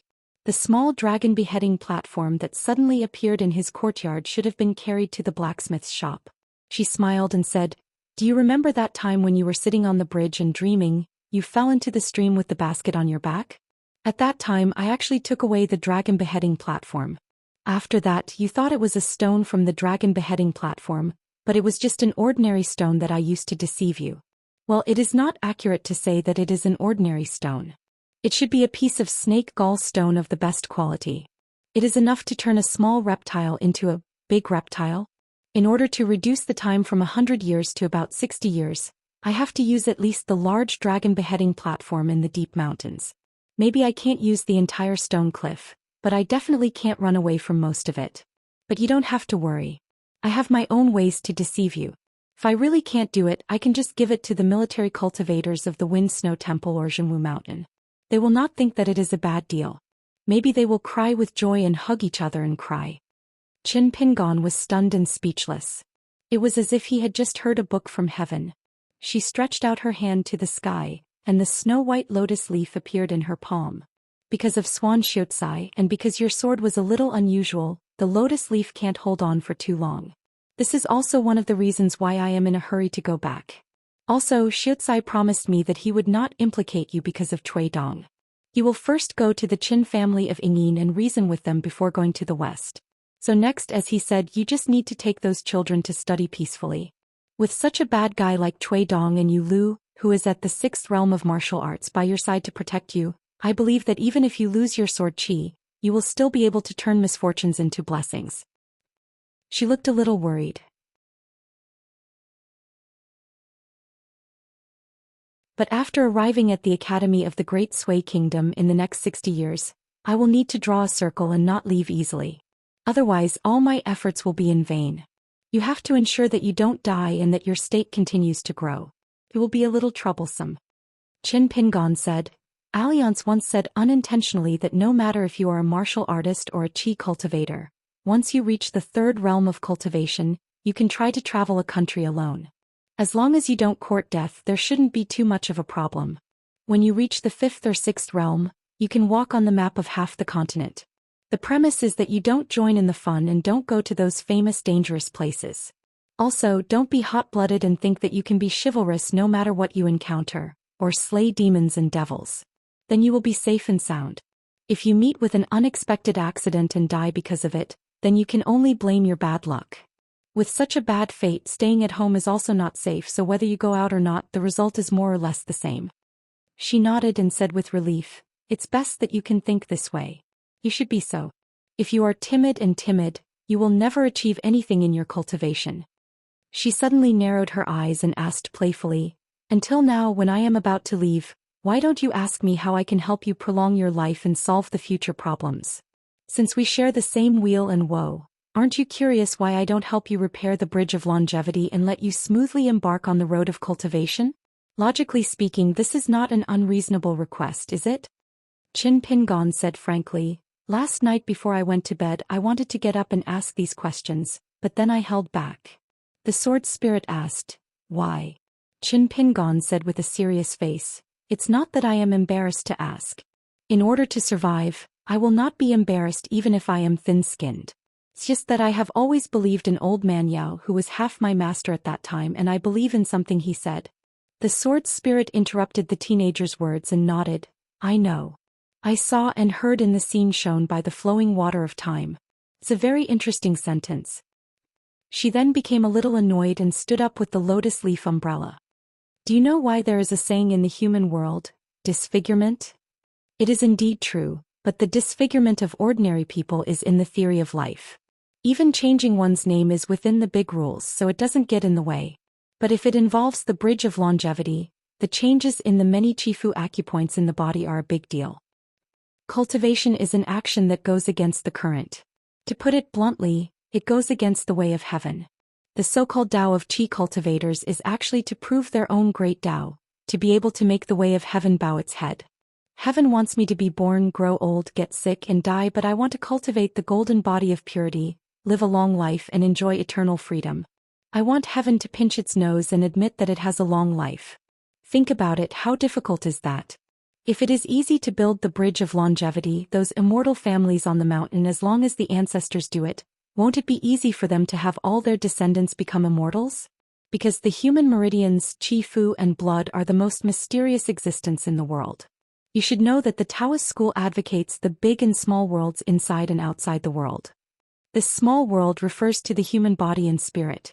Apart from implying that the human body is a natural paradise, the bridge of longevity is a bridge that connects the two worlds. Therefore, it is really as difficult as ascending to heaven. It is not that no one can do it, but the price to pay is very high.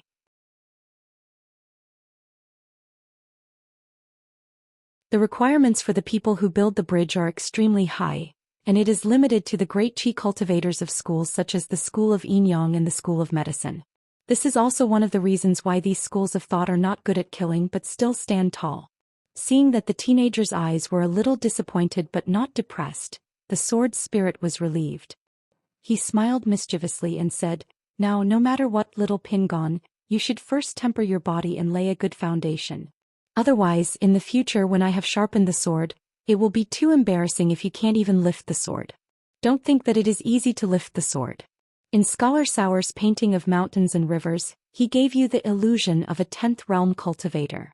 The body of an ordinary ninth realm cultivator may not be comparable to that of a fifth or sixth realm cultivator, but the 10th realm cultivators who are determined to break through the threshold are not idiots who would dare to underestimate the tempering of the body.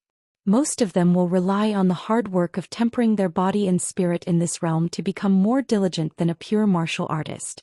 Bit by bit they will polish their body and spirit, not allowing the slightest flaw. Therefore this has created the interesting situation where the 10th realm chi cultivators in the world are all old turtles in the water. Qin Pingon remembered all these words firmly in his heart. The woman in white stood in the courtyard and said with a smile, "Little Pingon, you must wait for me for 60 years. Also, when the time comes, don't become a white-haired old man. It is really a killjoy. Be careful that I don't recognize you as my master."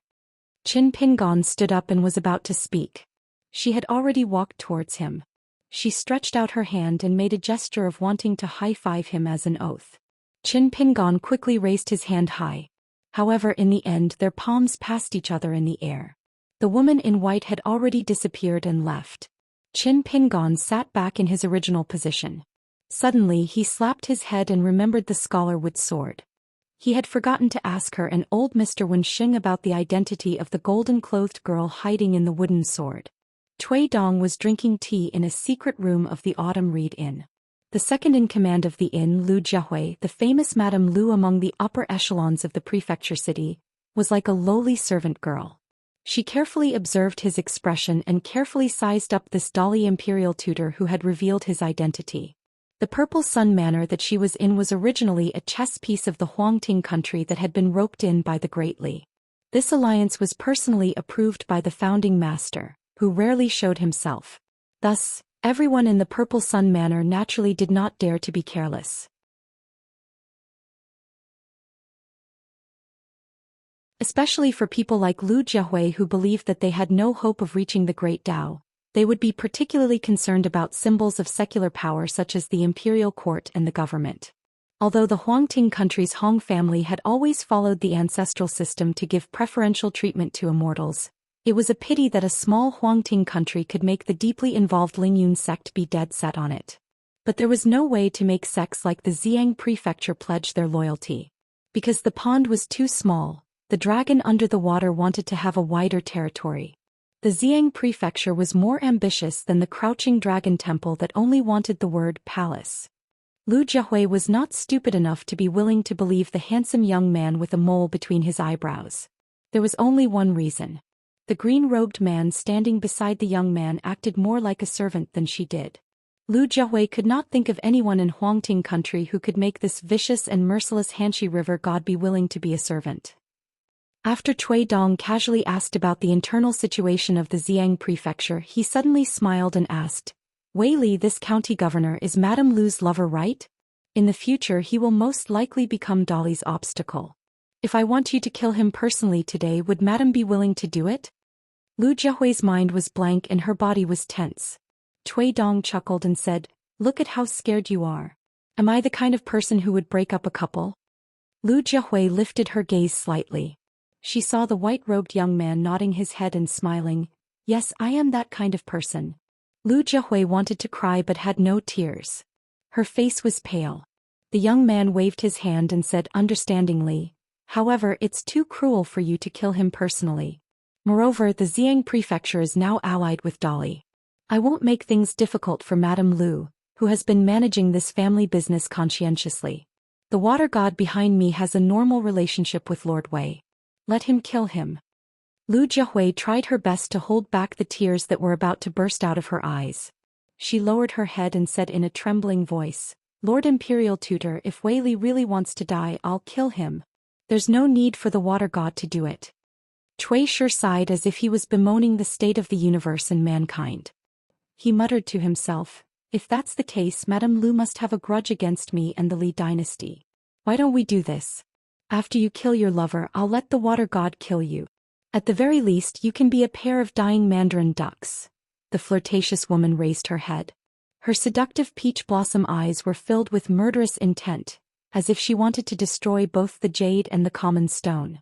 The green-robed man took a step forward and sneered.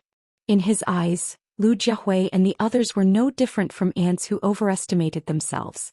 The woman suddenly woke up and took a few steps back. Cui Dong, who was sitting cross-legged on the chair, pinched the lid of the cup and gently fanned the tea mist. The fragrance assailed his nose. He closed his eyes and sniffed in an intoxicated manner. Then he slowly opened his eyes and stared at the woman who was fighting in her heart. Cui Dong smiled and clicked his tongue. All living beings are bitter. Love is the most important. On account of this good cup of tea, I'll let Wei Li off. Really, I'm not lying to you. The woman's body went limp and she almost fell. She mustered her last bit of courage and asked timidly, Lord Imperial Tutor, are you really not lying to me? Cui Dong could not help but laugh. What's the point of lying to you? Of course Lu Jiahui did not dare to believe it. The originally astute woman suddenly lost her soul. Cui Dong said unhappily, okay, go out. In the future, remember to keep an eye on Wei Li. Don't let him do anything stupid. In the future, whether or not you can become Dali's wife and whether or not Wei Li can soar in Dali's officialdom will all depend on you, Lu Jiahui's ability. In this way Lu Jiahui understood. Otherwise she really would not be able to catch up with the Dali Imperial Tutor's wild and unconstrained ideas. The feeling of fear had already seeped into her bones. Not only was she afraid of an unpredictable and seemingly weak young man, but she was afraid of the invincible Dali army. She was afraid of the Dali Imperial Tutor who was second only to one person. When she thought of their first meeting, the woman only felt that it was a big joke. She even accepted 2,000 taels of silver from him without any qualms. That was probably the hottest silver in the world. Cui Dong saw that she was still stunned and said coldly, get out. The woman quickly said goodbye and left. When the woman left the secret room, the man in green robe asked, Imperial Tutor, are you really not going to kill Wei Li? Cui Dong had a smirk on his face. Guess. The man in green robe had a headache. He smiled bitterly and said, I really can't guess what Imperial Tutor is thinking. Anyway, I just follow orders. Cui Dong drank a big mouthful of tea and then covered the teacup and put it on the table. He slowly told the truth. I'm not going to kill him. Wei Li and that he bow under you are talents that I, Dali, am willing to use in the future. The man in green robe was really caught off guard this time. Use Wei Li. Why was this so? How could a fourth-grade local official of Huangting country with no family background enter the eyes of the Imperial Tutor of Dali? Cui Shi ignored the doubts of the water god of Xianxia River, lightly tapped on the table with a finger and said, Next, isn't the autumn harvest coming soon? Your great water mansion will follow the old methods that practice makes perfect. Make some accidents happen in this county. Make some tragedies that the people can't make a living. When the resentment of the people is about to boil, give Lu Jiahui a chance to pass a message to Wei Li, saying that you, the water god, have promised to help him settle the situation. Yes, Wei Li will definitely be suspicious. It doesn't matter, you can pretend to ask him for money, and have him go to the Ministry of Rights to ask for a horizontal board. In this way, even if he still has doubts for the sake of the people in his territory, he will still nod his head and agree. Then, until the Great Li army is about to march south, you will continue to tease Wei Li like this. When the Great Li army is about to reach the city, when Wei Li is determined to defend the county to his death, you can spread the news that Wei Li colluded with your great water mansion, and deliberately walked step by step to this high position for the sake of reputation.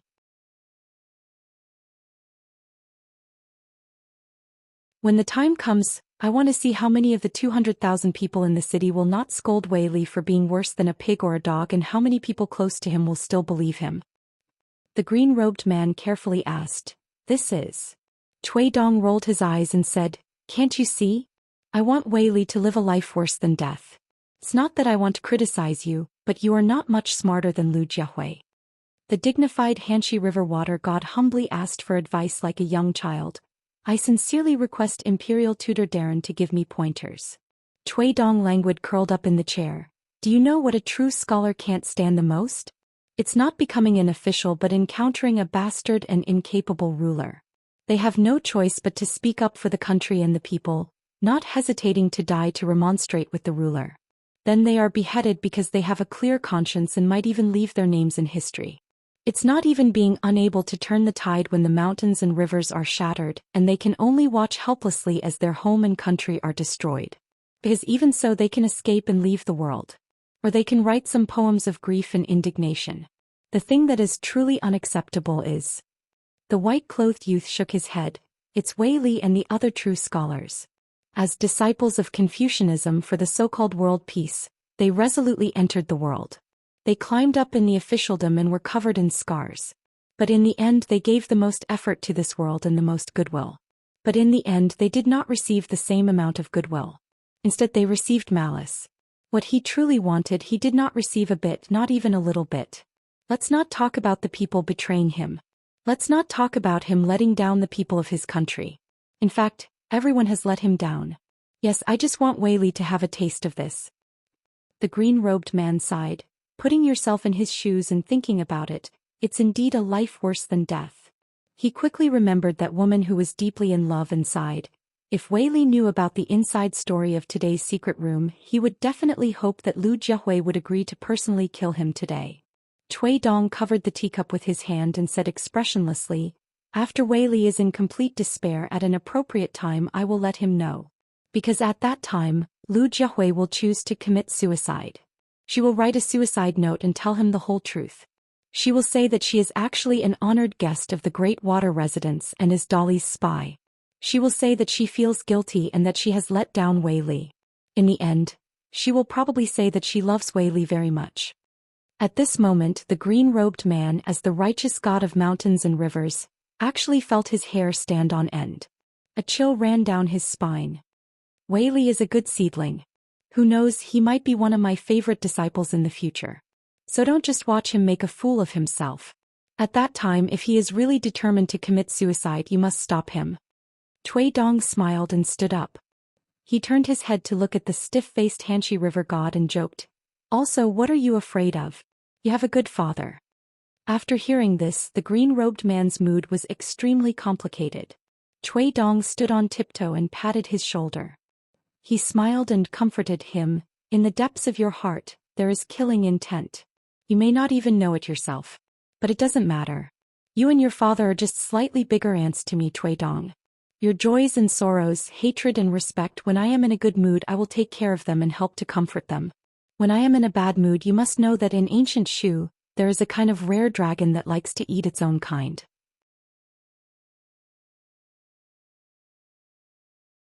"I will."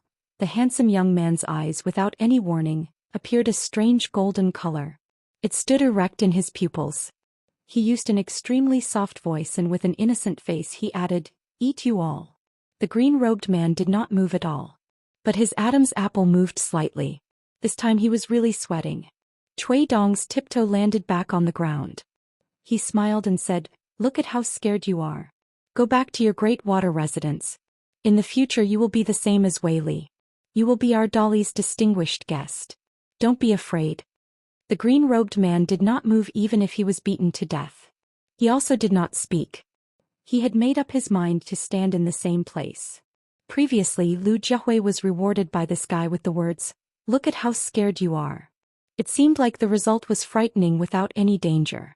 But in reality, then when he heard the sentence, "Look at how scared you are," it was just a difference of one word. What was the difference? Cui Dong pretended to be enlightened and said apologetically, "You really thought too much this time." The green-robed man only raised his arm and wiped the cold sweat from his forehead. Cui Dong thought for a moment. He turned around and picked up the teacup. After drinking the last bit of tea, he thought for a moment and put down the teacup. He said softly, "In the future, with the help of your father and I, if you can successfully eat that half in the future and be tightly bound to the throne of Dolly, I believe you can completely relax. You should also know that in this matter, which is almost more important than the great Tao, your father does not have a natural advantage like you. It is the same for me. At that time you will be qualified to be on equal footing with me." The green-robed man was stunned on the spot. Then he lowered his head and cupped his fists. His eyes were burning. He did not say a word because everything was understood without words. Cui Dong waved his hand to drive him away. "Get out." The green-robed man was overjoyed as if he had been granted amnesty. His entire body turned into a cloud of light green mist and whistled away. Cui Dong put his hands behind his back and closed his eyes. In the spacious and luxurious secret room, he repeatedly paced in a circle. Finally, Cui Dong raised his head and looked straight at a wall. as if he wanted to see a place far away. "Old man, you're finally gone." Cui Dong narrowed his eyes and smiled. He strode out of the secret room. When Cui Dong tiptoed back to the courtyard, there was still some complacency between his eyebrows. So what if he lost his cultivation? Wasn't he still playing those idiots in the palm of his hand? In the courtyard, Qin Pingon was asking Li Baoping about the construction of the Tomb of the Rich and what to pay attention to. Because Qin Pingon had always thought that when he was rich in the future he would build a small tomb that did not even have a tombstone as well as a better one.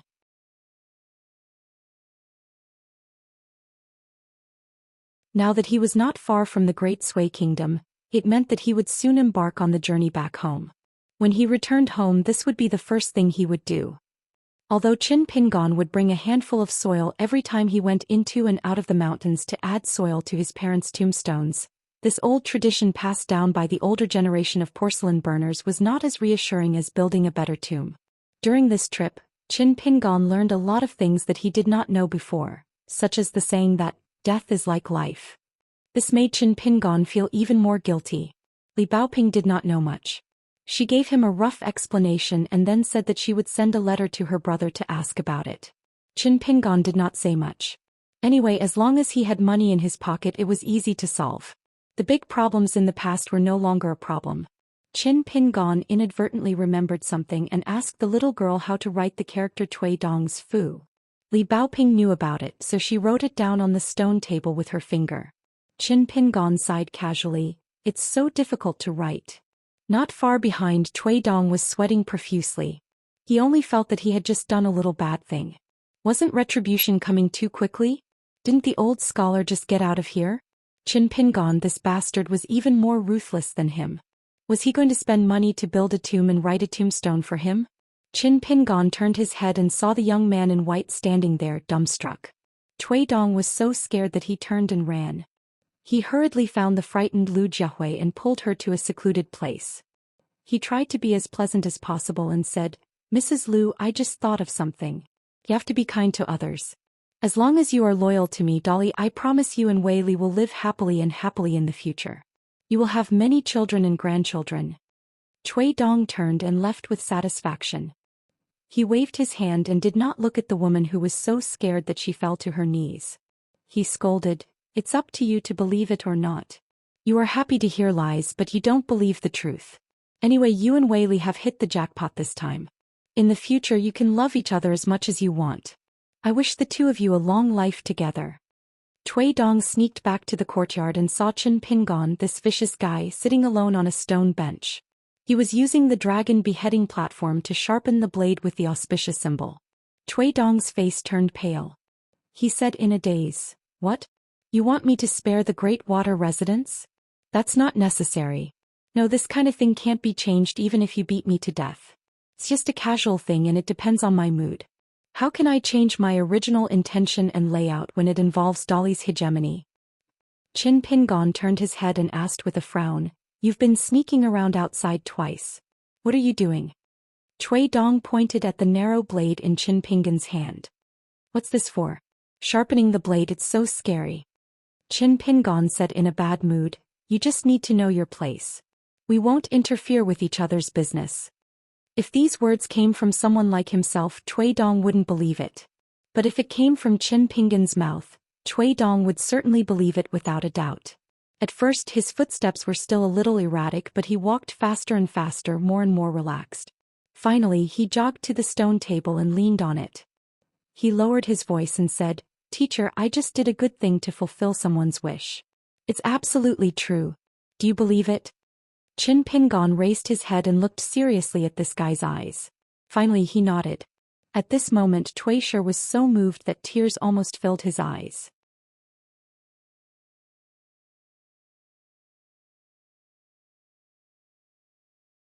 Could be imagined that this trip out of isolation was full of disasters for the young Cui Dong. Cui Dong said with a flattering smile, "Teacher, why don't I help you sharpen the blade? As a disciple you're always so idle and don't do your job.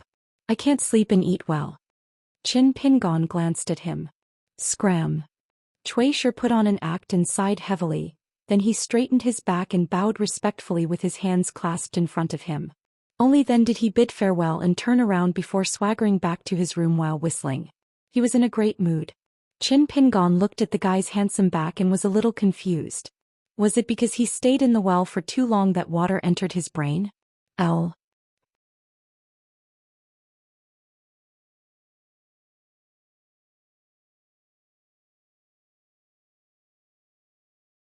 159. After staying at Autumn Reed Inn for 3 days, Lin Shi finally said that there was no point in staying any longer as he could no longer absorb too much spiritual energy. For some reason, every time he breathed in the pavilion for a long time, he would feel a sharp qi emitted by a sharp weapon. His body and spirit could not withstand it. Lin Shi rarely joked and asked Qin Pingon to go to the bottom of the well to see if there were any treasures. Qin Pingon roughly guessed the truth. It must be because of his fight with Cui Dong. The 2 strands of sword qi that left the qi residence had damaged the landscape of the ruins of the old city god. As it involved the sword spirit, Qin Pingon could not say much. He could only take a few more glances at Cui Dong before leaving the inn. The latter had been in a good mood for the past 2 days and walked with a swagger. After Qin Pingon glanced at him, he immediately became more well-behaved. Cui Dong was a little confused and began to reflect on what bad things he had done to deserve retribution. When the group left the inn, there was someone preparing to stay at Autumn Reed Inn. Cui Dong looked straight ahead, but Li Baoping and the other 2 children were surprised. It turned out that it was the old assistant minister of Huangting Kingdom. He had brought his family and servants all the way to the county capital. There were 3 carriages parked in the alley outside the inn. Seeing an old friend in a foreign land, the old assistant minister of the Ministry of Revenue laughed heartily, especially when he saw that Li Baoping, Li Huai and the other children had changed their straw sandals into boots and wore new clothes. They were full of vitality. The old man was even more gratified and had to send them out of the city. Among the family of the old assistant minister, there was a graceful woman in simple clothes and a dignified man in a green robe. They were the most eye-catching. The old man introduced them as his eldest daughter and youngest son. He said that they were not good at studying and that it was an extravagant hope to rely on his children to bring honor to the family. Listening to his father's complaints in front of outsiders, the green-robed man remained expressionless. The mature woman smiled as she looked at the young boys, girls, and children. Finally, she fixed her eyes on Yu Lu. The woman's smile became even wider, as if she had accidentally found the most delicious delicacy. The woman coughed uncontrollably and quickly lowered her head. She raised her sleeve to cover her scarlet lips and coughed dryly twice. Inside the wide sleeves, the real scene was a woman secretly swallowing her saliva and licking her lips. Qin Pingon frowned. The tall youth who acted as the coachman smiled as usual and turned to look at Cui Dong. "Young master, when shall we leave?" Cui Dong said indifferently, "Let's go." The old assistant minister laughed heartily and said, "My old body has caught a cold before and I really can't stand the wind and the sun. Let's sit in the same carriage as young Master Cui, and I can ask young Master Cui about the cliff carvings. The 2 of you follow behind. If you don't want to walk out of the city, it's up to you whether you want to take the carriage or not." The 2 carriages drove out of the flowing cloud alley. In the carriage in front, Cui Dong and the old assistant minister sat opposite each other. The atmosphere was heavy. The old man who appeared to be the assistant minister of Huangting country cupped his fists and said, "I came uninvited this time. I hope Lord Imperial Tutor can forgive me." The youth in white with a cinnabar dot between his eyebrows rubbed the jade pendant on his waist with 2 fingers. He stared at the old man impolitely and his words were even more offensive.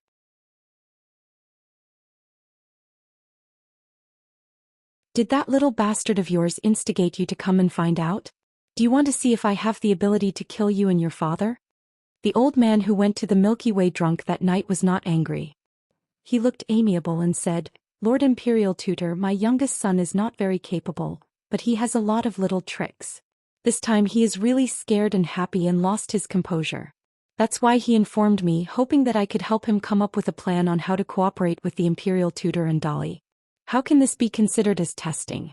Lord Imperial Tutor, you misunderstood and overestimated my youngest son." Cui Dong shook his head and said, "I don't care about what you think, I only care about how you do it and the final result.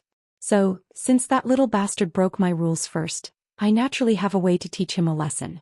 As his father, if you're not convinced and intend to break the alliance and not be the hill master of the new Academy of MT Padding Cloud, we can slowly calculate all of this. Let's see who's stronger and who's stronger. Old Dragon, who was disguised as the old assistant minister, had a gloomy expression. Lord Imperial Tutor, why do you have to be so overbearing? My youngest son's actions may have crossed the line, but to the Imperial Tutor who holds great power, isn't the big picture more important? Don't tell me that I don't deserve the Imperial Tutor's forgiveness and accommodation? You fellows who treat mutual deception as your spare time might think that this kind of probing is normal. I used to be like this, but the situation is different now. Cui Dong narrowed his eyes. My teacher has just taught me a principle. Sometimes you can't take a single step out, otherwise you'll be beaten. Cui Dong leaned forward and looked at the old man's gloomy face. He sneered and said, "Do you really think you're qualified to ride in the same carriage as me? Then do you know that your original body, the old, thin and small flood dragon on the Crouching Dragon Temple's inkstone, is now in my hands?" The old man smiled bitterly. Lord Imperial Tutor, why do you have to do this? Even if there are some small disputes between allies, there's no need for the foundation of the Great Tao, right? The old man restrained his expression and his eyes revealed a cold cruelty. This was originally a good thing, but Lord Imperial Tutor, aren't you afraid of a life and death struggle? Both sides will end up with nothing? Cui Dong stared at the old man's eyes that had yet to remove the camouflage. His words became more and more aggressive, but his tone was extremely calm. It was like the world's widest river and his skills were all under the water. You don't deserve to talk to me about your principles. You have to use your heart to figure out my principles, understand? Next, I'll use the ancient thunder technique to strike the sleeping old dragon on the inkstone, which is your original body, until I've broken your 300 years of cultivation. So, you see, I don't even need to care about your little bastard.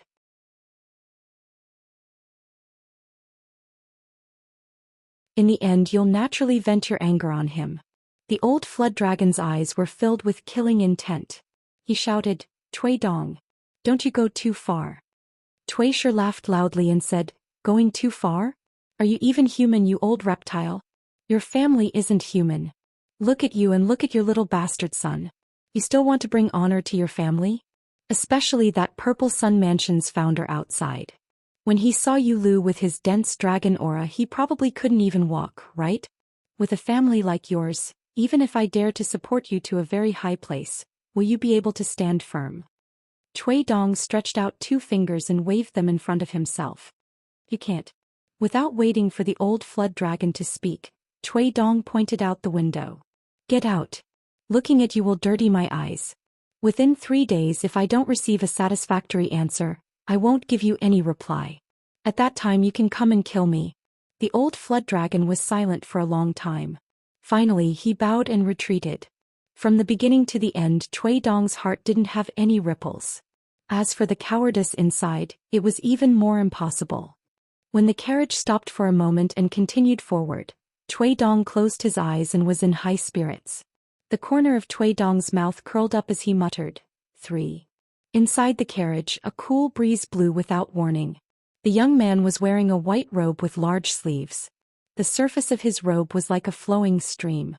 On the side of the road, after seeing the old man leave the carriage, he chatted with the children for a while and stayed behind to watch the group leave the county city. The green-robed man and the graceful woman walked down from the carriage behind. They were somewhat puzzled.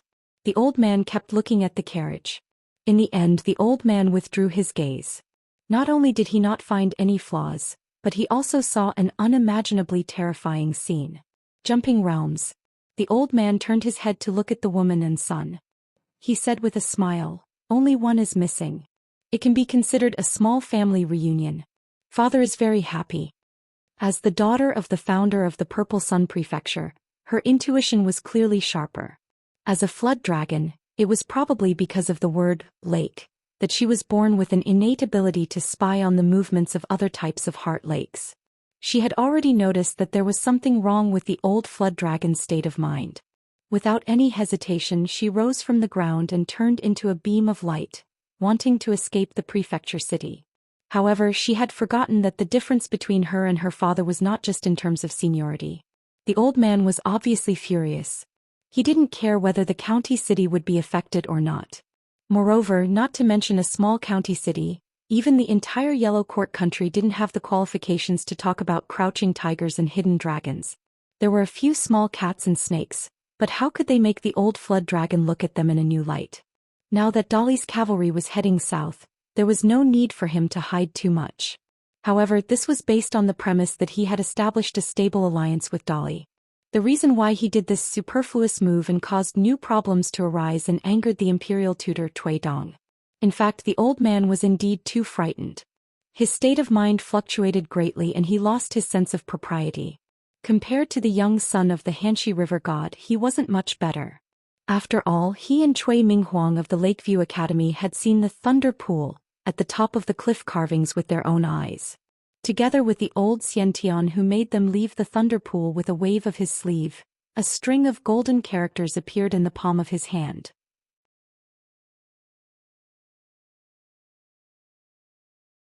In the secret letter sent by the green-robed man, he talked about the young Dali imperial tutor on behalf of his father. He described in detail Cui Dong's various actions. He also said that he had lost all his realms and cultivation. In the words of the Hanxi River god, there wasn't the slightest bit of malice. He just hoped that his father could help him probe and see if he could help the Great Water residents gain more benefits. After all, how could a Great Water resident dare to wrestle with Cui Dong? Even if he killed Cui Dong, what benefits would there be? When Dali went south, wouldn't it be the time for the Great Water residents to be destroyed? The green-robed man asked in a trembling voice, "Father, why? Did Big Sister do something wrong?" The old man stretched out a withered palm and his 5 fingers formed a hook. He drew down little by little and said with a cold face, "It has nothing to do with your sister. It's mainly because of your superfluous actions. You caused me to lose 300 years of cultivation and caused many twists and turns in the future. I'm not in a good mood. Is this reason enough?" Scarlet blood flowers bloomed between the old man's 5 fingers. They looked small and cute, but in fact they weren't warm at all. Because in the sky the same thing happened. The woman's body was cut with 5 huge blood grooves. It was more miserable than pork on the chopping board. With one slash there were deep wounds that showed the bones. Not only that, the woman who had escaped 1,000 feet away was quickly pulled back to the county. However, because the tragedy happened silently in the sky, the people in the county didn't notice. Except for a few who happened to look up at the sky and were stunned, the rest didn't cause much of a stir. Finally, the woman fell to the ground with a bang. Her body was a mess of flesh and blood. Her talisman's robe, which was originally in good condition, was tattered and didn't cover her body. The woman curled up on the ground and wailed in pain, begging the old dragon. The dignified Xiang residence's chief, one of the few qi cultivators in Huangting country, a great immortal who had the potential to reach the 10th realm, was rolling on the ground like this. The old man waved his hand and the woman's body fell horizontally to the side of the road. After breaking a pillar, she slumped at the foot of the wall like a pile of mud. The green-robed man's face turned pale. "Is that imperial tutor angry? This is an insignificant test. Even if I'm wrong, is it worth him to mobilize so many people? Isn't he afraid that we'll turn to the Great Sui Kingdom?" The old man stared at his young son who was full of fear and sighed. He flicked his sleeves and left. He didn't teach him a lesson and just left 2 words, useless. That Hanxi River god went to carry his dying sister and returned to the carriage. The coachman was the river god's scholar under the Great Water residence. When the green-robed man lifted the curtain, his back was facing the scholar.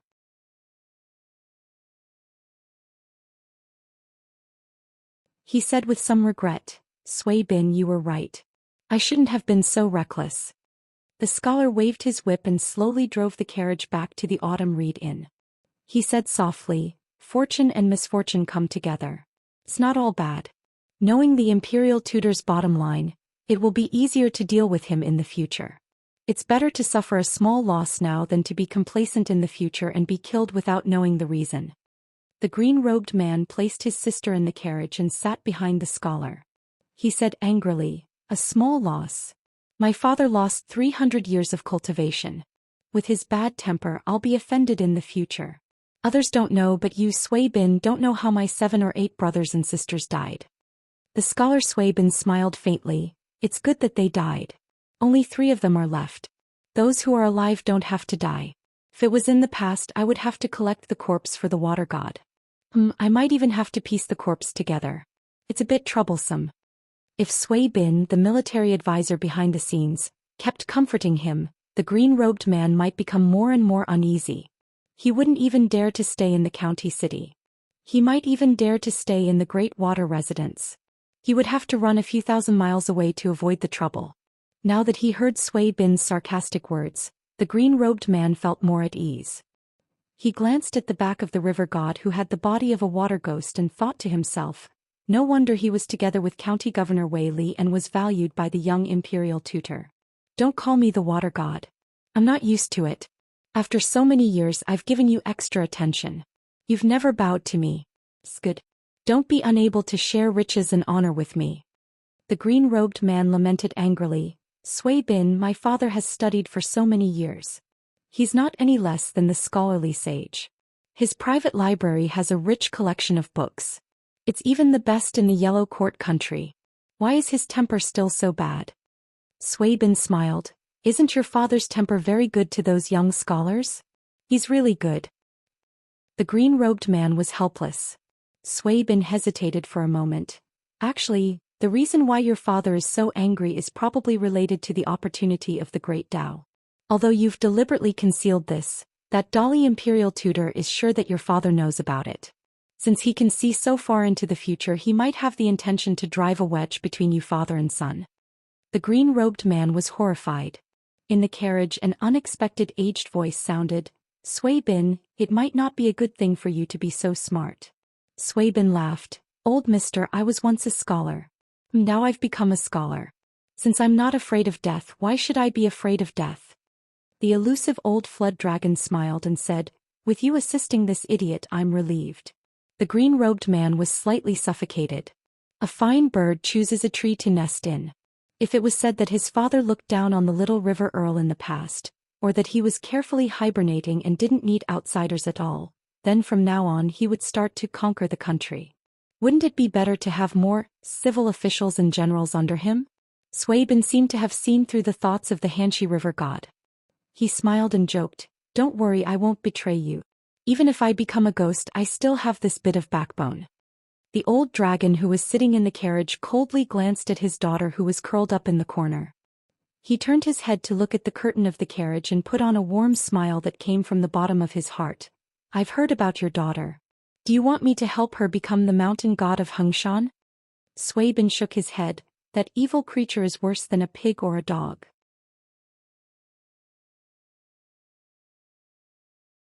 Just let her live and die on her own. The old dragon laughed heartily. This temper is like mine. The green-robed man outside and the heavily injured woman in the carriage were both filled with desolation. Every family had their own difficulties. Whether it was the Xianxia river god or the founder of Xiang Manor, they were only one step away from the 10th realm. In their own territories they were high above, having the power to kill and seize. They were even more unrestrained than the rulers of the mortal world. But so what? After leaving the county city, the group and the carriage headed west. Cui Dong walked down from the carriage and came to Qin Pingan's side. He first smiled at Li Huai. Do you want to sit in my carriage? It's spacious and comfortable. You can even lie down and sleep. Li Huai was eager to try, but he didn't dare to make a decision. Qin Pingan smiled knowingly. Go. Cui Dong said in a low voice. Mister, learning how to conduct yourself is indeed useful to me. I've benefited a lot. How should I thank you? Qin Pingan nodded. Cui Dong was overjoyed. What did Mister say? Although I can't open the treasure vault in the Fengsuan item and can't take anything out for the time being, the last time I entered the city, I bought all of that prodigal son's belongings. In fact, there were 2 good items. For example, that little glazed figure. It actually has a hidden secret. As long as you infuse it with spiritual energy and genuine qi, it will start to dance vividly. It can also sing melodious songs. Qin Pingan said to him, disappear. Cui Dong was very sad. He left silently and ran to pester Lin Shui and Li Baoping. In the end he was rejected. In the end he could only return to the carriage resentfully. Seeing Li Huai happily rolling around in the carriage, Cui Dong squatted at the side and opened a package. He took out the little glazed figure and shook it in front of Li Huai. Do you want it? Li Huai stared fixedly at the peerlessly beautiful glazed woman. She was about half a foot away from him. The child spoke insincerely, not at all. Cui Dong slightly increased his strength. From the inside of the glazed figure, it emitted a gentle light. Cui Dong then placed it on the floor of the carriage. Soon the glazed figure let out a squeaking sound. After a moment of silence, it suddenly came to life. It even danced gracefully. At the same time, it hummed an unknown ancient song. It was not the official language of the Great Sui Kingdom of Dali, nor was it the official language of the Aquarius continent. Therefore Li Huai could not understand what she was singing. However, the scene was really pleasing to the eye. The child could not help but lie on the ground and stare at the beautiful figure of the glazed figure in a daze. When the light that overflowed in the glazed figure's body faded, the glazed figure calmed down and returned to its rigid and unmoving state. Cui Dong said patiently, "You don't want it even if I give it to you for free?"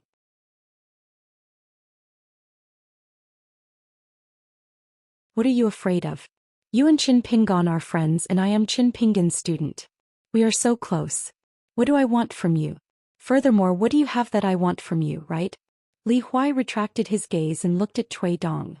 He said angrily, "Bullshit, I have a lot of treasures on me. Do you have insect silver? You will turn into a grasshopper or a dragonfly." Cui Dong did not know whether to laugh or cry. "That was my gift to you, right?"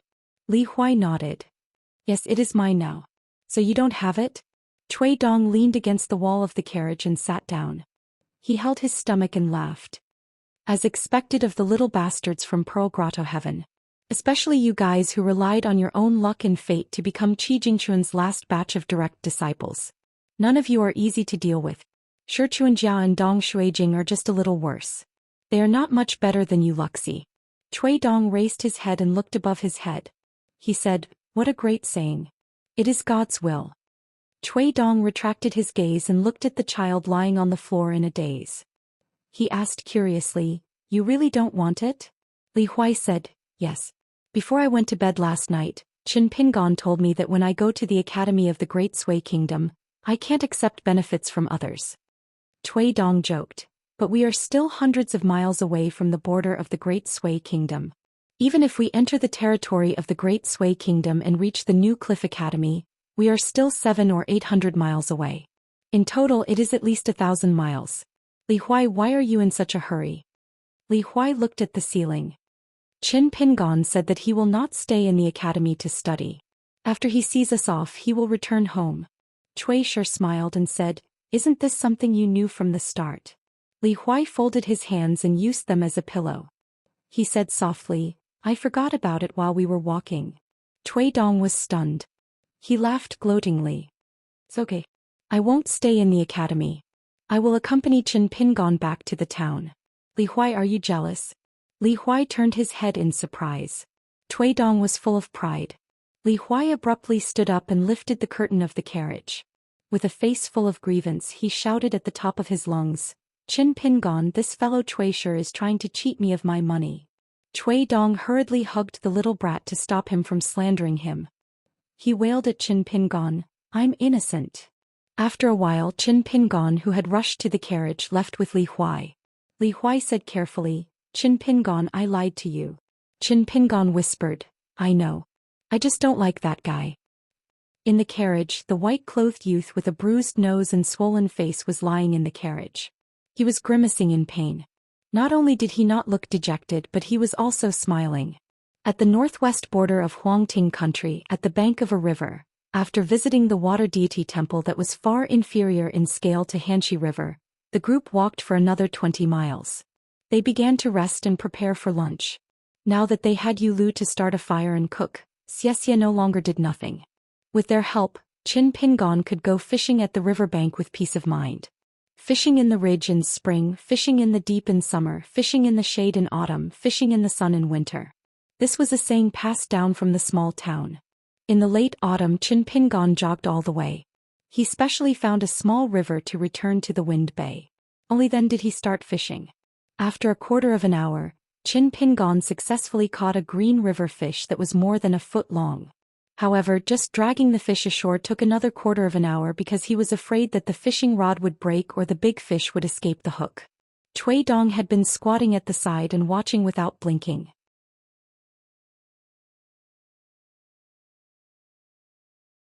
When they went back, he must help carry the fish. In the end, there was an extra pot of delicious stewed fish for dinner. Cui Dong, who thought that he had done well, quickly moved his chopsticks and fought with Li Huai until his face turned red. After eating, he cleaned up the mess with Yu Lu. When they were free, Qin Pingon began to practice his walking stance along the river. Yu Lu borrowed the fishing rod and went to find a place to fish. Lin Shui and Xianxia were playing chess. Li Baoping was engrossed in his book. Li Huai's book box had an extra Liuli beauty, which he won from Cui Dong in a bet. This was not Cui Dong going easy on him. The two of them guessed the number of black and white stones. For the sake of fairness, Yu Lu, who had his back facing the two of them, picked it up. In the end, Cui Dong won 2 and lost 3, losing the Liuli beauty. Not only did Li Huai keep the worm silver, but he also gained another fierce general under his command. Qin Pingon walked all the way and walked very far away. In the end, he sat alone on the cliff by the river bank facing the river wind. On the cliff, with the 18-stop breathing technique, the youth tried to practice his walking stance at the slowest speed. Between movement and stillness, he was calm and composed. Not long after leaving the waterway on a mountain far away from human habitation, they met a group of weak mountain bandits. Lin Shui showed his beginner's thunder technique, and the bandits were scared witless. Qin Pingon went fishing at night and caught a big black fish half the size of a person. He went into the water and successfully caught the rare big fish. Qin Pingon happily returned to the campfire. When he saw Yu Lu, who was on night watch, he grinned and laughed. Yu Lu looked at the guy who was dripping wet and gave him a thumbs up. After that, they passed by a mass grave full of hostility and were besieged by ghosts. Lin Shui, who had gradually mastered the thunder method, showed his might. Every time he attacked, there was a faint sound of thunder. His face was especially bright, and there was a faint purple chi around his body, making him look like a divine general of the thunder tribe. After dozens of ghosts were killed by the thunder technique, a light lit up in the depths of the mass grave. Accompanied by a creepy shout, an enormous palanquin with lanterns hanging from the 4 corners of the palanquin floated over with gloomy air. With Qin Pingon and Xianxia protecting him, Lin Shui, who was not skilled in thunder technique, held on for a while. However, he still could not defeat the local boss of the mass grave in the sedan, a ghost that had cultivated for 100 years and condensed a true spirit. In the end, Yu Lu, who had not made a move, suddenly rushed forward and easily scattered all of the ghost's spiritual energy with a punch, making it disappear into thin air. After that, Lin Shui read more and more frequently.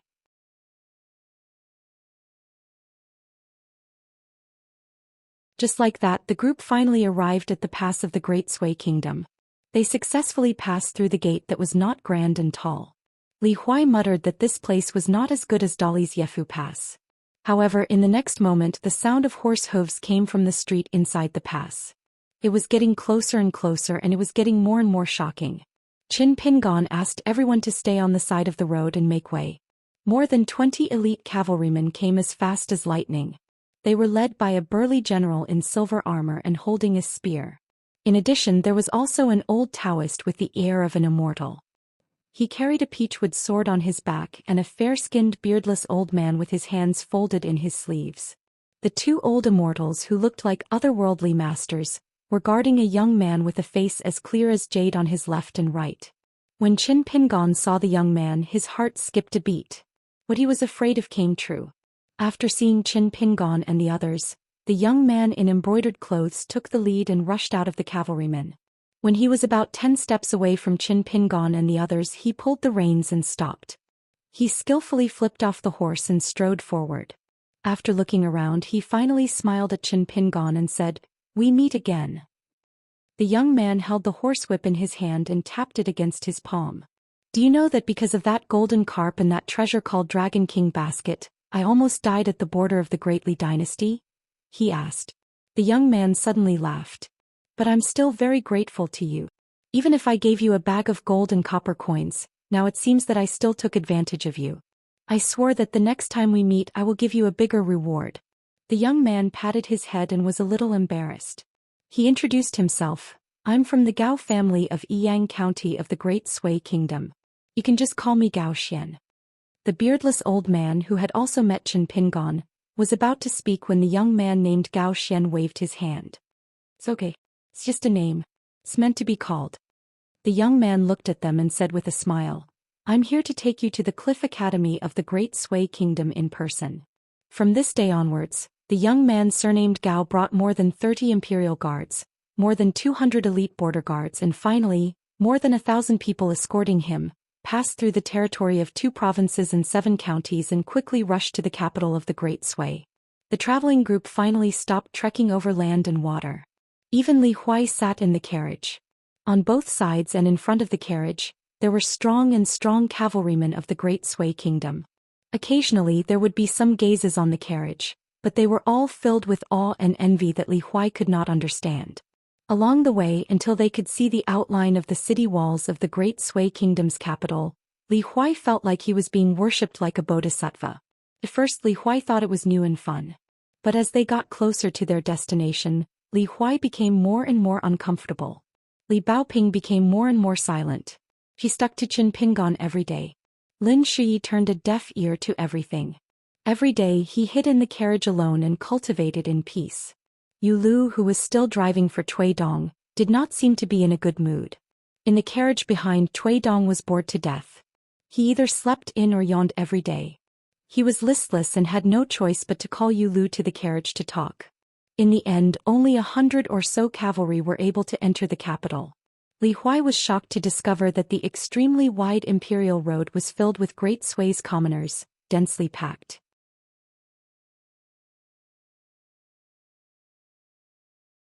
It was as if the entire capital had already emptied out its alleys, having eaten their fill and had nothing better to do. All of them came to watch the bustle. Lin Shi opened his eyes and stopped cultivating. He lifted the curtain and looked at the crowded scene outside the window. The young man sighed. It turned out that being Mr. Qi's disciple was so unusual. The new Cliff Academy moved to the Great Sui Kingdom and was built on Donghua Mountain, the most beautiful place in the capital of the Great Sui Kingdom. The academy was built along the mountain and gradually grew taller. Its scale was far greater than that of the Dali Academy. It was said that the emperor of the Gao family not only invited the most learned scholars of the Great Sui Kingdom, but also sent half of the Ministry of Rites, headed by the left assistant minister, to all the dynasties and states that were on good terms with the Great Sui Kingdom. He personally sent out grand invitations to all the famous scholars. In the end, he invited more than 30 masters of the literary circles of certain countries and famous scholars to Donghua Mountain in the capital of the Great Sui Kingdom to be teachers of the new academy. However, from the emperor of the Great Sui Kingdom to the common people, everyone knew that the Cliff Academy did not have Qi Jingchun. It was almost like 2 different Cliff Academies. Now that the hill master Qi Jingchun had disappeared without a trace, it was said that she had passed away due to illness. Therefore, whether or not there was a direct disciple of Qi Jingchun's overseeing the academy became the most important thing. Otherwise, it would be difficult to convince the masses without a proper name. Now they were here. They came to the capital of the Great Sui Kingdom, so the emperor of the Great Sui Kingdom felt that the ceremony could not be too grand. Although there were only 3 children, it was enough. They were Lin Shi, Li Huai and Li Baoping. In addition, there were 2 other students who were not his disciples. Naturally, they were not as important as the first 3, but they were the icing on the cake. Yilu, thank you. The streets leading to Donghua Mountain had been cleared. No one was allowed to walk without permission. Therefore, even the children of the rich families only dared to look at the meaningful carriages from the tall buildings on both sides of the road. The emperor of the Great Sui Kingdom, wearing the most formal yellow imperial robe, stood outside the academy at the foot of the mountain. He smiled kindly at the 5 children who came out of the 2 carriages. Behind the emperor was a small group of people with the most power in the Great Sui Kingdom. The entire Donghua Mountain was very strict. There were as many as 6 10th realm Qi cultivators, who were originally aloof from worldly affairs, near Donghua Mountain. They were all hiding in the dark just in case. Li Baoping asked, "Where is youngest uncle?" Everyone, including Yu Lu, looked at each other.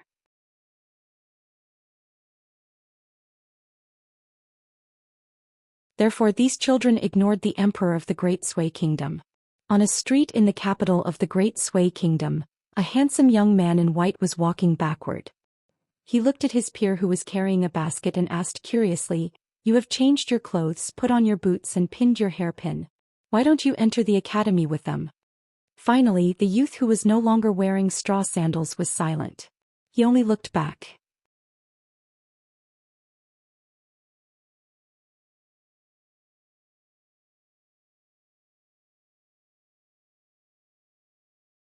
"160. No one in the Great Sui Kingdom, from the emperor to the ministers behind him, thought that the children's impoliteness was inappropriate. Instead, they all smiled and found it quite interesting.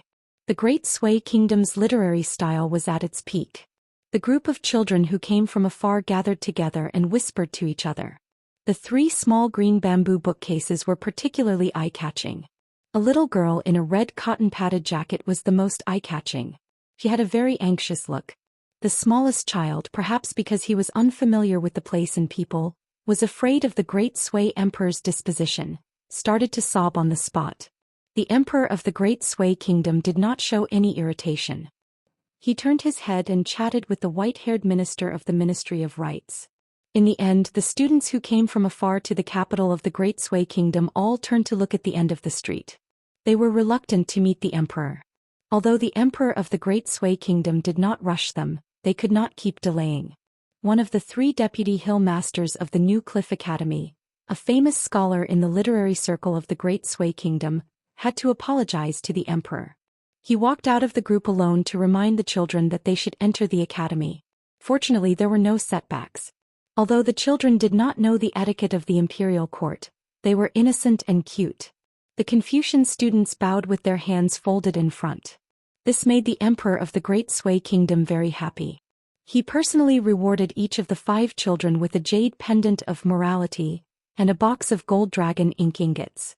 After entering the academy, except for the wall map that had to be worshipped to the Holy Master, the rest of the formalities that should have taken half a day were simplified. This made Li Baoping and the other 2 who were on high alert feel relieved. As for Xianxia and Yulu, they were used to it and were not nervous at all. In the end, the deputy mountain master personally led them to their respective schoolhouses and instructed them on future teaching matters. The 5 of them were assigned to different schoolhouses. Because the academy occupied a large area, other than the row upon row of buildings built against the mountain, the entire Donghua Mountain had been given to the Cliff Academy by the Great Sui. Thus, many schoolhouses were not too close to each other. This academy, which the Great Sui dynasty had placed high hopes on, had less than 200 students, but it had 30 teachers of virtue and prestige whose knowledge was profound. The Minister of Rites of the Great Sui Kingdom held the post of Hill Master, but it was only in name. The deputy Hill Master in charge of the specific academic affairs was a former teacher of Cliff Academy and one of the unofficial disciples of the Sage of Literature. His name was Mao Xiaodong and he had a brandy nose. He was 90 years old, but his complexion was good and he looked to be in his 50s or 60s. This time the old man did not show up to welcome them. The reason was that he had to teach in the school and could not delay the students' normal homework. Naturally, the Emperor of the Great Sui Kingdom had no objection. It was said that the deputy hill master had a mahogany ferrule on his waist that was engraved with the word rules. It was said that someone had seen with their own eyes that someone had engraved the word "do not exceed" in Xiaozhuan on the ferrule. This time, the Great Sui Kingdom successfully accepted the remnants of the Cliff Academy, which was unexpected. First of all, Emperor Dali was willing to let them go, which was very important. Otherwise, there was no need to talk about anything else.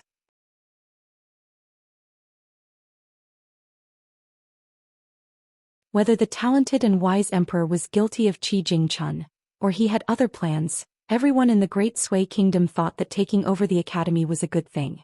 However, the teachers and students of the Cliff Academy, who had started with more than 40 people, were able to leave Dali's territory without a hitch. Their journey was not smooth but could be said to be fraught with danger.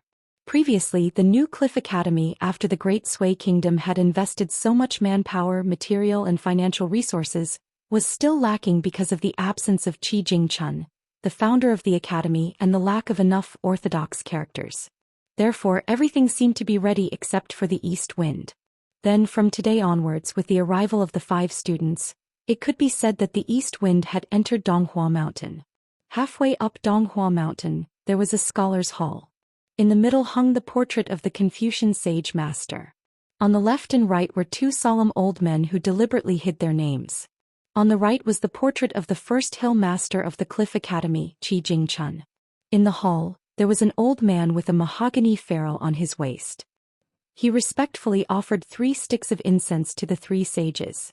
As he held the incense, the old man lowered his head and said quietly, "Literature carries the Tao and passes on the torch."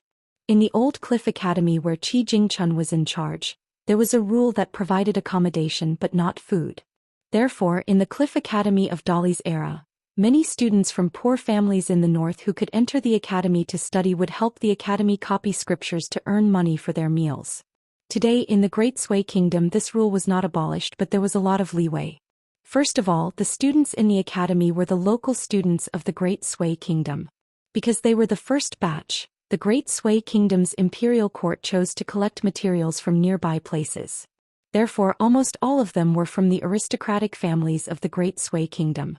These people did not lack money. Second of all, the new academy treated the students well. Books, brushes, ink, Confucian robes, and many other gifts from the academy were a shocking amount of wealth. Li Huai was the youngest in the group. When they arrived at the dormitory, as his roommates were still in class and had not returned, the child stood alone in the empty house.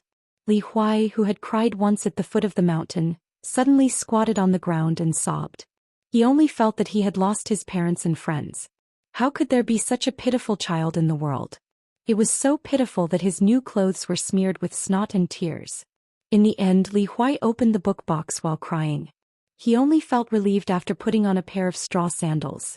However, he was afraid that wearing straw sandals would be looked down upon by others, so he put on a new pair of boots again and again. The lonely and helpless child cried again and again.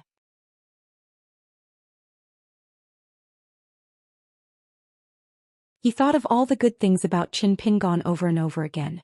After putting away the book box, Lin Shi went out for a walk alone. The handsome youth with a cold expression walked with firm footsteps. Finally he found a towering library. Because it was newly built, it emitted a faint woody fragrance. Along the way he could always hear the familiar sound of reading. Compared to the school in the small town, there were many more sounds of reading. Lin Shi took a deep breath and walked towards the library. He heard that here it didn't cost a single copper coin to read 10,000 books. Lin Shi suddenly felt a little sad. If that money grubber stayed with them, he would definitely study as hard as he could. After all, that was tantamount to making money. Li Baoping sat in the deserted dormitory. After opening the book box, she found the letter that her youngest martial uncle had written to her. In the letter he said a lot. He said that he was going home and would help her tell her family that she was safe. He would definitely tell her big brother that she had been very obedient and had endured hardships along the way. He said that he had made a hole in the gold fine copper coin and threaded it with a red thread. In the future she must wear it around her neck and not lose it. In case she needed money urgently, she could use it to exchange for silver. In the letter he also said that he had prepared a jade hairpin for her, Lin Shi and Li Huai as a parting gift.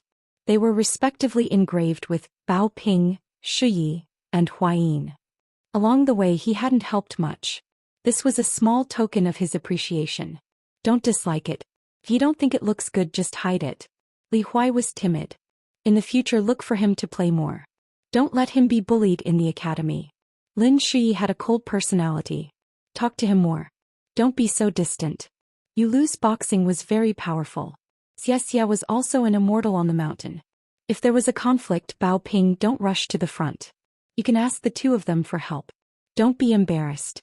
Even if you owe them a favor, youngest uncle will help you pay it back in the future. Youngest uncle has left the whetstone called the dragon beheading platform for you in the book box. But remember to find a place with fewer people when you whetstone in the future. Don't scare your classmates. Also, remember to keep the small silver gourd. At the end of the letter he said that he, the youngest uncle, had left without saying goodbye and didn't enter the academy with them. He wanted to apologize to them. He had come such a long way, but he didn't end it well. It was his fault as the youngest uncle. In the future all of you must study well. When you are successful in the future, youngest uncle can boast to others that he knows Li Baoping, Li Huai, Lin Shi, and he knows Qin Pingon. There were so many bits and pieces written in the letter, but every word was written meticulously and methodically. It was neither spiritual nor elegant. It was just like the character and temperament of the young man from Clay Bottle Alley. What was right and what was wrong. Good things should be cherished. No matter how much one cherished them, it was never too much. As she read, the little girl named Li Baoping's tears fell on the letter like the autumn rain of sorrow. It was neither big nor small, but it was sad. The stubborn little girl kept telling herself, "Don't cry, don't cry. If youngest uncle sees it, he will be sad." On the wide street of the capital city of the Great Sui Kingdom, the young man in white chattered and laughed. "Since you are so reluctant, why did you leave secretly?" It was obvious that he was rubbing salt on the wound. Qin Pingon didn't continue after that long look. He kept walking back with a straight face. Cui Dong asked, "You are the youngest uncle.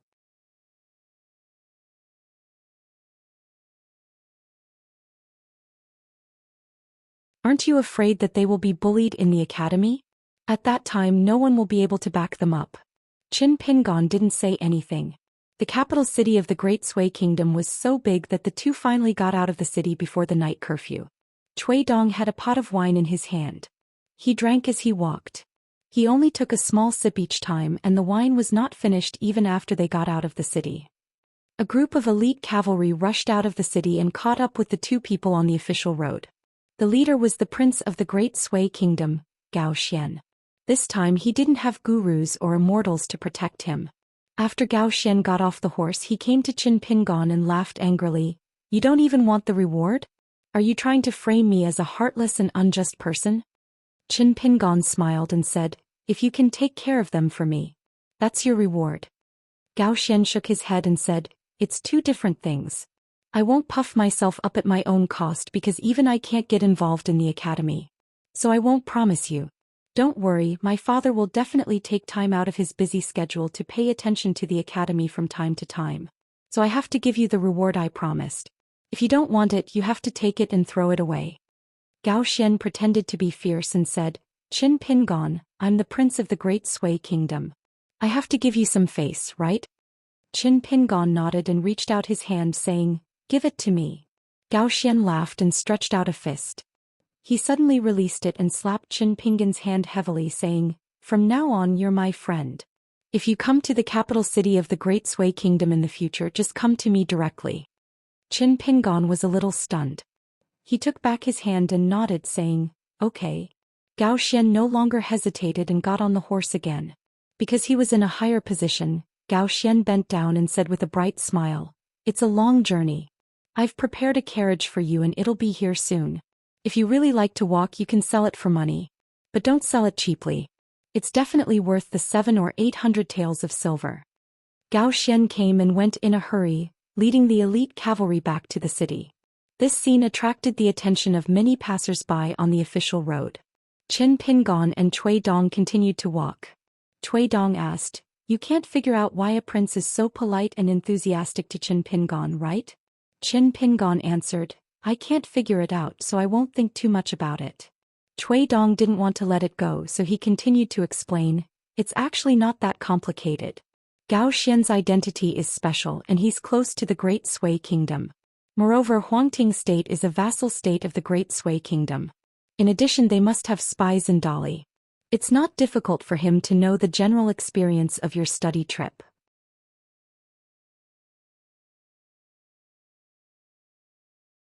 Moreover, the identities of Baoping and the others are more important than you think. So he's willing to be a little friendly to you and cast a long line to catch a big fish. Even if he can't catch it in the end, it's not a loss." Cui Dong pursed his lips.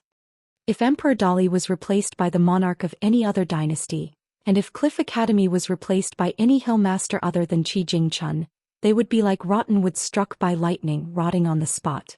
Of course, the Great Sui Kingdom has the guts to take over Cliff Academy, which is indeed admirable. Emperor Dali also has mixed feelings about this. You may not believe it, but the Lu dynasty that Wuxia belongs to, although it was recognized as the strongest country in the north of the Aquarius continent before it was destroyed, Emperor Dali only has 3 enemies in his mind. The Lu dynasty emperor is not one of them, but the Great Sui Kingdom's Gao dynasty, whose national strength is slightly inferior, occupies a spot. While Cui Dong was revealing these secrets, Qin Pingon was busy changing into his straw sandals. This made Cui Dong, who was throwing flirtatious glances at a blind person, feel somewhat defeated. Cui Dong asked tentatively, "Mister, when you go back, can you also knit a pair of straw sandals for me? I can also have a small bookcase." Qin Pingon carefully put away the pair of sandals, picked up the big bamboo basket and continued on his way. He said unhappily, "Wearing straw sandals is not for fun." Cui Dong smiled and said, "I think it's quite fun." Qin Pingon walked along the side of the official road, looked straight ahead and asked, "Is reading fun?"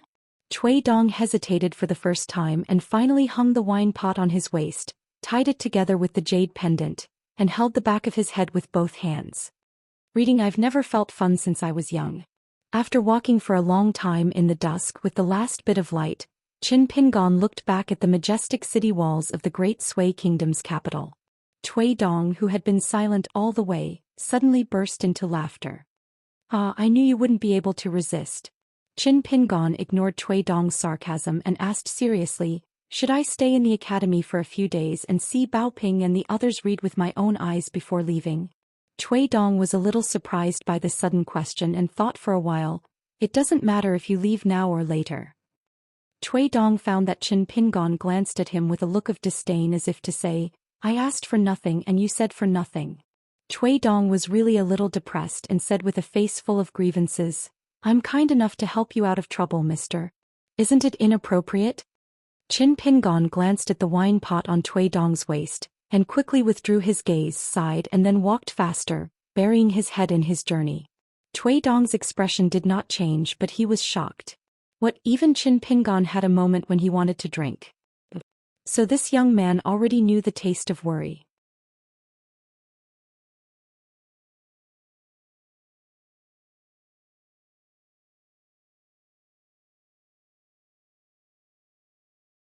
"161.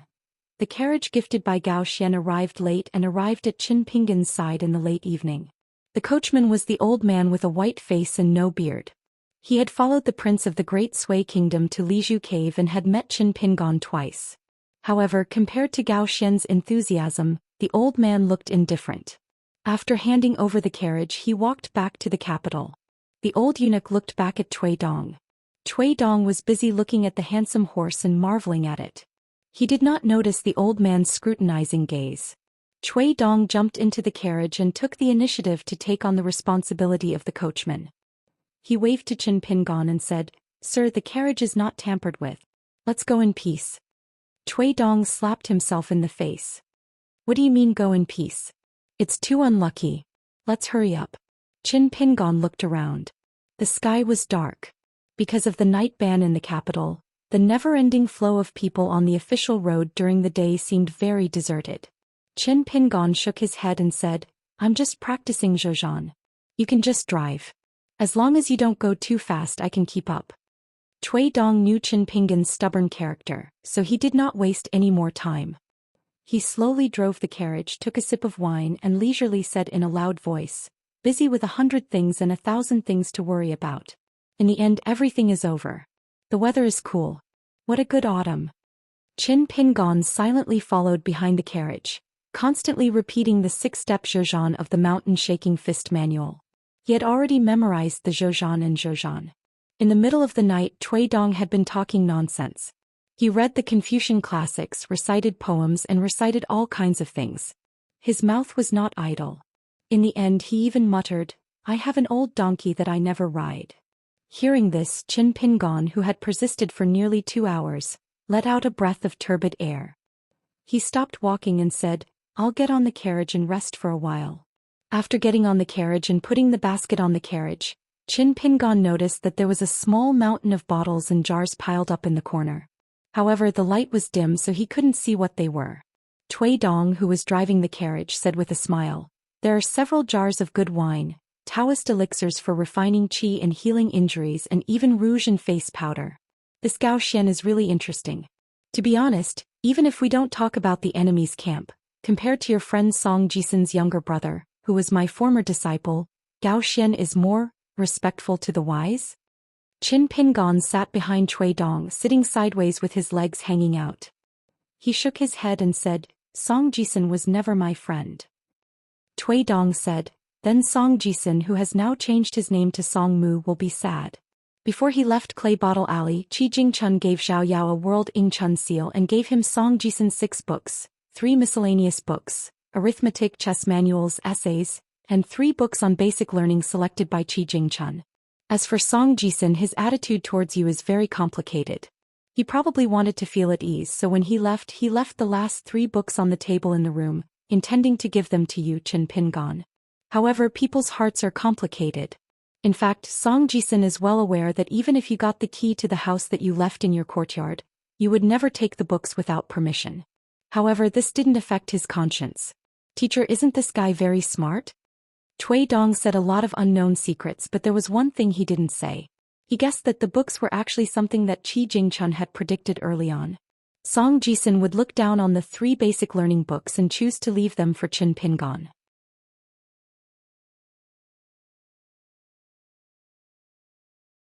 In terms of playing chess, planning, and calculating, Tui Dong used to think that he was far better than Qi Jingchun. Looking back now, of course, he was very wrong. Chen Pingon said in a low voice, Song Jisun has always been very smart. Tui Dong asked curiously, your relationship with him is so strained because he lied to you and violated your oath? Chen Pingon didn't say anything. Tui Dong said with a smile, don't blame me for talking too much. I'm not trying to absolve Song Jisun. I'm just telling you the truth. No matter right or wrong, Song Jisun has his own reasons for this matter. In fact, the reason is very simple. Song Jisun ate well, dressed well, and lived well. He was better than you in everything. Later, he even had a maid to take care of his daily life. He was proficient in reading, chess, calligraphy, and everything else. But the more he was like this, the bigger the knot in his heart became. Chen Pingon finally said, at that time he was misunderstood as the illegitimate son of the construction supervisor.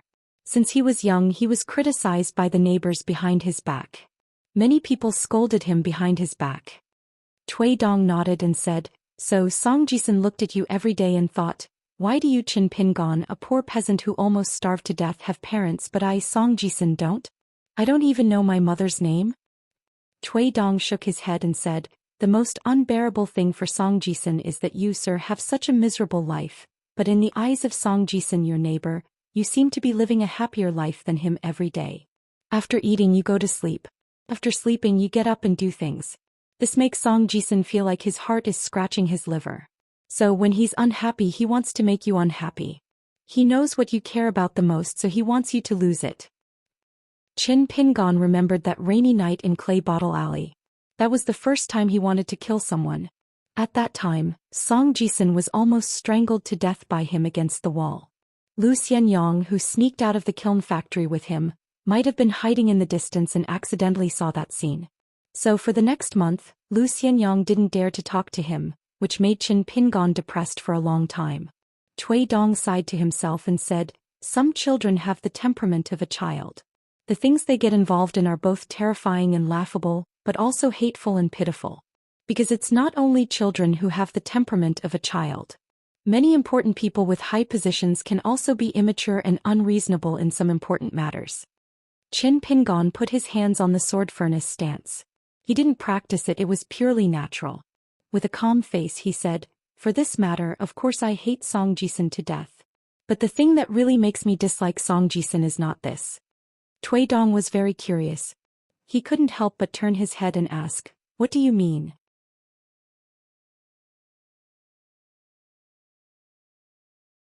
Chen Pingon slowly said, that time when Lu Xianyang was almost beaten to death, Song Jisun actually squatted on the wall and fanned the flames. He couldn't wait for Lu Xianyang to be beaten to death. This kind of person is very scary. Tui Dong was silent. Chen Pingon raised his head and looked into the distance. In my hometown there's a saying that goes, it depends on the person who carries the burden. I don't think that's a big deal. But if you think it's fun, you're so bad that you add a stone to another person's burden. How can you be friends with such a person? Tui Dong joked. Song Jisun didn't add a stone to your burden.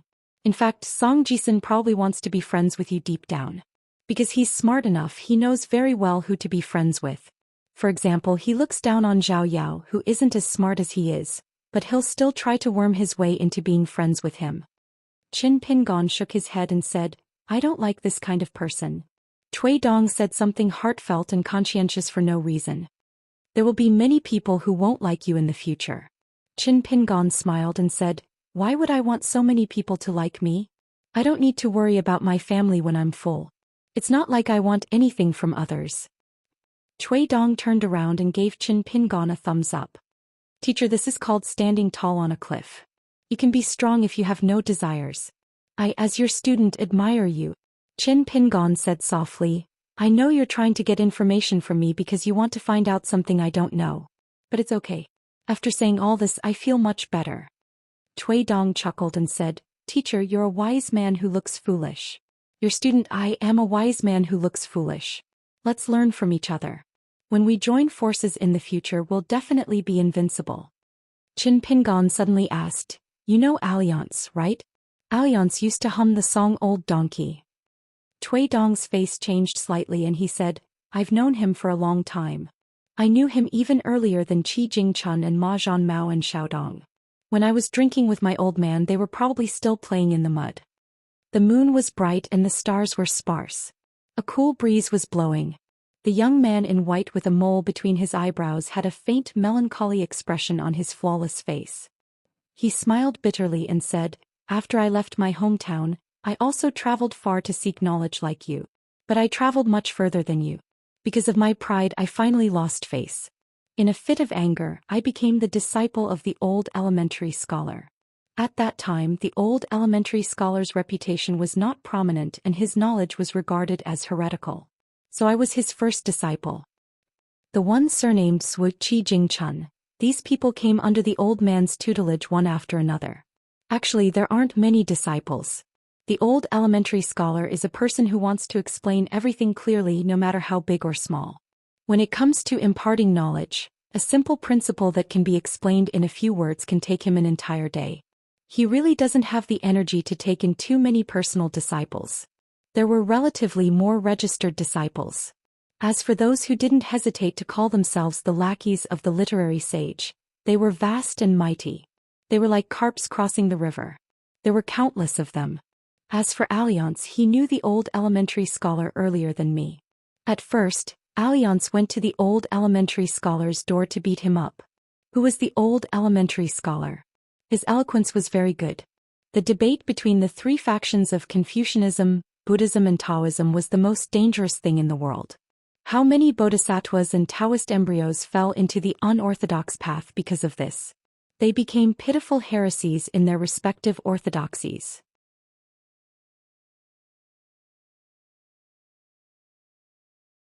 They were glorious before, but they became miserable after that. Before I betrayed my sect, I confidently proposed my opinion because I wanted to help.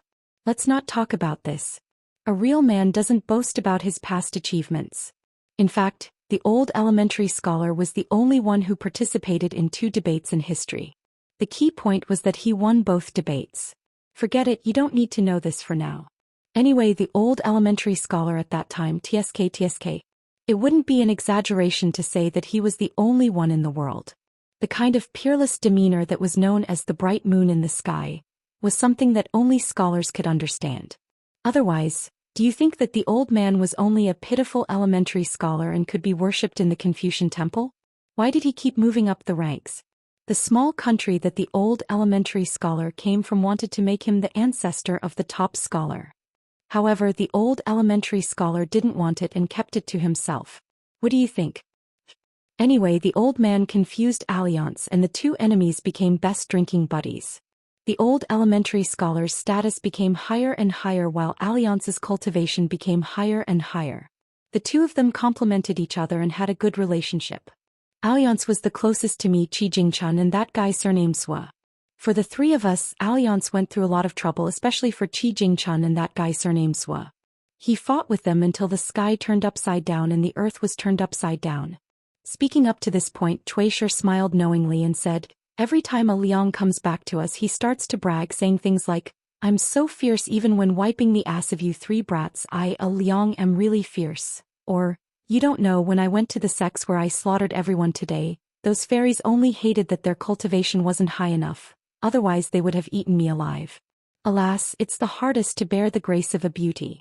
You're young so you won't understand. Cui Dong took a sip of wine and said, there's one good thing about Alliance. He never brags, unlike us scholars. Cui Dong said so much in one breath. In the end he turned his back to Qin Pingon and said with a smile, all right, just like you, I feel much better. Qin Pingon had already closed his eyes and was silently practicing the sword furnace stance. However, it was obvious that the youth was carefully listening to everything, not missing a single word. Cui Dong's expression was calm. After talking openly, I'll still be the bad guy and you'll still be the good guy. Qin Pingon opened his eyes and said, I'll go down and continue practicing the walking stance. Cui Dong laughed and said, all right. After Qin Pingon jumped down from the carriage, he continued to silently walk the walking stance.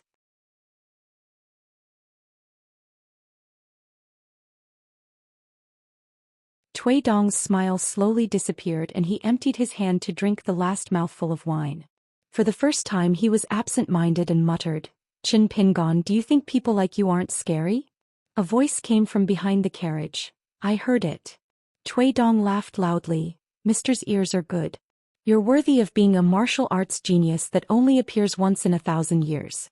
In the future you'll unify Jianghu and be invincible. That's just around the corner. The straw sandals youth unhappily replied, I have to thank you. On the way back home they still passed by mountains and rivers. The carriage had already been sold along with the horse. Cui Dong sold it for a high price of 1,500 taels of silver. He then bought himself an exquisite book box and stored all the valuables in the carriage inside. Compared to his previous travels to study, Qin Pingon had more free time to practice the mountain quaking fist and use his time to practice the 18 stops qi circulation method. As long as it wasn't raining heavily, Qin Pingon's walking stance would be exceptionally slow. It was as if he was still practicing with Li Baoping, Li Huai and the others. A white-clothed youth would stand beside him and practice with him. His movements were even more fluid and graceful than Qin Pingon's. Every time there was a high mountain or a flood, Cui Dong would loudly recite the classics of the sages. Although Qin Pingon didn't say anything, he would subconsciously recite it in his heart. The two of them were no longer like that night on the official road outside the capital of the Great Sui Kingdom. Most of the time they were silent. Cui Dong would occasionally quietly leave Qin Pingon's field of vision. When he came back his mood would be both good and bad, but Qin Pingon never questioned him. In this way, the master and disciple in name walked from autumn to winter in the unhurried sound of the carriage wheels. The route was very different from when they came. It was chosen by Cui Dong and Qin Pingon didn't object.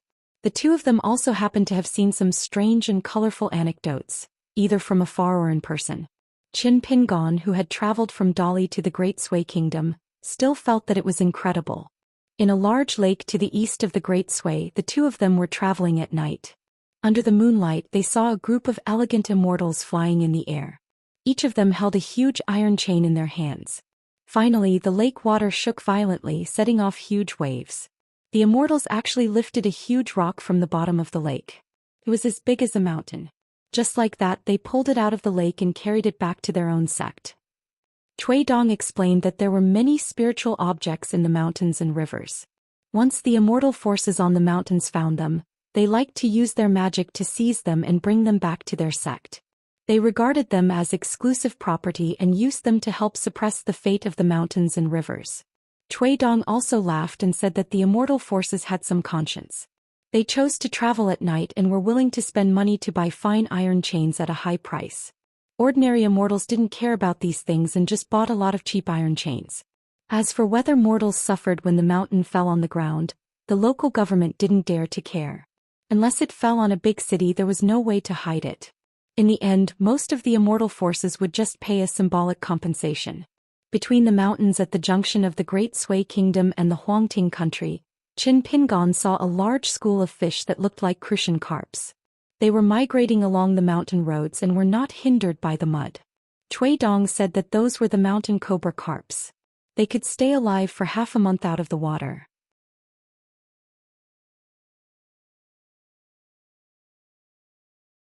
The mountain cobra carps had high requirements for the water quality of the lake. Once the water quality of their old habitat deteriorated, They couldn't survive and would immediately move. The more abundant the spiritual qi in the water source, the better the reproduction of the mountain cobra carps. Moreover, a golden spiritual creature would be born in every 10,000 of them. Therefore, the ordinary forces on the mountain were willing to raise these creatures to accurately determine the situation of the spiritual qi in their sex mansion. After that, within a bustling city in Huangting country, 2 young sword cultivators actually rode on flying swords that were less than 5 m above the ground, and they moved swiftly through the crowd as if they were competing to see whose level of flying swords was better.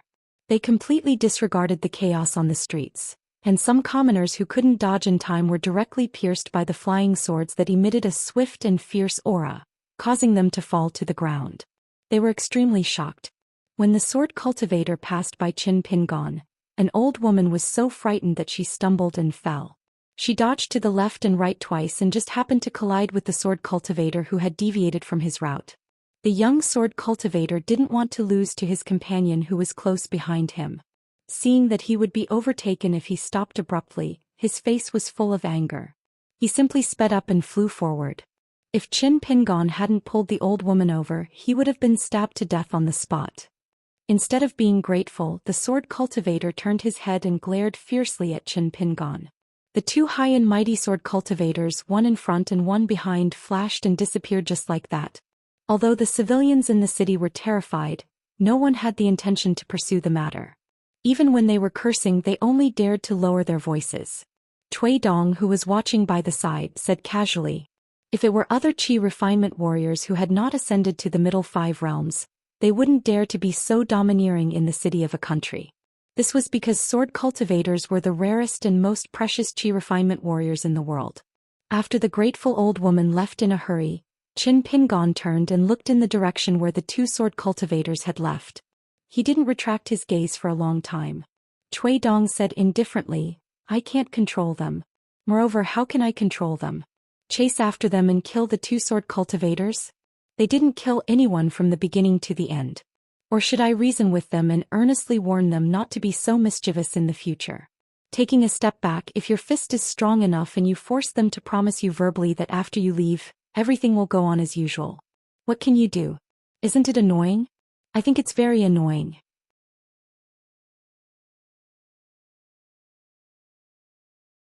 Qin Pingon shook his head and said, "I'm only so capable. I won't chase after them. I do hope that Mr. will join in the fun. As a student, I've been freeloading all the way. I feel so guilty. At the very least, let me resolve Mr.'s problems." Cui Dong made sarcastic remarks. Seeing that his teacher didn't respond, he asked with a smile, "What if you're capable enough in the future?" Qin Pingon carried the big bamboo basket and continued on his way. "Then we'll talk about it on that day." Cui Dong caught up with him quickly and asked with a smile, "Mister, when is that day?" Qin Pingon replied, "Anyway, it's not tomorrow." Cui Dong followed behind eagerly. "It'll be great if it's the day after tomorrow. As a student, I'll be proud to follow you." Qin Pingon looked up at the sky and suddenly remembered that by the time he returned to his hometown, it would be almost the new year. He wondered if he should buy a few couplets as soon as possible. Red Candle Town in Dali didn't seem to have many of these things. At this moment, Cui Dong also looked up. However, he was looking at a tall building. The corners of his mouth curled up. "Oh, interesting." Following Cui Dong's line of sight, Qin Pingon saw a towering pavilion in the city. The wind and clouds nearby were dark and gloomy.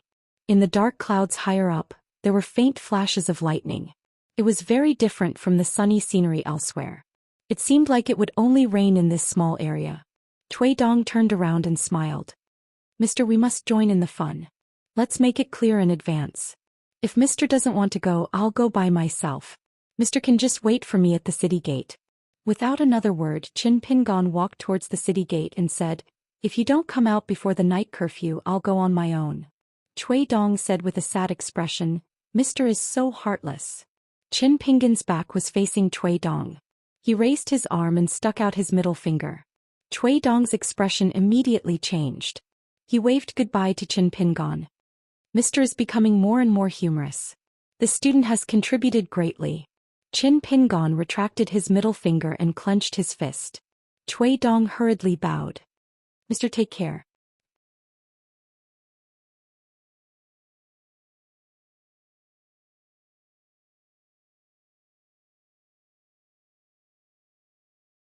162.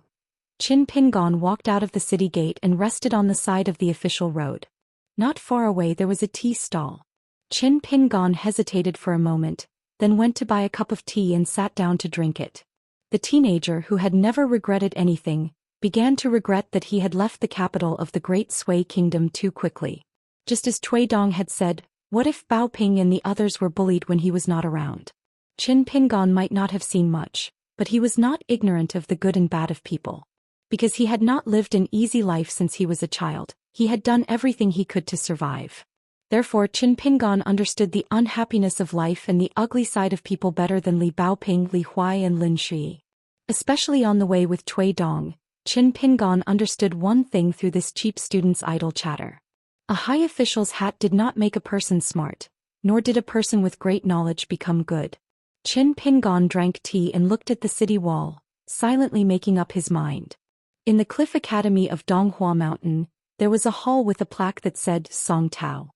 People like to call it the teacher's courtyard or the teacher's residence.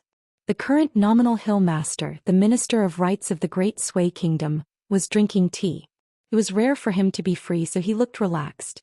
The 7 or 8 people present were all teachers of the academy, and most of them were not young. The 3 deputy hill masters were all present. One of them, a square-faced old man in a Confucian robe, finally could not help but complain, "These children are too mischievous." It seemed that after the word mischievous came out of his mouth, the old man was still angry and added, "Unbearably mischievous." It should be noted that this deputy hill master was not only a great Confucian scholar in charge of large-scale lectures in the new academy, but also a genuine gentleman. The old man's name had long been recorded in a Confucian school. Therefore his words carried more weight than those of the so-called famous figures in the literary world and masters of the scholarly circles. The Minister of Rights was a short and amiable old man with an ordinary appearance. If it were not for his uniform, it would be hard to imagine that he was a second-rank official in the central government. Moreover, the Great Sui Kingdom's title of heavenly official was given to the Minister of Rights. For example, the Great Sui Kingdom's Ministry of Rights was given to the minister. The short old man did not feel that the deputy hillmaster's words had spoiled his mood. He chuckled and said, "Tell me, how mischievous and mischievous is he?" Lin Shui is extremely talented and his foundation in the Confucian classics is quite solid, but his character. He often skips classes and goes to the library to read miscellaneous books. So what if he reads but he doesn't even have a single Confucian classic? Instead there are many heterodox Taoist secret manuals. In such a short period of time he has already borrowed 20 or 30 books. What kind of scandal is this? It doesn't mean that a Confucian student can't read Taoist books, but at such a young age, how can he be qualified to talk about comprehending by analogy? If he goes astray, how can he explain to the original mountain lord? The short old man nodded slightly and drank his tea at a significantly slower speed. The more the deputy hillmaster spoke, the angrier he became. And that little girl, Li Baoping, is even more undisciplined and out of control. In class, she often goes on a mental journey and doesn't know how to respect her teachers. If she's not reading that mountainous travel book, she's drawing little figures in the book. Well, she's even using the martial arts techniques of the barbarian. The short old man held back his laughter and did not comment. He lowered his head and drank his tea.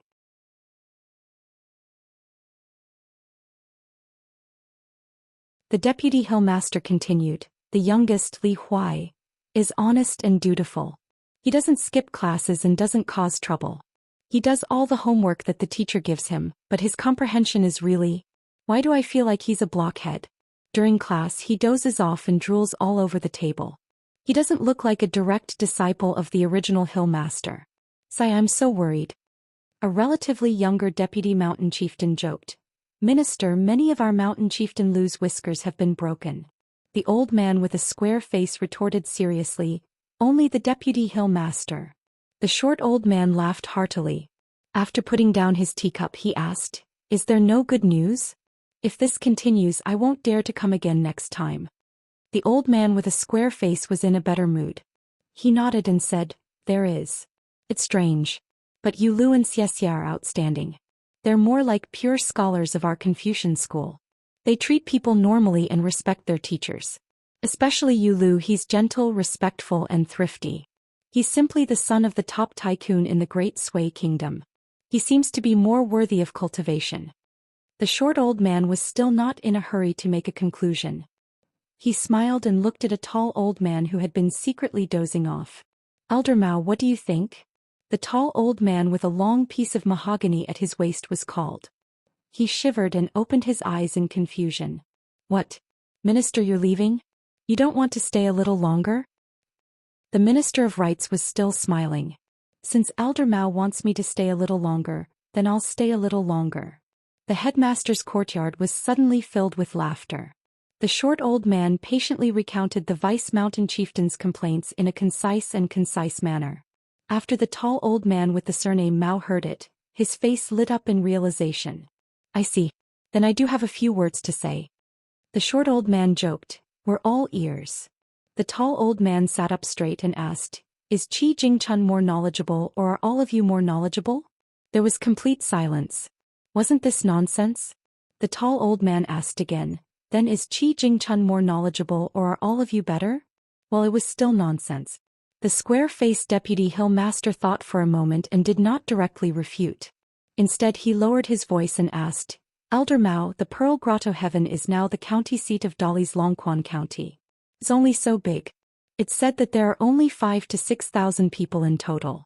There are definitely not many children suitable for learning. Could it be that Mr. Qi really doesn't have a choice there? The tall old man was Mao Xiaodong of the academy. When Dali's Cliff Academy was founded, it was this man who helped St. Qi Jingchun build it up bit by bit.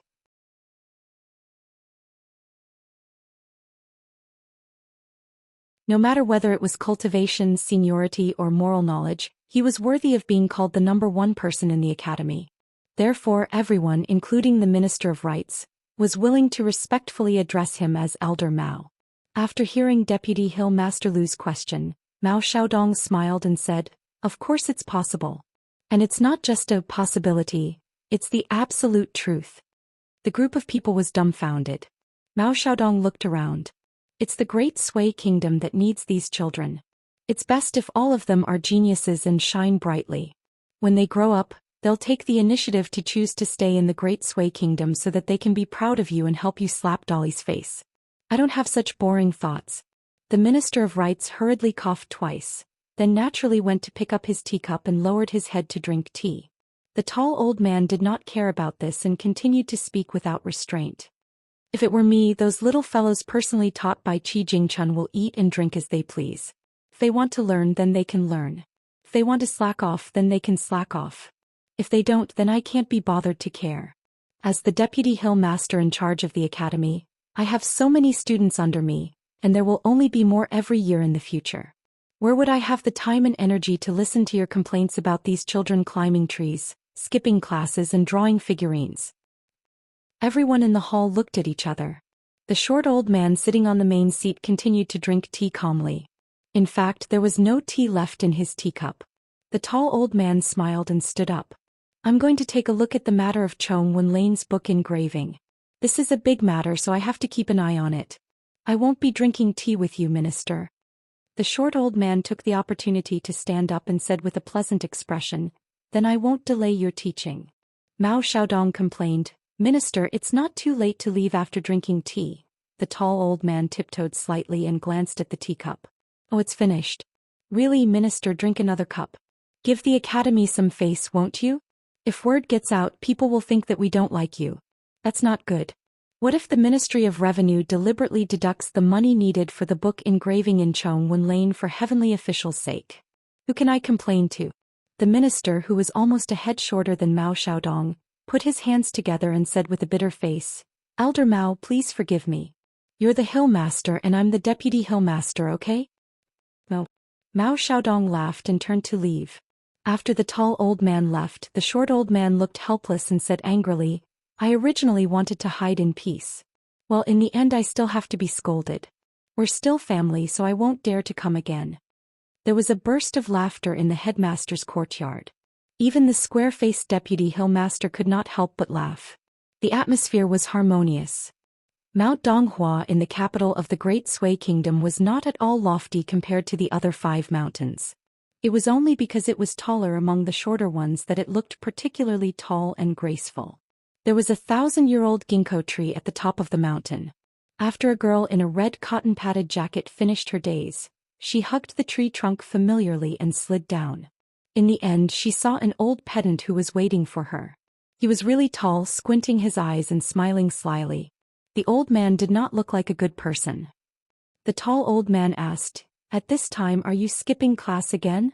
The girl was honest. "Yes. I know the academy has its rules. I accept the punishment."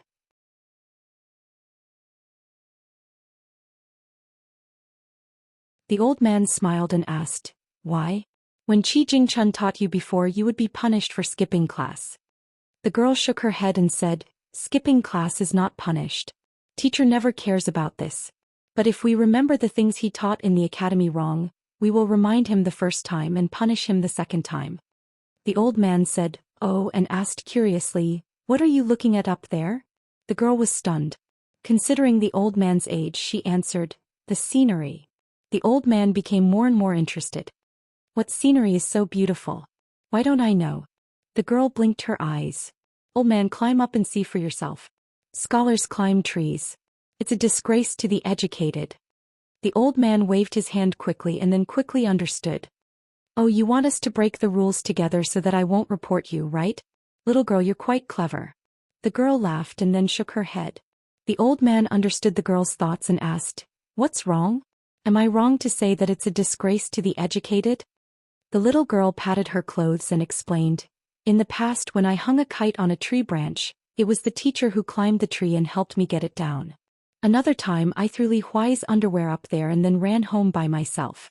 Later on, I heard that it was the teacher who helped me get it down. Why are the scholars in your academy always so particular about such things?" The old man corrected her. "It's not your academy, it's our academy." The old man bent over and put his hands behind his back. He smiled at the girl and asked, "Do you think that your teacher Qi Jingchun is better than the teachers here?" The girl sighed.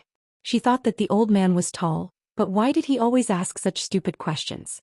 The old man said earnestly, "Little girl, let me tell you, we have a lot of rules. Although we are not as knowledgeable as your teacher, we are not useless. We have our difficulties. Have you heard of the saying, 'Do as you wish, do not violate the rules'? Do you know what's in front?" The girl nodded and said, "It's in 17, and before that is in 16. The tall old man was stunned for a long time and could not speak. The old man's knowledge was beyond imagination. It was not that he did not understand the meaning, but he could not figure out how the girl could come up with such a strange answer. The little girl waved her hand and was about to leave. "Sir, my name is Li Baoping. I'm a new student. I won't escape punishment. I've already understood all the rules. I know that I have to copy an essay within 3 days. I'll finish it tonight and hand it to Mr. Hong when I get back. If you don't believe me, you can ask Teacher Hong yourself." Li Baoping patted her chest and said, "Don't worry, I can write faster than I can run." The old man did not know whether to laugh or cry. He quickly stopped the heroic girl and said, "I haven't finished my reasoning. Don't be anxious. You've heard my reasoning. Take it that you've been punished."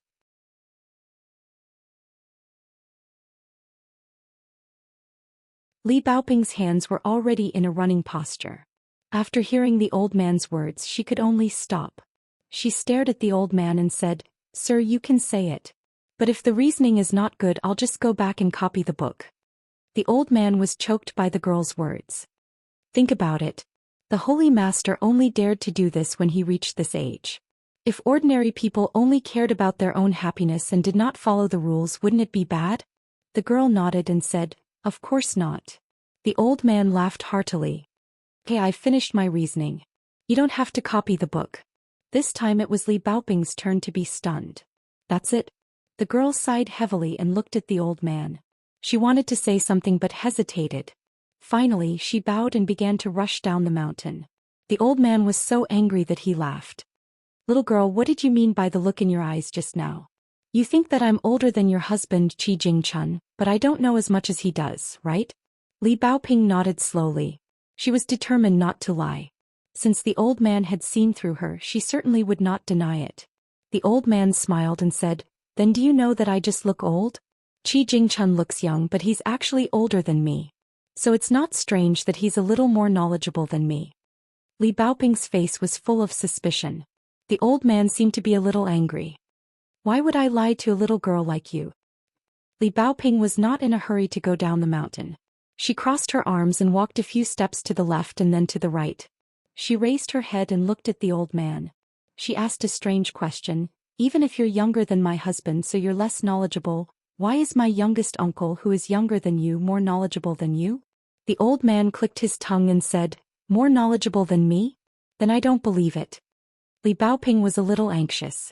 She thought seriously and carefully looked around. She stretched out a small hand and put it by her mouth.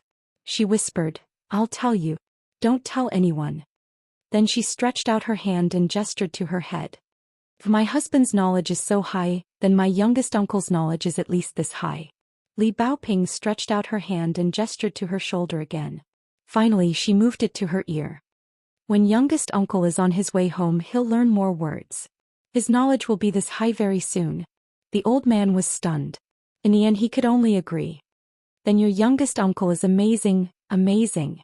Li Baoping nodded vigorously. That's right. My junior martial uncle is so powerful.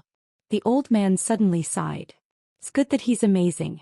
If he's amazing then he'll be able to protect our little bottle in the future. Li Baoping's expression was a little gloomy. She squeezed out a smile and rushed far away. As she ran she turned her head and waved goodbye. I'm leaving. I think old Mister's knowledge is actually not bad. It's so high. The little girl wanted to gesture with her hand but she ran too fast. She lost her balance and fell to the ground. Then she quickly got up and ran down the mountain at an even faster speed. The tall old man patted his waist and the discipline ruler returned to its original form. Looking at the red figure that was getting smaller and smaller, the old man sighed. Jingchun, if I knew this would happen I would have met that young man. There was a small lake on Donghua Mountain. The lake water was so clear that one could see the bottom. It was full of lotus flowers. However, it was winter and the leaves had already withered. It looked especially bleak. A tall young man was holding a green bamboo fishing rod and sitting on the shore fishing. Occasionally people would point at him but no one approached him. Finally, an ordinary-looking dark-skinned girl came to stand beside the young man.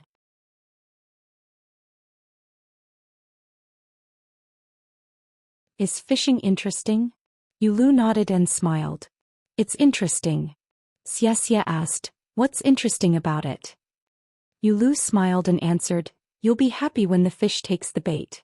Even if the fish runs away in the end you'll still be happy. Xianxia was a little angry. Yulu stared at the lake and held back his laughter. He said, okay, I'll tell you the truth. I'm practicing martial arts. Yulu slowly explained, let's not talk about holding the rod. Just my sitting posture is very particular. I have to be as still as a mountain and as moving as a river. When the fish takes the bait my entire body will change in an instant. It's in line with the Daoist's yin and yang reversal. There's a martial arts secret book that says that when you're still there's nothing that's not still. When you move all the bones will follow. That's why I'm fishing like this. It can nourish my bones and replenish my vitality. Xianxia was skeptical. Yulu didn't look at the girl from beginning to end. If you say that I've never practiced martial arts you're not wrong. I've never practiced fist stances. But if you say that I've always been practicing martial arts, you're not wrong either. When I'm eating, sleeping, walking and now when I'm fishing I'm thinking about those secret martial arts books. One of the benefits of being born into a good family is that the secret martial arts books in your family, even if the quality isn't too high there aren't many mistakes. And in many fist techniques and sword techniques, there are many places that seem to contradict themselves. But in fact there's a lot of knowledge. It's especially fascinating. Xianxia sat on the ground and hugged her knees. She looked at the slender fishing rod. It's a pity that you don't cultivate in the mountains. Yulu felt wronged. Hey Miss Xia. You shouldn't expose people's scars like that. Xianxia was silent for a moment and said, I'm finally living a peaceful life. But my heart feels uneasy. What about you? The girl asked and answered her own question. It doesn't matter where you're Yulu. In this aspect I'm far inferior to you. Yulu turned his head without warning and shook his head. I like to watch the fire alone. Xianxia was puzzled. Why? Yulu turned his head again and stared at the lake. I don't know. I just like it. Xianxia smiled. Then do you like her? The girl who almost became the crown prince's wife? Yulu was expressionless at first, but soon he smiled. He didn't answer the question. Miss Xie, here we have to be careful with our words and actions. Xianxia smiled insincerely. Li Huai came to me before to show off his jade hairpin. You don't have it? Yulu smiled. You don't have it either. It's not strange that I don't have it. But it's not right that you don't have it. You're such a beautiful girl. Xiaxia's face darkened. Please be careful with your words. Yulu suddenly shook his wrist and the fishing rod bent in a beautiful arc.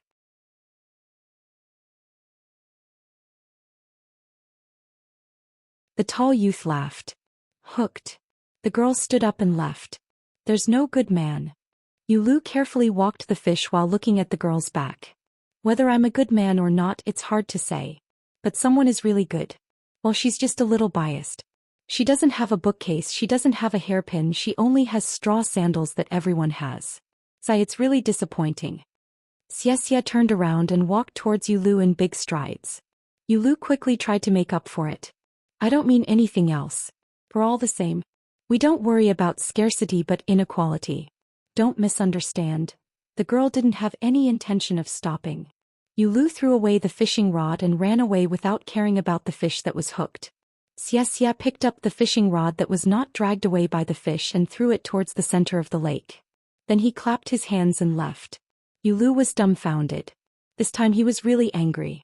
He said angrily in a low voice, if it was Qin Pinggan's fishing rod, you can try it. Do you still dare to be so fierce? I'll take your surname. Lin Shuyi. He had a plain yellow jade hairpin in his hair bun. The young man's skin was slightly tanned, but it couldn't hide his handsome face. Although he gave people the impression of being cold and serious at Cliff Academy, Lin Shuyi was still very popular with the girls. Although the girls of the Great Sui Kingdom couldn't obtain scholarly honors, it didn't stop them from studying openly. Before they got married, they could stay in the major academies. As usual, Lin Shuyi went to the library to read when he encountered a class he didn't like. He was very eye-catching along the way. Among the first batch of students of the new Cliff Academy, the Great Sui Kingdom students were either rich or respectable. They either came from influential families in the capital or were deeply rooted in the local area. All of them were the children of the rich and had been rich for generations. Lin Shuyi's appearance was like a clear stream of spring water from a mountain stream. Many girls were infatuated with him. Lin Shuyi's unapproachable attitude aroused the fighting spirit of the girls. They felt that Lin Shuyi was unique in everything he did. For example, the young man wore plain clothes and lived a simple life. He was completely different from the noble people around him. This was Lin Shuyi's refined style. If being close to Lin Shuyi for these reasons was only a superficial understanding, then some details that no one paid attention to were the great driving force to solidify this favorable impression. For example, Lin Shuyi was highly regarded by the great Confucian scholar Dong Jing. This old man, who was well known in the Great Sui Kingdom, was recognized as a master of both Confucianism and Taoism. Dong Jing often called Lin Shuyi to his simple hut and taught him alone. Every time there was a thunderstorm, he would personally take Lin Shuyi to the highest mountain in the capital of the Great Sui Kingdom, Iron Tree Mountain. As for the reason, the outsiders of the academy also tried to find the knack for it. There was no wall in the world that didn't leak. Dong Jing also had his own close friends who were famous for being a drunkard. After a few drinks, he revealed some clues. Lin Shuyi was a cultivation genius that was hard to come by in 100 years. Once he cultivated the Great Spirit and supplemented it with the Five Thunders righteous method, he would definitely be an immortal in the middle 5 states and had a chance to reach the 6th state before the age of 25. To put it simply, this meant that Lin Shuyi, a cultivation genius, was qualified to reach the 10th state, which was far beyond the scope of ordinary geniuses. Suddenly, a child who was out of breath ran all the way to Lin Shuyi. It was Li Huai.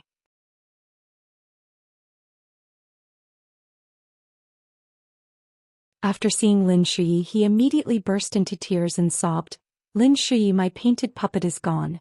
Someone stole it." Lin Shuyi asked, "Didn't you lose it?" Li Huai shook his head desperately. "Impossible. How many people live in your hut? Including me, 4. Do you have any suspects?" Li Huai still shook his head. Lin Shuyi frowned. In the end he brought Li Huai back to his hut. He took out a few banknotes from under his bookcase and handed them to Li Huai. His family had sent this money to Red Candle Town's Pillow Inn. That day, Lin Shi's expression was extremely ugly when he received the letter from his family. Li Huai panicked. What? I only want the painted puppet. I don't want money. Lin Shi said, when you return to your hut, tell your roommates that you lost the painted puppet. In short, just pick a place and give this money to whoever can help you find it. Li Huai was at a loss. That works. Lin Shi said helplessly, let's try it first. The next day, Li Huai happily went to find Lin Shi. That method really works. Lin Shi said in a bad mood, lock the box properly in the future. Don't always show off your little junk. Li Huai angrily said, thank you. I will definitely pay you back in the future. But you are not allowed to talk about them like that. Lin Shi reached out and slapped the brat's head. Don't bother me. I want to go to the library. Be careful not to become a bookworm. Li Huai made a face at Lin Shi and ran away. A few days later, Li Huai came to Lin Shi again with a sad face. He hung his head and didn't dare to speak. Lin Shi, who was blocked at the entrance of the library, sighed. What's going on? Were the painted puppets stolen again? The child said weakly, no, this time it's the set of small clay figurines. Is the box locked? It's locked, I promise. There are 2 locks. I always keep the key with me. Lin Shi had a headache and rubbed his forehead. I will go and find Mr. Dong and see if he has any ideas. It's not a good idea to keep doing this. Li Huai suddenly looked up and forced a smile. Forget it. I will look for them myself. Maybe they will come back by themselves. Before Lin Shi could ask him to stay, Li Huai had already run out.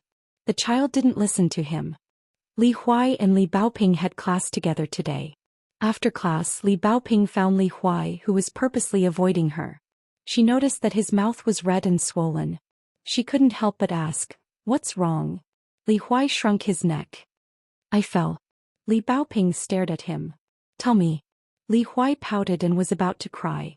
He tried his best to hold back and said, I was arguing with someone and couldn't win. Who? It's my roommates. But I fought against 3 of them alone. I didn't embarrass you. Let's go. The little girl was very direct and efficient. She spoke at most 2 words per sentence. She ordered Li Huai, go to your dormitory and wait for me. Hurry up. I will be there soon. Li Huai returned to his dormitory uneasily.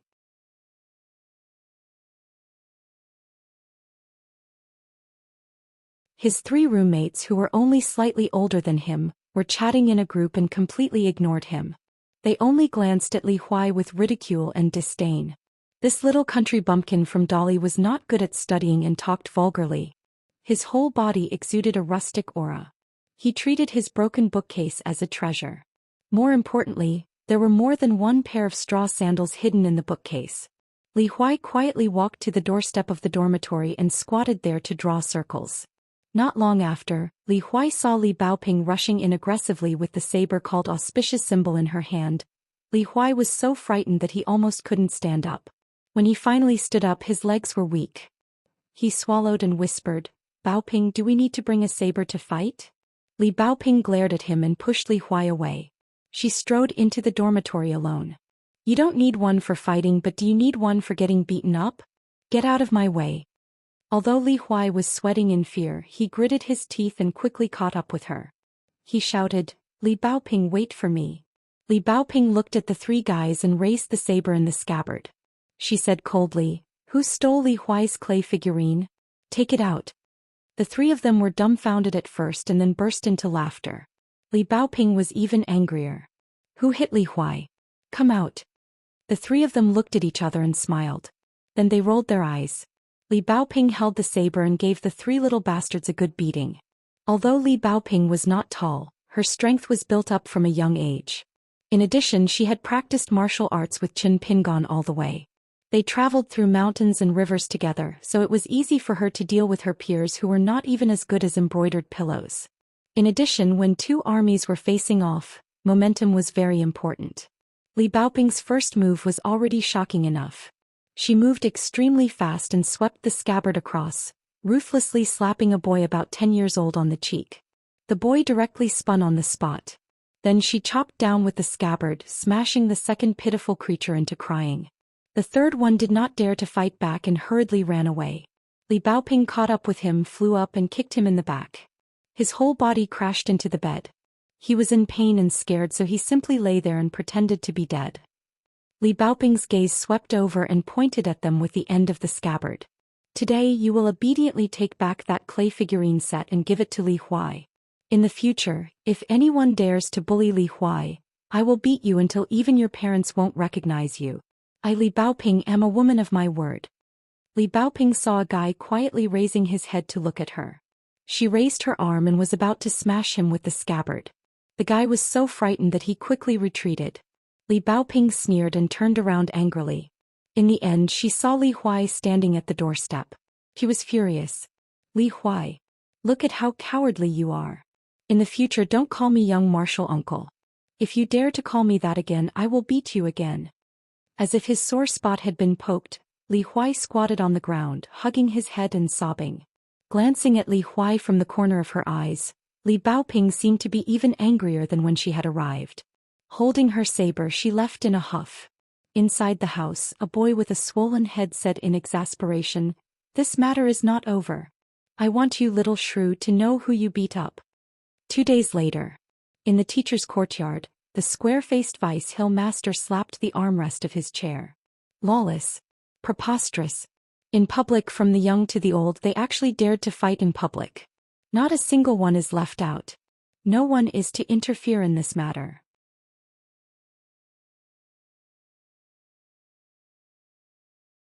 I would like to see how terrible our Great Cliff Academy, the seed of learning where the hope of the Great Sui Kingdom lies, can be.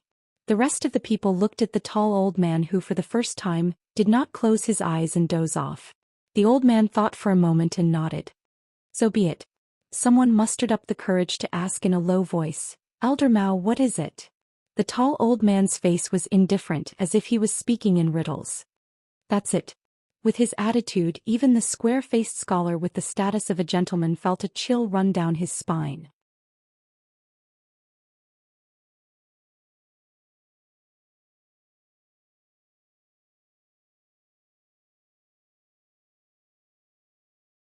"163. Cui Dong, dressed in fluttering white robes, walked through the streets and alleys and finally found the residence where the pavilion was located. It was indeed a prestigious residence. 2 stone lions stood guard, the threshold was extremely high and the gate was tightly shut. However, the strange thing was that the 2 words Xilon were hung on the wall of this residence, not the Zhang residence or Qian residence.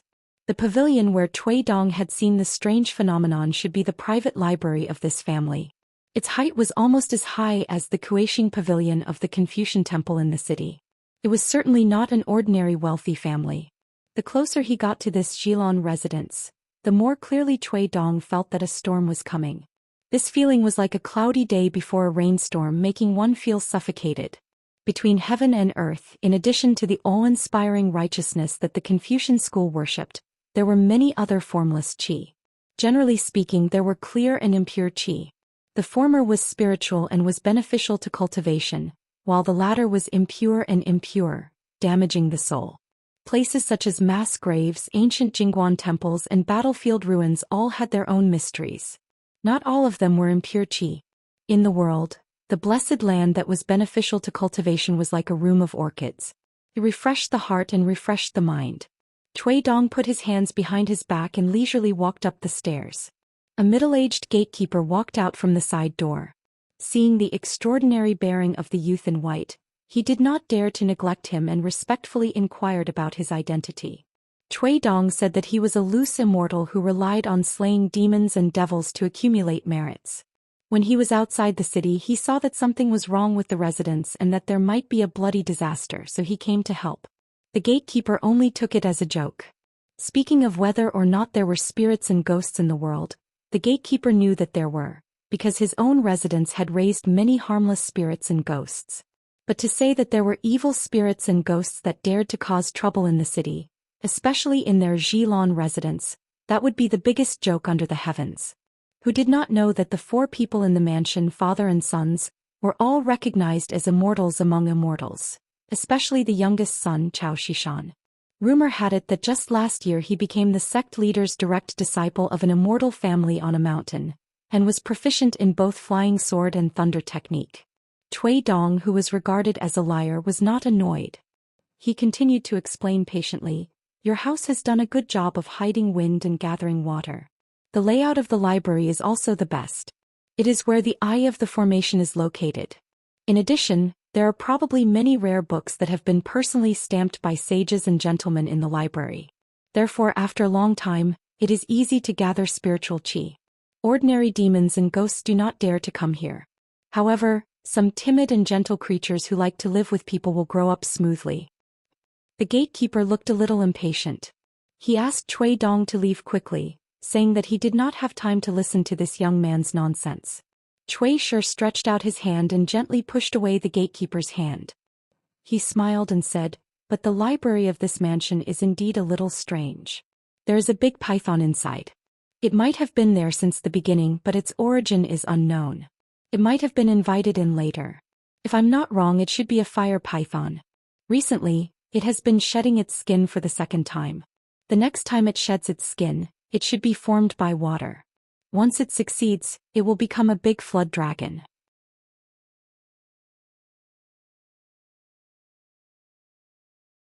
Cui Dong stretched out his hand and pointed outside the city.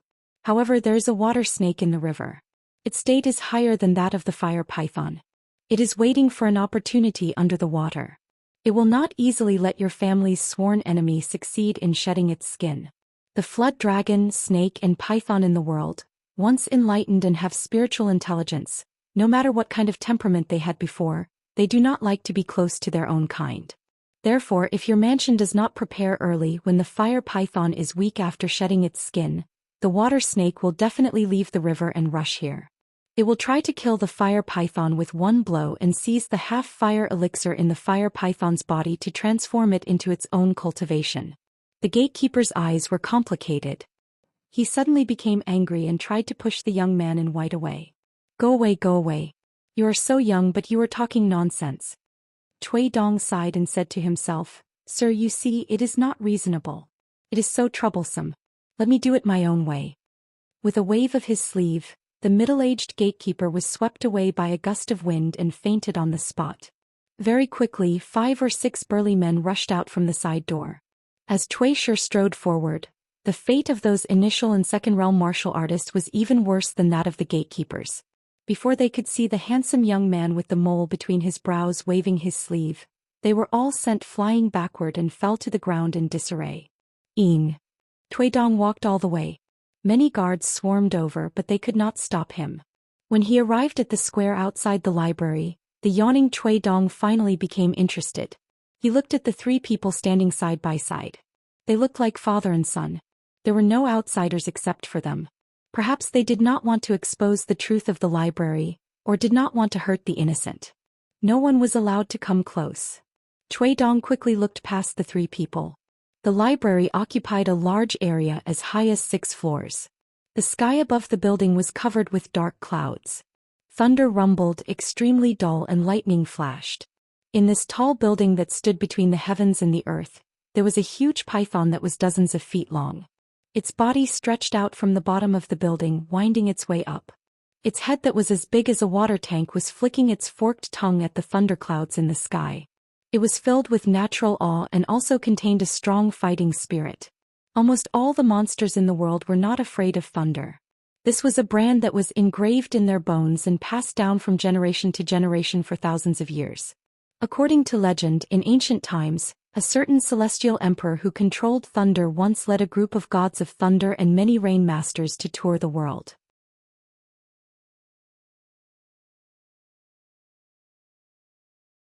No one knew how many demons were killed. Cui Dong continued to walk. The middle-aged man in bronze armor stretched out his hand and stopped his 2 sons who wanted to teach the uninvited guest a lesson. His eyes signaled for them to calm down and not act rashly.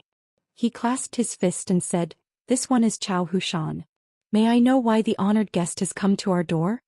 Cui Shi didn't stop walking and said lazily, "I've used up all my good temper at the entrance. Now I'm going up the stairs. If you're determined to stop me, don't blame me for not telling you the ugly truth. I'll wipe out your entire family. I won't do such a thing now, but I'll kill the three of you and destroy your corpses. At worst, I'll explain to my husband that you died in the battle between the snakes. I won't have any psychological burden. Maybe I'll even shed a tear of sympathy for you in front of my husband. Alas, who asked me to have such an old-fashioned husband? The middle-aged man held the handle of the long saber at his waist. His armor was flowing with a layer of thick yellow halo. He said sternly, "Do you really think the Chao family of Yilan is a soft egg that can be trampled on?" Cui Dong spat. "How dare you call yourself Yilan?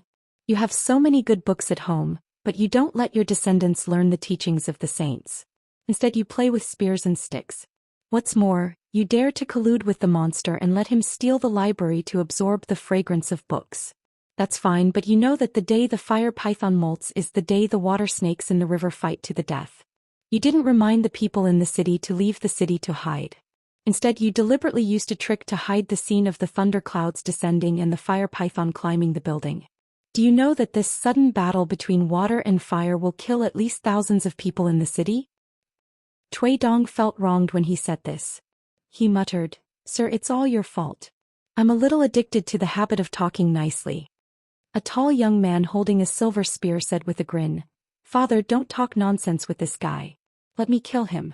How dare he ruin the Chao family's century-old great cause of dominating a province. He deserves to die." Cui Dong laughed and pointed at the tall young man. "I like your bad temper." Before he finished speaking, a drop of blood appeared between the young man's eyebrows. The tall young man was about to use his supernatural power to enhance the magic weapon silver spear in his hand when he felt a slight pain between his eyebrows. Just as he was about to reach out to wipe it, he collapsed to the ground. There was no dying breath or painful wail. He died directly. The middle-aged man's armor shone even brighter. His whole body seemed to be shrouded in yellow clouds. His other scholarly son was chanting incantations, forming hand seals with his fingers and using the astral steps. He was very busy, and soon a string of dazzling words appeared beside him. They were white and bright and connected from head to tail, forming a full moon that protected him within. Not only that, a small fire python wrapped in flames appeared in the air, quickly circling around the young man.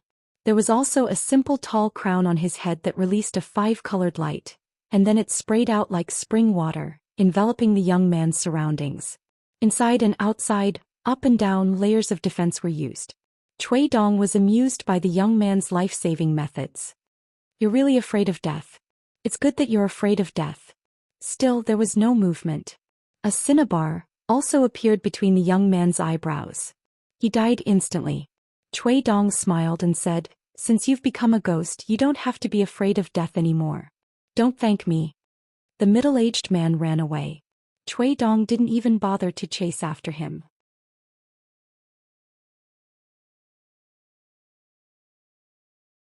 He was so lazy that even killing him was troublesome. Cui Dong wasn't in a hurry to enter the library. Instead, he stood outside the door. The wine pot at his waist was quite heavy and filled with wine. On the way here, Cui Dong bought another 2 kilograms of loose wine. After leaving the capital of the Great Sui Kingdom, he finished the wine pot. At that time there were still a few bottles of good wine in the carriage. However, he couldn't put his head into the wine pot to drink. Cui Dong didn't throw away the wine pot. After some time he developed some feelings for it. Since then he had been buying loose wine from the roadside wine shops. He had no choice. Now Cui Dong had to borrow money from Qin Pingon. He didn't have much money. He had a mountain of gold and silver, but he couldn't enter it. Before he became a level 5 Qi refinement warrior, Cui Dong could only stare helplessly. Cui Dong took off the wine pot and took a big gulp. He walked forward and crossed the threshold. The fire python that sensed the threat had already retreated into the library. The lightning and thunder clouds in the sky weakened a little. Cui Dong walked to the stairs on the first floor and sighed. Young people don't know what it's like to be worried. They love to go up, up, up, up. When Cui Dong reached the 5th floor, he didn't go up anymore. He sat on the stairs with a gloomy look. He was unwilling to go to the top no matter what. Between the 4th and 5th floors, a huge scarlet head slowly popped out. Its eyes were as black as ink. It carefully looked at the resourceful but ruthless young man in white. Cui Dong turned to look at the fire python and said regretfully, If there was someone like you in my family who could talk to me and relieve my boredom, I might not be like this today.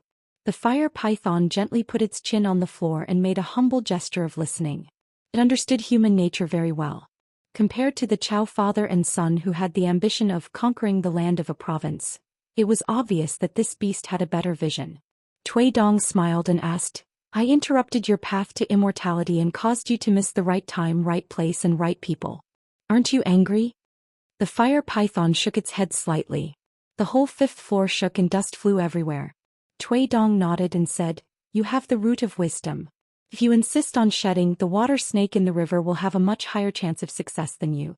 By then your hundreds of years of hard work will be reduced to a wedding dress for others. On the stairs higher than where Cui Dong was sitting, there was a 6 or 7-year-old boy in green clothes. He squatted on the stairs handle and looked at Cui Dong's back. He clicked his tongue and said, Wow, you outsider boy. Not only are you ruthless and vicious, but you also have a good vision. You know how powerful I am. The fire python was shocked. It resisted the urge to hide downstairs with great difficulty.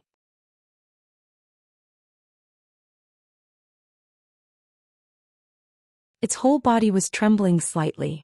Without the protection of the Chow father and son, now it had to forcibly stop the shedding process. It was at its weakest stage. And that guy even sneaked into the Chow family. How could it be his opponent? Cui Dong turned his head and said with a smile, Naughty boy. The boy in green clothes was at a loss. He stretched out his finger with sharp nails and pointed at himself. Boy, are you talking about me? The next moment the boy in green clothes covered his forehead with both hands. Blood constantly seeped out from between his fingers. He fell from the railing to the 5th floor and rolled on the ground. The whole library began to shake. Cui Dong took out something from his sleeve and said in a bad mood, All right, stop pretending. If you continue to be so naughty, I'll really let you go see the king of hell. The boy in green clothes suddenly stopped rolling. After getting up, he patted his sleeves and asked, What do you want? I have a good relationship with the river god outside the city. We have been brothers for more than 200 years. Compared to this little girl that even the city god doesn't dare to meet, I'm much, much better. Your cultivation is not bad. You have the qualifications to be my guest. If you help me today and let me eat it in the future within 1,000 miles of the city, you can kill whoever you want. The green-clothed boy seemed to be choked by someone, unable to utter a single word. He stared fixedly at the item in the white-clothed youth's hand, scared out of his wits. His legs began to tremble and the fire python turned into a little girl in a pink dress. Her body curled up at the staircase as she trembled. Cui Dong held an ancient inkstone in his hand. There was an old thin dragon that was less than an inch long on it. If one listened carefully, one could actually hear the faint sound of sleeping. To the green-clothed boy and the fire python of the library, the sound of sleeping soundly, which a mortal teacher would not find strange, was scarier than thunder in their ears. Cui Dong lowered his head and pinched a shining embroidery needle with 2 fingers. He rubbed it on the edge of the ancient inkstone, causing a series of sparks, as if he was using the inkstone to sharpen its edge. Cui Dong held out the inkstone. Come in obediently. The fire python turned into a little girl in a pink dress and leaned against the wall. After getting up with difficulty, she did not dare to move. The boy in green clothes asked, Are there any benefits? Cui Dong nodded and smiled. Yes, for example, to live. The boy in green clothes said good in a deep voice. Then he broke through the window of the 5th floor and flew out. Then, a ray of golden light that was 2 to 3 feet long followed him closely and flew out of the window to the east of the city together. A moment later, in the great river to the east of the city, there were raging waves. Blood splashed in all directions from time to time. Chen Pingon, who was drinking tea at the city gate, immediately paid the bill and rushed into the city. In the end, he found that there was not even a guard at the gate of the Orchid Mansion. Chen Pingon went all the way without any obstructions. In the end, he arrived at the towering pavilion and just happened to see Cui Dong personally holding a little girl in a pink dress and walking out. Probably for the sake of enjoyment, Cui Dong transferred the book box to the little girl with a slender figure. His hands were empty except for the wine pot at his waist. Cui Dong patted his head and asked the little girl with the book box to take a few ancient books with the most spiritual energy. Then he sat on the threshold of the library and drank wine. He raised his head and smiled. Sir, go ahead. I'm listening.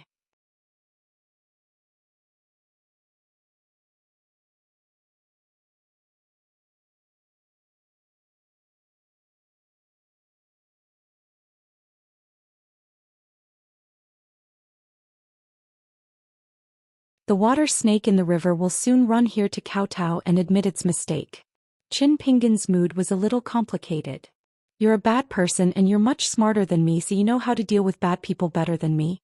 I hope that after you return to the academy, you can really protect Baoping and the others. Qin Pingan's eyes were sincere.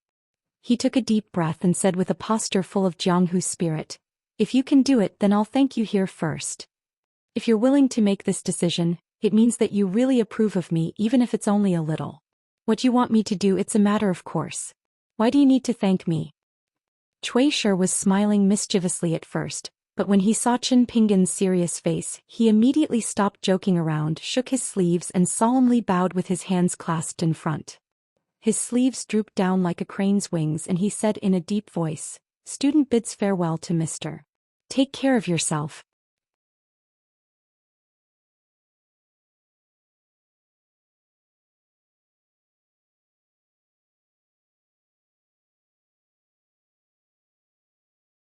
"164. The girl in pink ran out of the attic with a large stack of ancient books in her arms. When she saw this scene, she looked at Qin Pingan with some fear in her eyes. At the same time, a little boy in blue fell from the sky. His clothes were ragged and he was in a sorry state. A wisp of golden light flowed around him, like a fierce soldier escorting a criminal. The little boy in blue lay on the ground, panting. He wiped the blood off his face and turned to look at the unknown dragon. The hostility in his eyes could not be dispelled. This was not strange. He had been tyrannical in the river outside the city for hundreds of years. Suddenly he was beaten into a stray dog. It was natural that he would be furious. Cui Dong snapped his fingers. The wisp of golden light flew back into his sleeve like a swallow returning to its nest. Seeing that Qin Pingan was somewhat puzzled, Cui Dong smiled and said, "Sir, do you remember that outside Yefu Pass when I was bragging to you about how generous the gift for becoming my disciple was?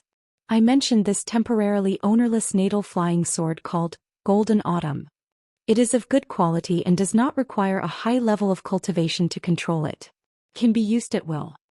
Cui Dong grinned, rather pleased with himself. The previous owner of this flying sword was once a fully deserving sword immortal of the Central Plains. He was a chess fanatic. Perhaps his brain was stuck in a door. He actually wanted to change his path from sword cultivation to chess. Unfortunately, his chess skills were not good enough. He gambled his life with me and lost to my flying sword. But in the end he wanted to cut off all means of retreat and did not want to have anything to do with this flying sword. Qin Pingan asked curiously, "Then can Lin Shi use this Golden Autumn?" Cui Dong looked like he had a toothache. "Sir, you are not so biased. Of course Lin Shi can use it, but it will be a waste for him to refine and use it. I am willing to give it to you as a student, but I am absolutely unwilling to give it to an outsider like Lin Shi." The girl in pink and the boy in blue looked at each other in tacit understanding. They saw the shock in each other's eyes. Central Plains sword immortal chess gambling.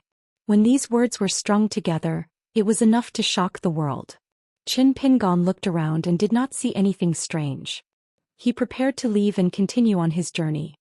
"Sir, please wait a moment. Let me explain the reason first so that you will not have any problems on your journey home." Cui Dong thought for a moment and then took out the ink slab that was originally the treasure of the Crouching Dragon Crouching Monastery. He ordered the Huang Tinghua. "Huang Tinghua, quickly put your real body. My patience is not very good.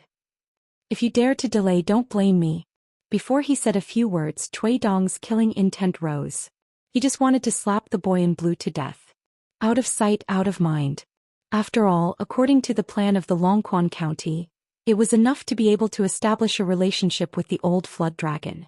The fire python and water snake in front of him did not have high cultivation and had not even completed the transformation into a flood dragon. They were far from the Hanxi River god of the Grand Water Mansion. In the end, their capture was just a small addition to the brocade. At the beginning, now that the treasure house in the Fangtsuan item could not be opened, he wanted to subdue these two little guys for his sir. Even if they were useless, he could keep them by his side in the future to help guard the mountain. Coupled with the special background of Lizhu Wonderland, it was barely feasible. Therefore Cui Dong really did not care about their life and death. Now that his teacher was already a teacher and the students were already students, Cui Dong was very clear about Qin Pingan's character.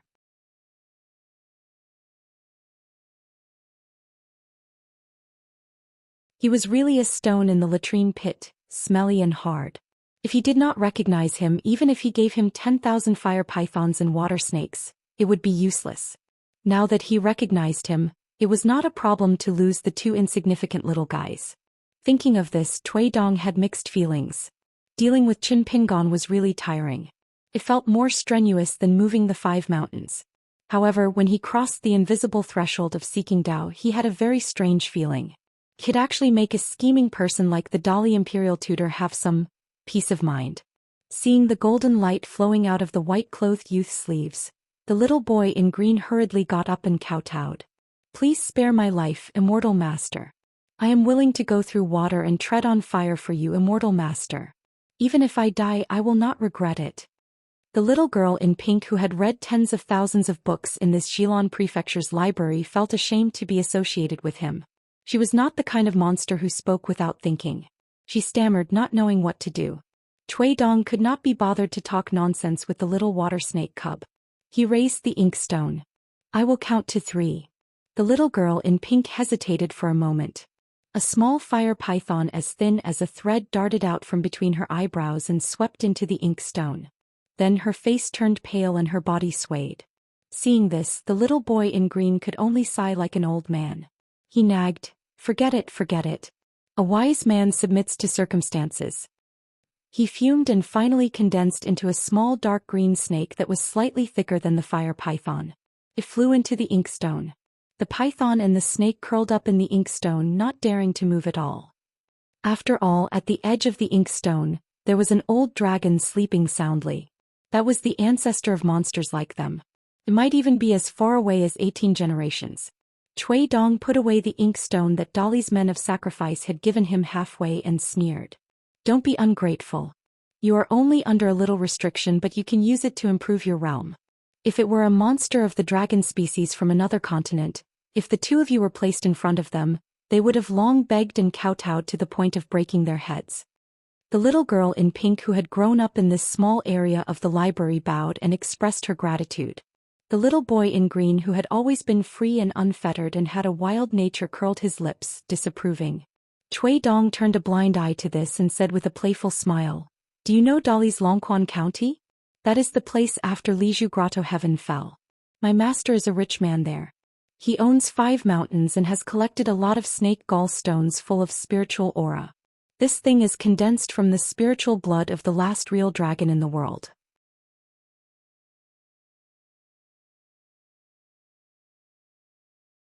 You can consider its value yourselves. So serve my master well along the way." The little girl in pink's eyes lit up. She bowed to Qin Pingan and her face was full of joy. "I am willing to follow you, master." The green-robed little boy was even more straightforward. With a plop, he knelt down and kowtowed. "Master, do you lack beautiful maids to warm your bed? I know quite a few of them. Even among cultivators there is no lack of them. As long as master nods, I will immediately snatch. Oh no, I mean invite them over in a palanquin with 8 carriers." Qin Pingan rubbed his forehead and glanced at Cui Dong. Could it be that birds of a feather flock together? Why did he have to provoke these unscrupulous freaks? On the other hand, Bao Ping, Li Huai and Lin Shui beside him were all very serious. After the old scholar severed the spiritual connection, although Cui Dong now had the appearance of a teenager and the mentality of a teenager, his vision and shrewdness were still there. With regards to Qin Pingan's thoughts, Cui Dong could more or less guess. He felt a little helpless. How could children like Li Baoping be normal? Taking a step back, was Qin Pingan normal? How many people in the world would wholeheartedly want to hit a lousy fist technique a million times before talking about other things? The little boy in green raised his head. "Master, Zhou Xian from Xilan Prefecture has a young son. He was previously in charge of keeping an eye on me by the river outside the city. His realm is not high, but his cultivation is not bad. He is quite talented and has the backing of an immortal mansion. I think he has already met up with his father. If we let him be, there will be a lot of trouble in the future." Do you want me to? The little boy made a gesture of opening his mouth wide and swallowing them in one gulp. Cui Dong smiled. After getting rid of you, I have only explained half of my reasoning. Now you just accompany master out of the city. I will stay behind to finish up. Qin Pingon nodded and reminded, don't kill indiscriminately. Cui Dong laughed and said, how dare I not listen to master's words. The bamboo basket moved slightly. Qin Pingon turned his head and saw the scholar with sword shaking slightly. The cute pocket-sized golden-clothed girl followed the sword and the basket to Qin Pingon's shoulder and waved at him. Qin Pingon understood and turned his head. The strange spirit that had been living in the scholar with sword whispered in his ear. Qin Pingon listened carefully and said to Cui Dong, it told me that if you go to the Academy of the Great Sui Kingdom, you should say 2 words to Mao Xiaodong. One is heaven and man are separated and one's nature is changed. The other is etiquette rules and the law rules. Cui Dong sighed softly with a complicated expression. Obviously, one of the words was the old scholar's parting words to him, and the other should be the last words that Qi Jingchun wanted to pass to Mao Xiaodong through Qin Pingon. Cui Dong was a little discouraged and pointed to the little person on Qin Pingon's shoulder. This is the only incense stick figure left in Lizhu Cave. It has been shaped into a golden body. It is very rare. Master, there is a mountain god temple in Luapa Mountain. The mountain god is trustworthy. In the future you can raise this incense stick figure in the temple. The golden-clothed girl standing on Qin Pingon's shoulder hesitated. Finally she took a deep breath and looked at Cui Dong. Mr. Qi left a message, but at that time, Master said that you might not have a chance. Now that you have recognized Qin Pingon as your master, although he is still a bad person, I think I can tell you. Cui Dong was stunned. His heart was a little excited. He slowly said seriously, I'm all ears. The incense stick figure in golden clothes said in a childish voice. Student asked, crab 6 nails and 2 claws.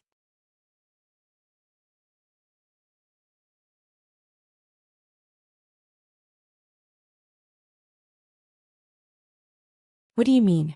Is it a typo? Master answered that poor scholar is shy of money. Cui Dong held his belly and laughed until tears came out. Everyone was baffled. Cui Dong walked alone to the library. He could not stop laughing. As he walked, he wiped the tears from the corners of his eyes. He turned his head and said with a smile, Master, I won't see you off. Cui Shi walked into the library and stood by the window on the 2nd floor. Looking at Qin Pingon's back, he shouted, Mister, if you run into an extremely difficult situation, you can turn around and look for that old assistant minister of the Ministry of Revenue. Just say that you are my mister. If you can go against your conscience and say that you and the old elementary scholar are half teacher and student, that would be even better. Qin Pingon turned his head and said, I know. Be careful. Cui Dong waved his hand and murmured, you and I will work together. Cui Dong climbed all the way to the 6th floor and looked into the distance. The reason why he did not want to go to this floor was not because there was a mystery here. It was because of his youthful nature. It reminded Cui Dong of some unpleasant memories. Whether it was the first disciple of the sage of literature or the Dali imperial tutor, they were all youths. Cui Dong reached the top floor and fell back. He put the ancient inkstone aside, ignoring the dust that stained his white clothes. He turned his head and looked at the inkstone. Since I've already started, why don't I catch all the flood dragons of ancient Shu in one go and raise them all? Cui Dong looked at the colorful caisson on the top floor. There was a majestic dragon carved on it. It was different from the library in his memory. It was dimly lit and did not have such beautiful scenery. Cui Dong closed his eyes and felt a little sleepy. He still remembered that when he was young he was very talented. It was just that his temperament was unstable. He was mercilessly imprisoned in the attic on the top floor of the library by his grandfather, who had high hopes for him. The stairs were moved away and food boxes were delivered to him with ropes. Even eating, drinking, and defecating were done in such a small place. Naturally, there was also a toilet. It was changed every day. The child resisted and expressed his dissatisfaction. He often tore pages from books to use as toilet paper or folded paper into small flying kites. He threw them out of a small window and flew with the wind. Every time he did that, he would hear his grandfather scolding him from below the attic. At that time, the thing that Cui Dong did the most was to stack up all the books in the attic.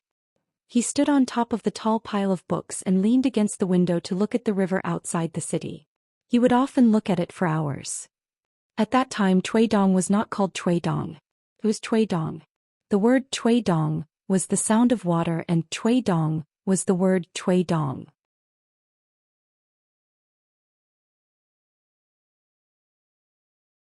The grandfather who named him hoped that when this grandson grew up, he would have the moral character and knowledge of famous mountains and rivers. He would be both intelligent and benevolent. He would be able to become a scholar and enter the ranks of gentlemen and virtuous people. But the child did not appreciate it. After he walked down from the attic, he quickly left his hometown to travel. He walked out of his home country, walked out of a continent, and finally went to the Central Plains. He hated that he did not go far enough. He wanted to be as far away from that stubborn old man as possible. He even purposely removed the word Dong, leaving only the word Dong that he liked. In the long years that followed, he always called himself Dong. Even when Dong returned to the Aquarius continent and became the Dali imperial tutor, he still did not return to his hometown. He did not want to go back. Dong opened his eyes and used his sleeve to wipe his face. "What are you looking at? Have you never seen a man sad?" An old man dressed in a scholarly robe appeared on the top floor. It was the old flood dragon. The old man stared at the ink slab with a gloomy expression. Dong did not get up. He waved his sleeve and threw the ink slab to the old man. "Your 300 years of cultivation has been destroyed. The previous matter is considered settled. Next, you do not need to rush to Longquan County to help capture the remaining vile spawn of the flood dragon. Regardless of age, lock them up in the ink slab. My master left behind many snake gall stones of the best quality and did not bring them out of his hometown. It is fortunate that he did not bring them out. Otherwise, with his character, who knows if he would become a child of wealth and squander them all away. Now is the right time. We can make the best use of them in the future." Dong sat up and casually shook his shoulders. The old flood dragon kept the ink slab. He could clearly sense the change in the young man's aura. The anger in his heart instantly disappeared and turned into helplessness and admiration. Imperial tutor is indeed the imperial tutor. Dong sighed. From 0 to 3, from 3 to 5, it is not worth making a fuss about. In this small Aquarius continent it is considered rare. But if it was the Central Plains divine continent, you would not even need to stay there for 1,000 years. In a short 100 years, you would discover countless shocking geniuses. They would rise rapidly and then fall in an instant. It would even be too much for your eyes to take in. In the end, you would discover that only being old and immortal is truly powerful. The Confucian-robed old man, the founder of the Purple Sun residence and the father of the Xianxia River god. He was the retired assistant minister of the Yellow Court nation. He shook his head and laughed. "That is not a place we can stay. Once we are discovered, there is an 80% to 90% chance that we will be skinned alive by those great empires." Dong was still sitting on the ground. He said with a wooden expression, "Things have changed again. In the capital of Dali, there are people who feel that you are not able to convince the masses to accept you as the mountain leader of the new cloud-splitting mountain academy. Although I am against it, the emperor has already decided to only let you be the deputy mountain leader. You might not be able to secure the second position. This is my Dong's mistake. So if you want to go back on your words, I have no objections." The old man smiled calmly. "Deputy mountain leader with a seat at the back? I think it is quite good. There is no need to be a bird in the woods." Dong turned his head and frowned. "You are being courteous with me now. If you go back on your words in the future, I will not be so nice." The old man shook his head. "I am not being courteous." Dong's strange temperament was revealed again.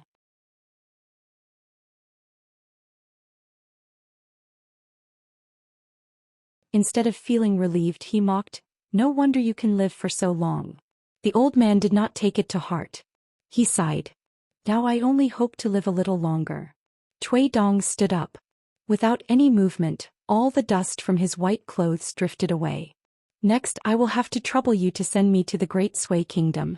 After that, you can come back here and settle the matter of Zhilong Prefecture. You can also instigate the water god outside the city to rebel." The old man's expression was strange. Dong walked in front of the old man and said with a smile, "What's wrong? Are you not used to people riding on your neck? What is there to be embarrassed about? In ancient times, Deities riding on dragons was not much different from rich people riding on donkeys. It is very normal. The old man smiled bitterly. He accepted his fate and said, "Then I will wait for you outside the building?" Cui Dong nodded. The old man's figure flashed and disappeared. In the sky above the city, the wind and clouds suddenly surged.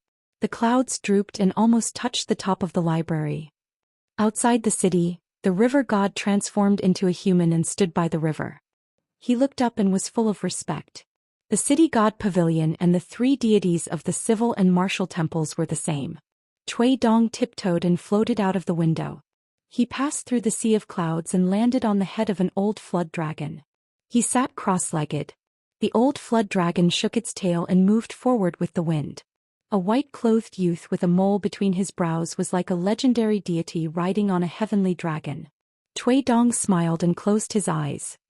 He formed seals with his hands and practiced the sword furnace stance out of boredom. One is marked by the company one keeps. At the city gate, Qin Pingon turned his head and looked. The sea of clouds in the sky was rolling. Beside him were two children who looked like page boys. When the little boy in green walked out of the city gate, he felt that he was a ferocious tiger returning to the mountain and a flood dragon entering the sea. He swaggered and said, "Old master, that fellow is really ferocious." The little girl in pink glanced at her archenemy who spoke without thinking. She pursed her lips and refused to speak. Qin Pingon stretched out a palm and gently pressed on the head of the little boy in green. "He is my student." The little boy in green was so frightened that he hurriedly ran away. Qin Pingon continued forward. Is this considered as one who is close to ink being black?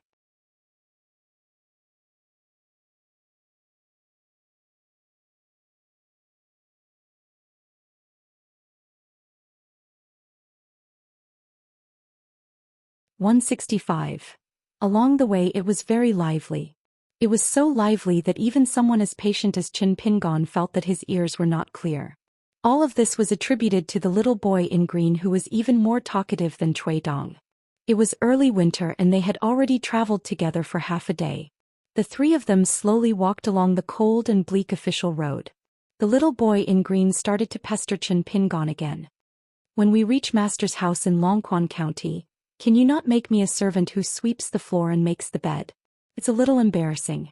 If news of this were to spread to the capital, they would laugh at me for hundreds of years. How can I be the big brother of those demons and water ghost? Master, you don't know that I can get whatever I want here. When my name is mentioned, everyone will give me a thumbs up." Qin Pingon pretended not to hear because he knew that if he answered, it would be a disaster. The little boy in green continued, "If you don't believe me, you can ask that silly girl. Even the officials and nobles in the capital treat me like a god. Only the prince who lives in the capital is a little more arrogant.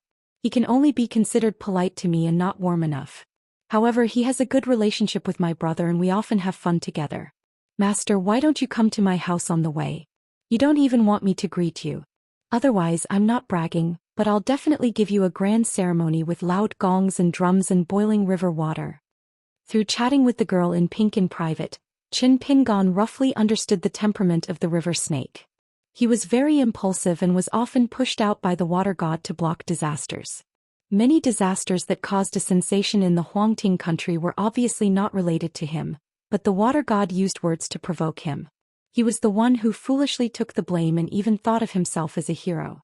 There was once when he was chased by a grand elder of the Lingyun sect and fled for more than 2,000 miles. At that time, the shy little girl spoke her mind and said that it would be good if he didn't come back. Qin Pingon saw that he was going to brag about his great achievements and couldn't help but interrupt.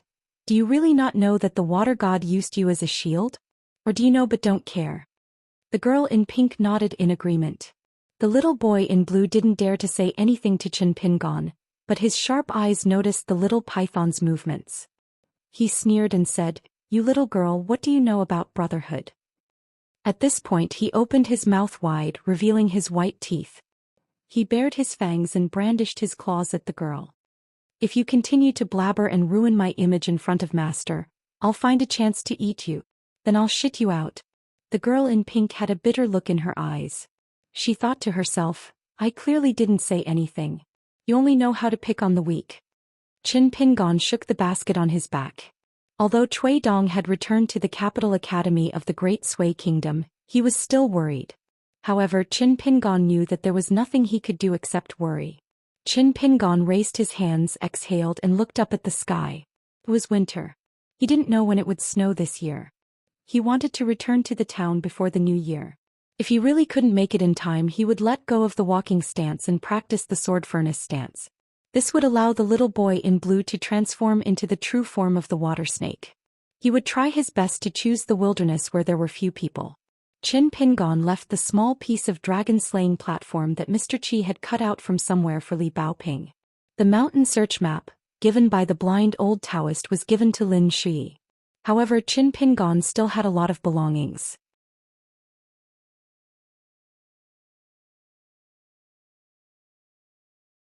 It was just that they didn't take up much space.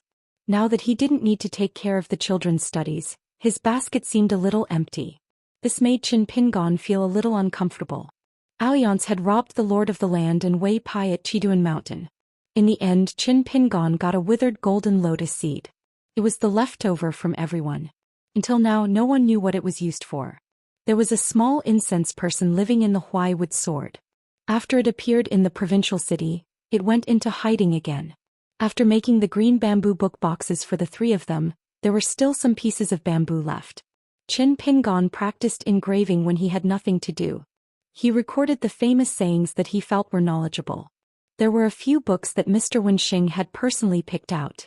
Qin Pingon used to wear a white jade hairpin that he had carved himself in the capital of the Great Sui Kingdom. Now he took it off and carefully kept it. After they left the capital together, Cui Dong said that the most valuable thing was actually the wooden box. However, Qin Pingon had left it with the 3 hairpins to Li Baoping. Of course, Qin Pingon didn't feel bad about it. There was a pair of seal of mountains and rivers, as well as the significant calm heart complacency seal. There was also the young Taoist priest surnamed Lu and the few pieces of paper with the prescription. In order to practice his calligraphy, Qin Pingon would still take them out from time to time. As for the small sword embryo that looked like a silver ingot, it was said to be related to the Sui Mountain in the Central Plains. It was unusually bright and could illuminate people at night. However, there were some things in the basket that Qin Pingon didn't expect. In addition to a letter that Cui Dong had written and put in the basket, there were 2 Spring Festival couplets and a Fu character. In the letter, Cui Dong said that this was a little gift from his student and hoped that the teacher would accept it. Don't worry, the words were just words, there was no calculation. It could be seen that Cui Dong had not only thought about returning to the capital of the Great Sui Kingdom, but also knew that Qin Pingon would make up his mind. Qin Pingon was a little scared about this, but he couldn't say anything. In addition, there were 2 copybooks in the basket, Green Mountain and Clear Water Calligraphy. The content was also written in a very formal way. The other one was very fitting for Cui Dong's absurd character. It was called Teacher, Please Put More Oil and Salt Calligraphy. It was full of complaints about Qin Pingon's stinginess. The handwriting. Qin Pingon couldn't say what it was, but he felt that it was really good and pleasing to the eye. Just looking at the copybooks, he felt like he was standing in the alley of clouds and flowing water. Along the way, the little boy in green continued to nag, completely not tired.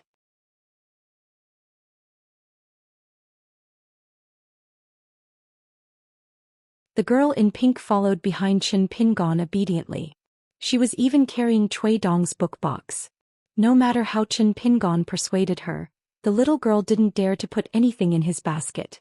Qin Pingon thought about it and remembered that she was a fire python that had lived for hundreds of years.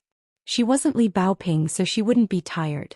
When he thought of this, the youth couldn't wait to turn around and walk directly to the school of the New Cliff Academy. He stood in the corner and watched as Li Baoping and the others happily listened to the teacher's lecture. They weren't bullied and were living well. This let Qin Pingon know that even if he wasn't by their side, they were living well or even better. Qin Pingon took a deep breath and began to walk silently. The New Cliff Academy had become an important topic of conversation in the capital of the Great Sui Kingdom. Almost all the aristocratic families were talking about it. It was very interesting to watch the fire burning across the river. Of course, the few families that were involved in the storm wouldn't find it interesting. For example, the elders of the Chu family in Nanxi, the Han family in Xianxia State, and the house of the Marquis of Huaiyun weren't in a good mood. Every day when they went to court their faces were gloomy. The Great Sui Kingdom emphasized literature over martial arts. However, martial artists were not as popular as scholars in the court. The imperial censorate of the Great Sui Kingdom was noble and powerful. Recently the court was very lively. The censorate and the 6 departments all expressed their opinions and took sides on the fight between the students of the academy. Their words were not polite at all. Some stood up for old Han Shangzhou State and the Marquis of Huaiyun, saying that the foreign students were ruthless and didn't have the slightest elegance of a scholar. There were also those who criticized the poor discipline of the officials, saying that the children who came from Dali Longquan were not in the wrong. They couldn't let others bully them and not fight back. Then there were the former who retorted. How could it be called bullying? It was normal for scholars to argue with each other. How could it be called bullying? For this reason he cited the classics and spoke with fervor and assurance, giving examples of famous debates in history. He also praised Nanjing Kingdom's style of speech, but Nanjing Kingdom was unwilling to admit defeat and refuted him with tit for tat.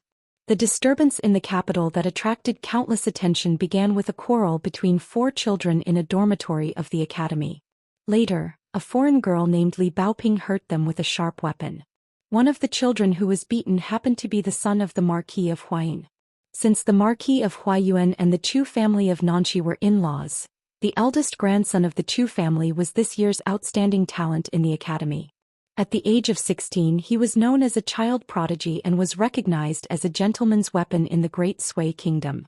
The eldest grandson of the Chu family, who lived up to expectations after growing up, didn't show up at once after hearing the news.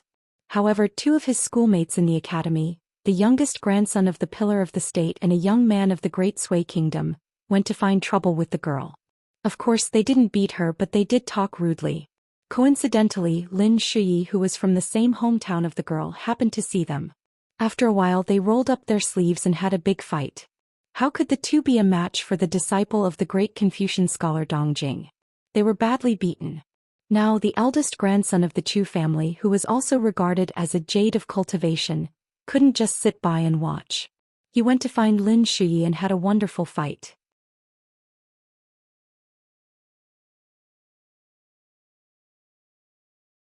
One of them took the Cloud Thunder Zither, an ancestral celestial device, and used the lightning collected by a great chi cultivator to make the strings of the zither with a secret method. Every time he played the zither, the sound of thunder would roll and the momentum was extraordinary. Lin Shuyi, a foreign teenager who had become famous in the capital of the Great Sui Kingdom, also performed well. He used the 5 Thunders righteous method and also had a cultivation of the 3rd state. Although he was at a disadvantage in the face of the Chu family's talent, who had a top-grade celestial device, he still fought in a well-organized way and shocked the world. It was said that this fight even alarmed the great Confucian scholar Dongjing and a group of old masters who heard the news. They watched the fight from a distance, not only to join in the fun, but also to prevent accidents. In the end, the eldest grandson of the Chu family broke a string of the thunder zither without hesitation. Lin Shuyi was slightly injured, but his skin was torn and his flesh was exposed. He suffered a lot. In fact, there were also factions within the academy. When His Majesty personally came to the academy, although he did not personally see such a big scene, he bestowed heavy gifts to those foreigners. After that, the teachers of the academy clearly paid close attention to those people's homework. This naturally made the native students of the Great Sui dynasty feel aggrieved. The students who had followed Deputy Mountain Master Mao Xiaodong from the old academy of the Great Li dynasty had probably suffered a lot during their academic life in a foreign country. Therefore, other than a few people, the majority stood on the side of Lin Shuyi and Li Baoping without hesitation. In this way, the Cliff Academy was divided into 2 camps, each with a common enemy. The academy was filled with a tense and hostile atmosphere. But it was strange that the teachers turned a blind eye to it and to a large extent encouraged the atmosphere to spread. At this critical moment, someone stood out and added fuel to the fire. The son of the late General Pan Maozhen, who was originally a loner who didn't interact with anyone, found Lin Shuyi after he recovered. He was hit by the latter's thunder technique and sent Lin Shuyi flying with a punch. This time Lin Shuyi was seriously injured. He vomited blood and struggled to get up, but was punched in the head by the boy surnamed Pan. He fell to the ground like a kite with a broken string. The son of a general of the Great Sui Kingdom, who acted decisively like a fierce soldier on the battlefield, didn't forget to spit on Lin Shui. The teachers of the Cliff Academy began to intervene, and didn't allow anyone to fight in private. But the girl with the strange name, the dark-skinned girl, didn't even visit Lin Shui. She directly found the boy surnamed Pan on the same day and beat him until he was bleeding from all 7 orifices. He could only run for his life.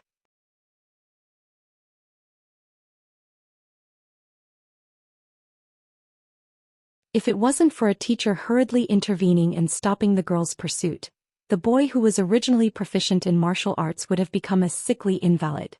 Finally, this increasingly fierce farce showed signs of ending with the appearance of a student of the academy. This student of the academy was a legendary figure. He was born in a poor family and was recognized as having the knowledge to be an assistant teacher of the academy before he turned 20. He had previously left the Great Sui Kingdom to go to Lakeview Academy. He passed the joint examination of 9 famous gentlemen and received the official title of a Confucian sage. This time he returned to the Great Sui Kingdom with a full load. The imperial court of the Great Sui Kingdom specially sent the right assistant minister of the Ministry of Rites out of the city to personally welcome this young Confucian sage. What was even more enviable was that His Majesty asked a great Martin temple in the palace to give this future pillar of the Great Sui Kingdom a set of priceless stationery as a sign of appreciation. Therefore, this student of the academy named Li Zhongying entered Donghua Mountain with the identity of a sage and the imperial gift from the emperor of the Great Sui Kingdom. The first thing he did after climbing the mountain and entering the academy was to find Li Huai and apologize. Then he visited Lin Shui, who was bedridden. Finally, he stood in front of the young girl, Xianxia, and said that both of them should not be impulsive. After all, Cliff Academy was a place for learning. After Li Zhongying left, Xianxia did not say a word from beginning to end. The emperor of the Great Sui Kingdom was not famous for being a diligent monarch. Generally speaking, he was not famous. He was not as great as the Emperor Dali, nor was he as eloquent as the Emperor of the Southern Stream Kingdom.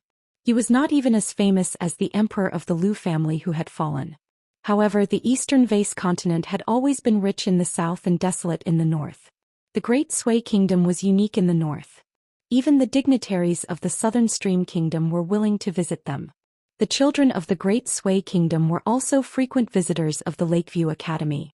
The Emperor of the Great Sui Kingdom rarely called upon the pillars of the Great Sui Kingdom, including the senior officials of the 6 ministries, to hold a small court meeting in the Yangxin house after the morning court. However, today was an exception. However, many officials, including the Minister of the Ministry of Rites, knew that the crisis at the academy had reached the point where the emperor had to personally deal with it. Therefore, the short old man who was also the mountain master of the academy became the focus of attention. The heavenly official, the number 1 person in the 6 ministries, walked together with his good friends in the court. There was no panic on his face. The short but powerful minister of the Ministry of Rites looked confident. However, the few involved parties, including old Zhu Guohan, did not look so good. The small court meeting was neither hot nor hot. It was not even as hot as the charcoal fire in the small braziers in the room. It was just that the emperor took out some undecided matters of the big court meeting and stirred up the cold rice. Everyone present had cultivated in the officialdom for most of their lives. They were already familiar with such ordinary court affairs. Soon they passed the resolutions one by one. It was believed that the resolutions would be quickly passed from the center of the capital to the other places. When the matter was settled, the emperor took a sip of the still warm lotus seed soup. Everyone was refreshed and knew that the main event was finally coming. The emperor put down the cup and looked around.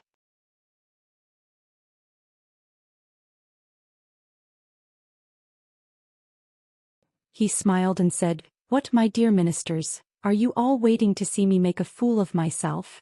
Although old Zhu Guohan was old, he was still hale and hearty. He sat upright on the chair and looked dignified without being angry. However, he was also a bit embarrassed at this moment. Marquis Huayun, who was in his 30s, was even more restless. Normally, after a hereditary marquis of the Great Sui Kingdom had made meritorious contributions, he would not take the initiative to attend the morning court meeting unless there was an important matter. This was an established rule in the officialdom.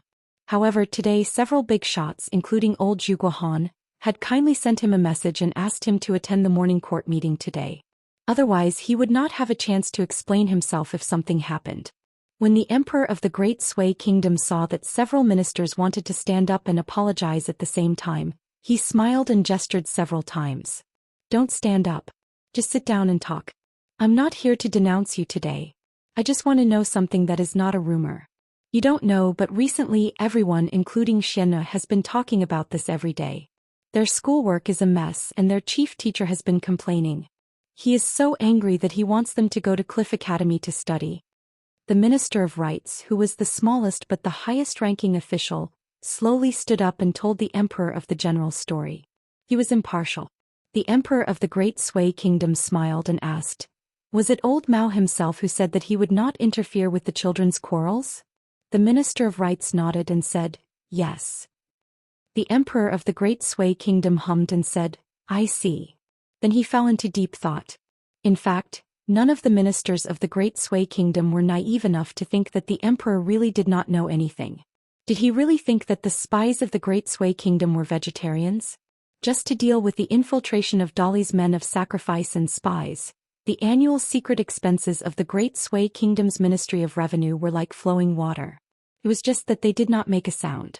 In fact, if the emperor of the Lu family had listened to the advice of the Great Sui Kingdom, not been so conceited and believed in the information provided by the Great Sui Kingdom's spies, and made early preparations, even if the Lu family's empire was destroyed and the ending could not be changed, it would not have happened so quickly. It was so fast that the entire Great Sui Kingdom's scholarly officials could not help but curse the Lu family's imperial court for being useless.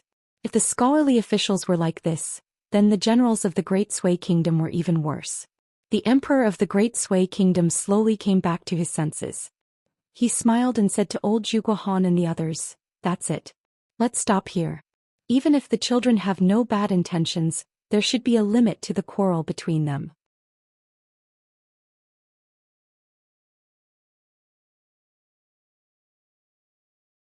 The first half of the emperor of the Great Sui Kingdom's words were actually the same as what Mao Xiaodong had said in the headmaster's courtyard.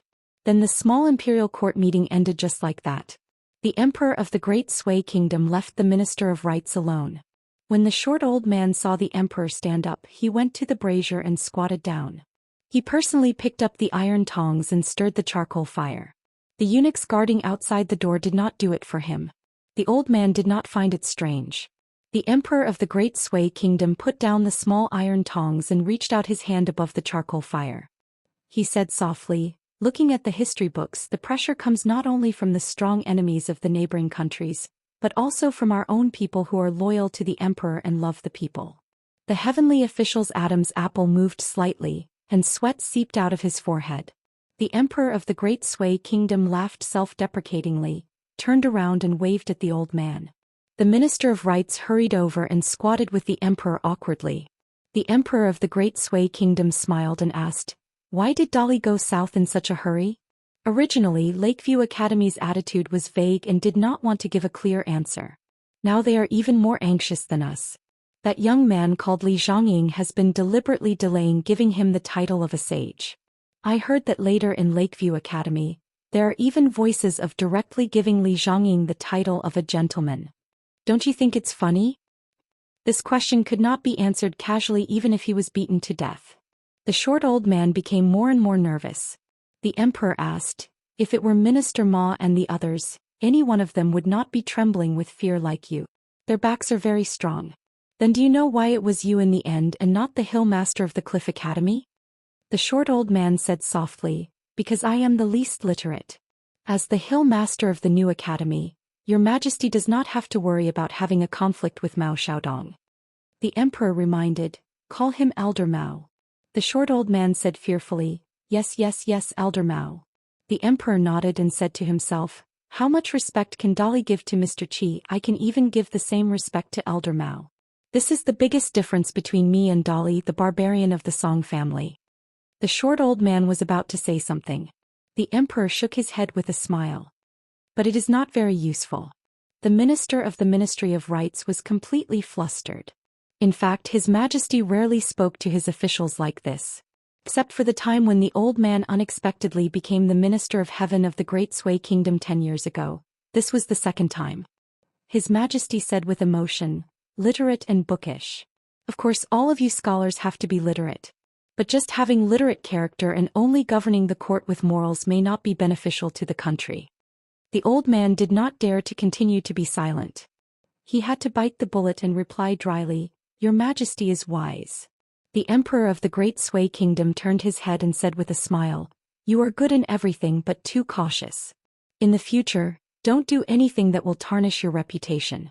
Do you think I don't know the character of your children? How would they dare to embezzle the land of the common people?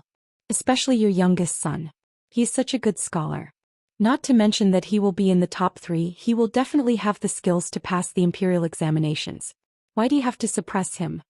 The old man's lips trembled. In the end he gritted his teeth, stood up and knelt down again. He choked with sobs and said, I can only use this clumsy method to share your Majesty's burden.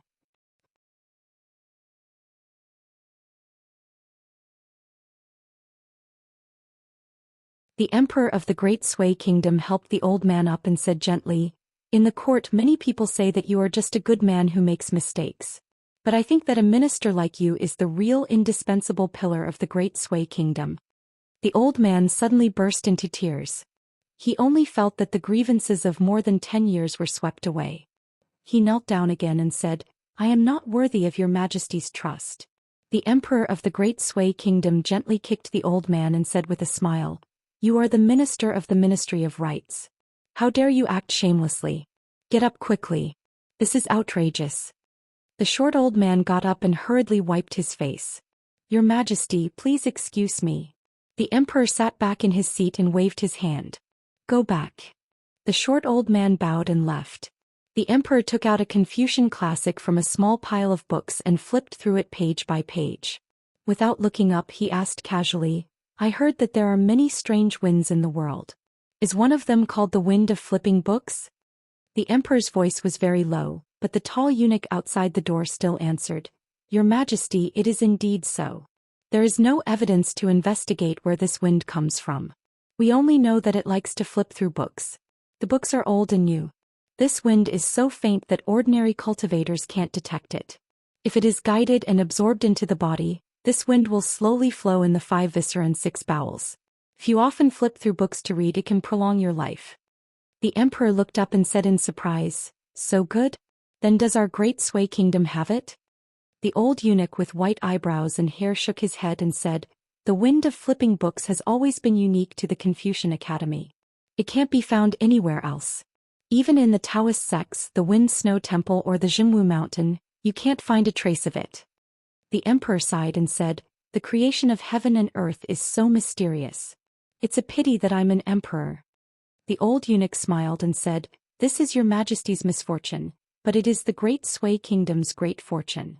The man in the dragon robe laughed heartily and his face was full of joy.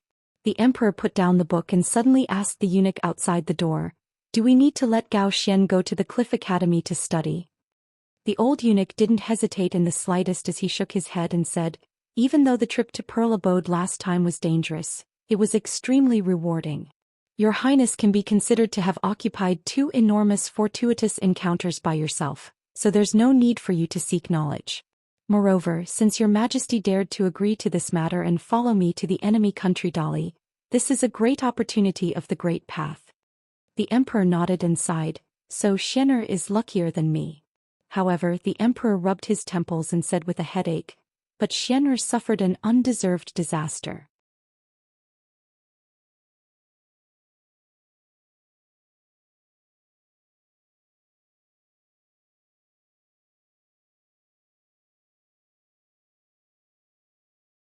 He couldn't understand the conspiracy in the imperial court and the conspiracy behind the scenes of the family. But if Qin Pingon really stayed in the academy, things might get worse. But even so, there were at least 3 people in the room. They wouldn't be so confused as if they had lost their backbone. Everything they did seemed wrong because everything they did made them feel insecure. They were used to the days when Qin Pingon was by their side. These days, Lin Shui was lying in bed thinking of many things. It was only now that Lin Shou understood the many soul-stirring decisions, such as Chiduan Mountain, the wedding dress ghost, and the weight of the burden on Qin Pingan's shoulders in the face of Zhu Lu's assassination. He also understood the seemingly innocuous decisions, such as who would start the fire to cook, who would keep watch, how they would choose the route, which scenic spots they had to visit, and so on and so forth. Just how tedious and torturous they were. A teasing voice sounded at the door. "Oh, our General Li Huai is crying so sadly." Lin Shi opened his eyes and looked, smiling. "You're here." Li Baoping saw the familiar figure and her face was full of confusion. Li Huai turned his head and stared blankly at the slim-tanned girl. He sniffled and continued to sob with his head down. Xianxia leaned against the door. "If you can't beat him, just bear with it. It's not a big deal." Li Baoping wanted to say something but stopped on second thought. Xianxia sighed. "I can't help it. Even if you lend me the auspicious symbol knife, I can't beat that hypocrite named Li Zhongying." Speaking of this, she felt a little helpless. If it weren't for those insidious dragon-trapping nails that imprisoned most of her cultivation, she wouldn't have to be so restrained. Xianxia suddenly turned her head, a little surprised. The uninvited guest walked slowly with his hands folded in his sleeves. The tall young man stood at the door with a smile and looked at the girl standing beside him, Li Huai who was squatting, Li Baoping who was sitting, and Lin Shi who was lying down. Then he said softly with a smile, "Don't blame me for being late. I thought you could handle it." Lin Shi closed his eyes again. Obviously he didn't like this thoughtful remnant of the Lu family. Yu Lu didn't get angry but he stopped smiling. "I'm here to ask you a question. If Qin Pingan was here, what would he do?" Li Huai thought of the disturbance on the ferry of Xihua River for no reason and whispered, "Qin Pingan would reason with him first." Li Baoping was in high spirits. After that, if the other party still seemed reasonable but was actually unreasonable, youngest martial uncle would reason with his fists again. Lin Shi raised the corner of his mouth and didn't show his emotions. Yu Lu replied, "Oh, then I understand." The tall young man turned around and left as if nothing had happened. Xianxia frowned and asked, "What are you going to do?"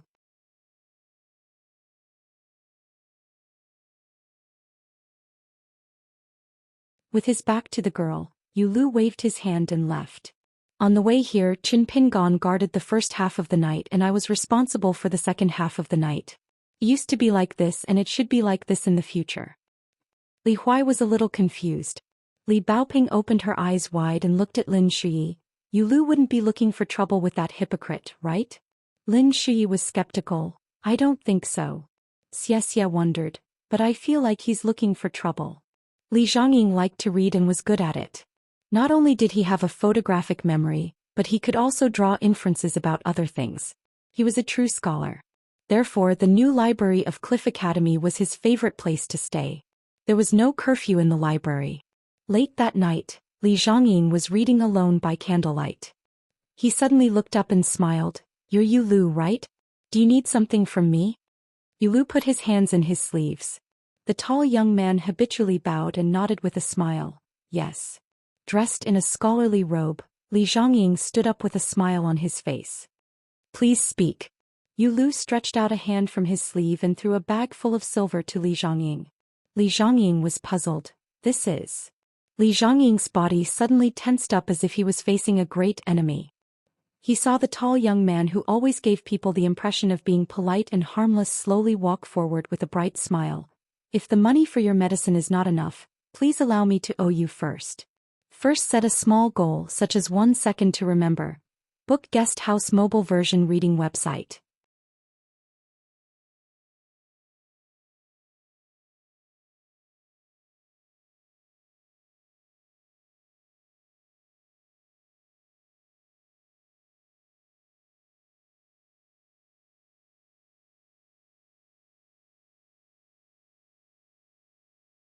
Many female cultivators didn't have a high level of cultivation, and there were relatively few people at the end of the middle 5 levels because many people were blocked at this level. However, fortune and misfortune came hand in hand. Once a woman opened more acupoints in this level, she would gain more benefits in the middle 5 levels. Li Zhongying said softly, "Raise the array." Following the voice of this academy sage, crystal-clear unsheathed swords appeared around the young man, circling in a circle of different heights. Dozens of sword chi slowly rotated. These 3 feet green peaks were formed by Li Zhongying's Reiki. Even though they had yet to materialize, they were already awe-inspiring and intimidating. Yulu's response was simple and domineering, his fist moving in a straight line. Like a cavalry cutting through the array. Li Zhongying dismissed it with a smile, 2 fingers pointing at Yulu. The 3-sword chi in front of her slanted, wanting to use the tip of the sword to contend against the tall youth. Yulu, who had previously revealed his 4th level of cultivation, suddenly sped up, 1 step shattering the bricks on the ground, his fist breaking through the air. The sword chi instantly shattered. The 3-sword chi didn't even have time to display their power before they were smashed by Yulu's 3 punches while changing the array. Li Zhongying's heart moved slightly, moving sideways a few steps, still neither fast nor slow. As she moved, she was filled with the casual elegance of a Confucian scholar. At the same time, the remaining sword chi also formed a formation beside her. Yulu's leg whipped towards her. All the sword chi exploded on Li Zhongying's left side at the same time. The air rippled, causing Li Zhongying's vision to blur, as if she was facing a poor copper mirror used by commoners. Li Zhongying was a little annoyed. Why did this Yulu have to be so ruthless and overbearing? Li Zhongying snorted coldly, using the gang steps in a small space. Before that swift and fierce whipping leg swept towards her shoulder, she had already changed her position, arriving at the place where Yulu had started. The 2 of them had reversed their positions. Yulu, who had spun around in the air, his sea of chi sank and he landed on the ground instantly. With a tap of his toes, he flew forward like a dragonfly skimming the surface of the water, silent. His speed was so fast that it was beyond imagination, to the extent that Li Zhongying wanted to borrow chi from heaven and earth had become an extravagant hope. She could only temporarily use the spirit chi in her body, no longer avoiding the sharp edge. Instead of retreating, she advanced, punching towards that unrelenting tall youth with both fists. Although she was a chi refinement warrior, the current Li Zhongying's aura was like a rainbow, whether it was her killing aura or her sturdy physique. It was completely not inferior to the full force attack of a pure martial artist of level 4 or 5.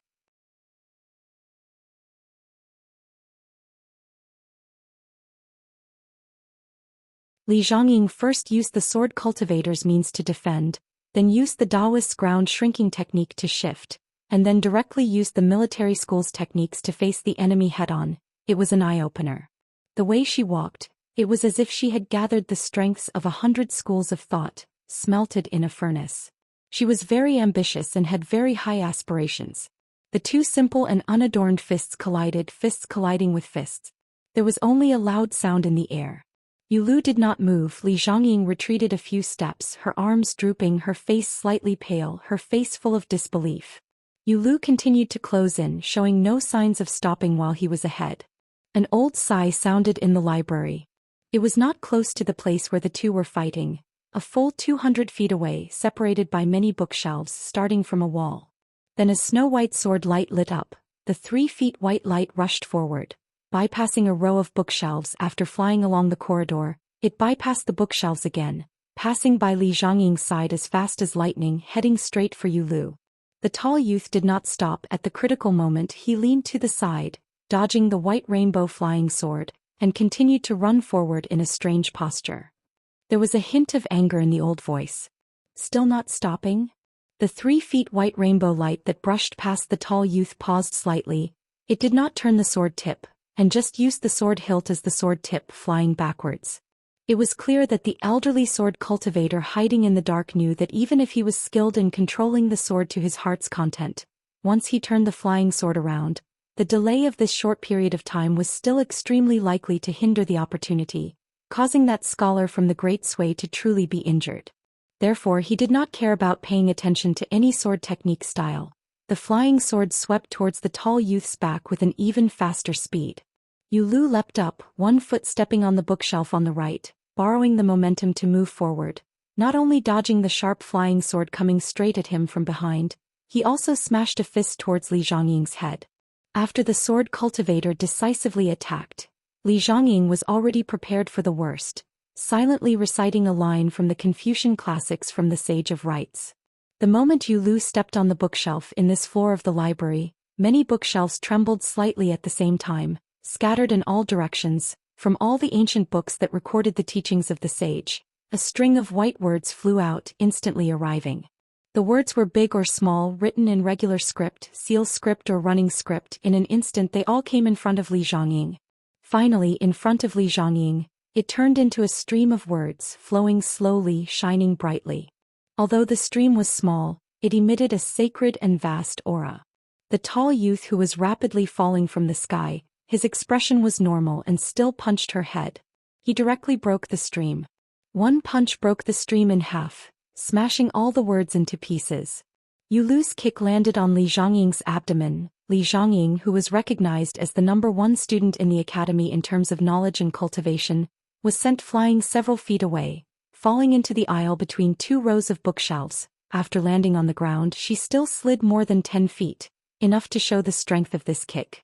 A gray-robed old man appeared beside Li Zhongying. The flying sword that returned without any results hovered near the old man's shoulder. The tip of the sword pointed at the murderer across the aisle.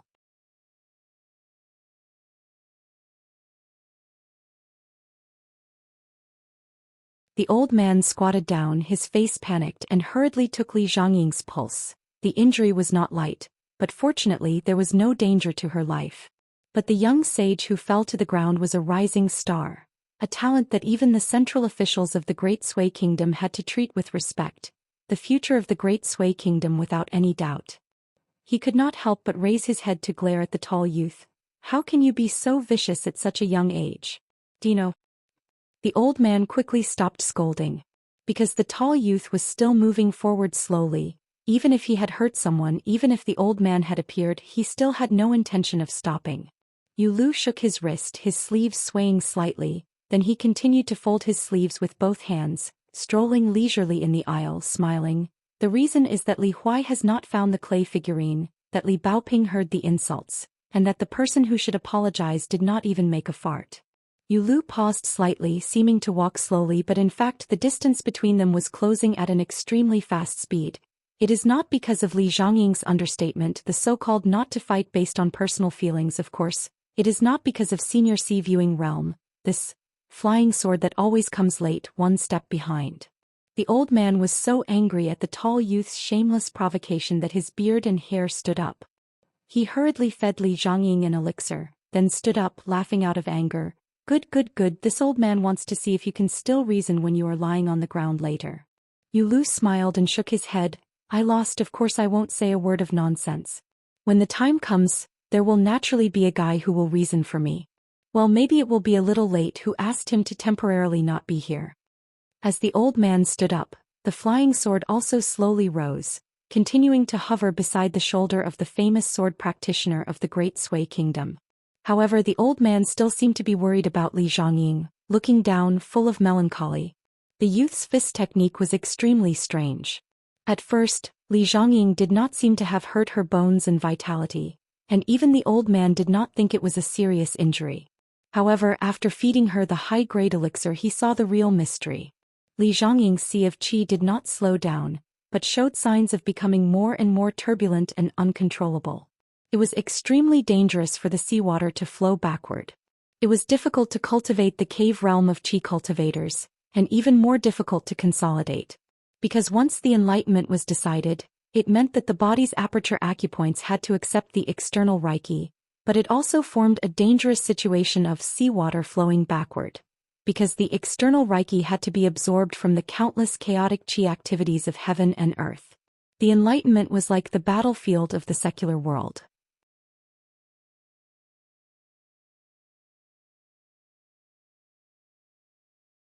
The defending side gave up the only advantage and took the initiative to open the door to meet the enemy, which was easy to be defeated by the powerful enemy. Once the seawater flowed backward, the body's aperture acupoints and meridians were like towns and roads, sinking into a deep flood, barren land and unable to recover from the setback. Therefore, the cave realm was the real first threshold on the path of cultivation. It was even more difficult than breaking through the lower 5 realms to the 6th realm. Many cultivators, especially the unorthodox ones and the qi cultivators of small sects who did not have any backing, were afraid that if they failed to reach the cave realm, they would completely lose their foundation to become immortals. Therefore, they had been staying in the last realm of the lower 5 realms. Cultivation went against the natural law and went against the current. Especially the word against the current. It was really full of bumps and sorrows. The old man was the secret bodyguard of the great Sui kingdom sent by the imperial court to Li Zhongying. If Li Zhongying's realm was damaged and her future was ruined, he would be the first to blame. Yulu smiled and asked, "Senior, are you in a dilemma? Do you want to save Li Zhongying first or beat me down?" The old man was so angry that his teeth itched. The question of the tall young man was like hitting the weak spot of a snake, which made the old man who was used to storms even angrier. He was a chi cultivator of the sea-viewing realm and also a sword cultivator. The two words, sea-viewing, came from the meaning of, I climb the tower to view the rivers, and when I enter the sea, it will be in my arms.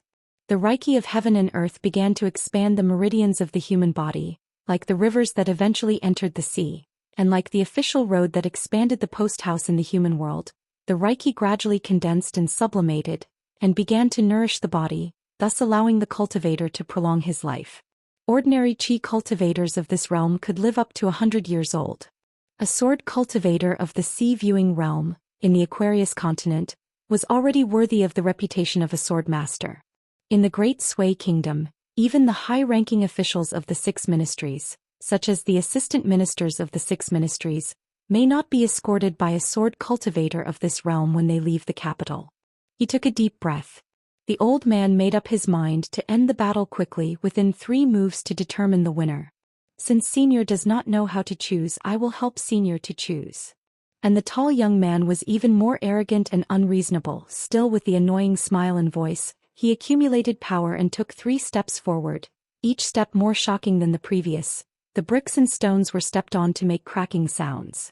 You don't know if you should fight. Yulu will force you to fight, so straightforward. The old man's pupils shrank, his heart moved.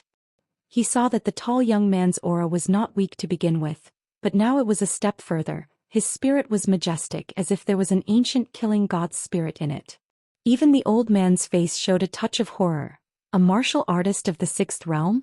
The 15th realm of the chi cultivator and the 9th realm of martial arts. A battle between a chi cultivator and a pure martial artist of this same realm, excluding the sword cultivator and the military cultivator. If one were to exclude some of the chi cultivator's heaven-defying treasures, then there was almost no suspense to the outcome. There were even martial artists of a lower realm who were seriously injured or even beaten to death, and chi cultivators of a higher realm. But although the old man was shocked, he was not afraid at all.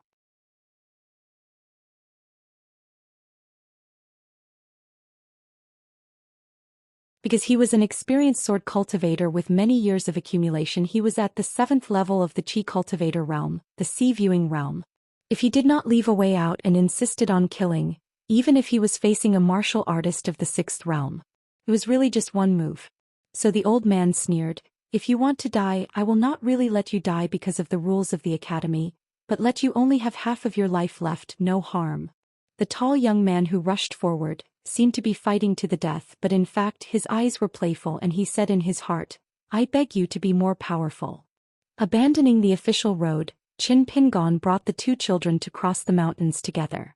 To be precise, the little boy in green showed his huge true body of more than 100 feet and carried Qin Pingon across the mountains and rivers.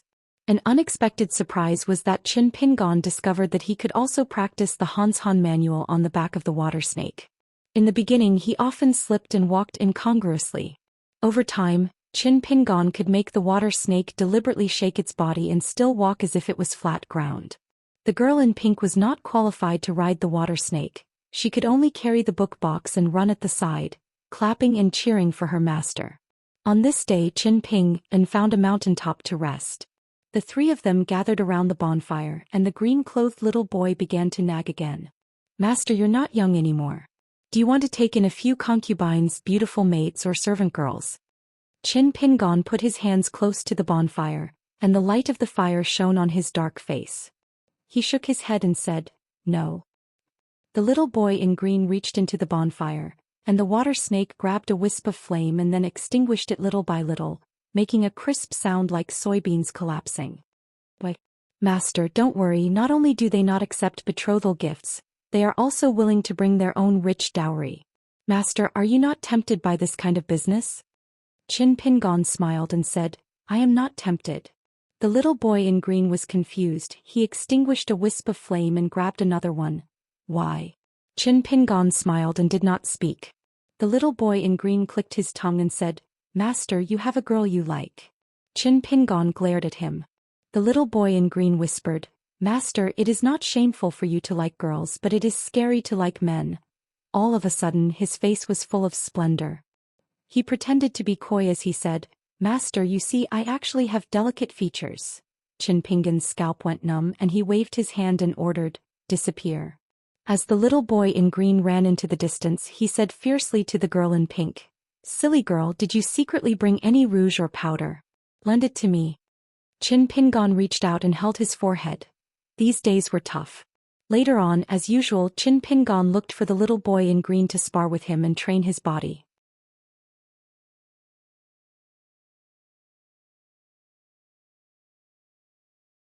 Even though the little boy in green did not behave in a proper manner, he was more than enough to deal with Qin Pingon, who was at the second realm of martial arts.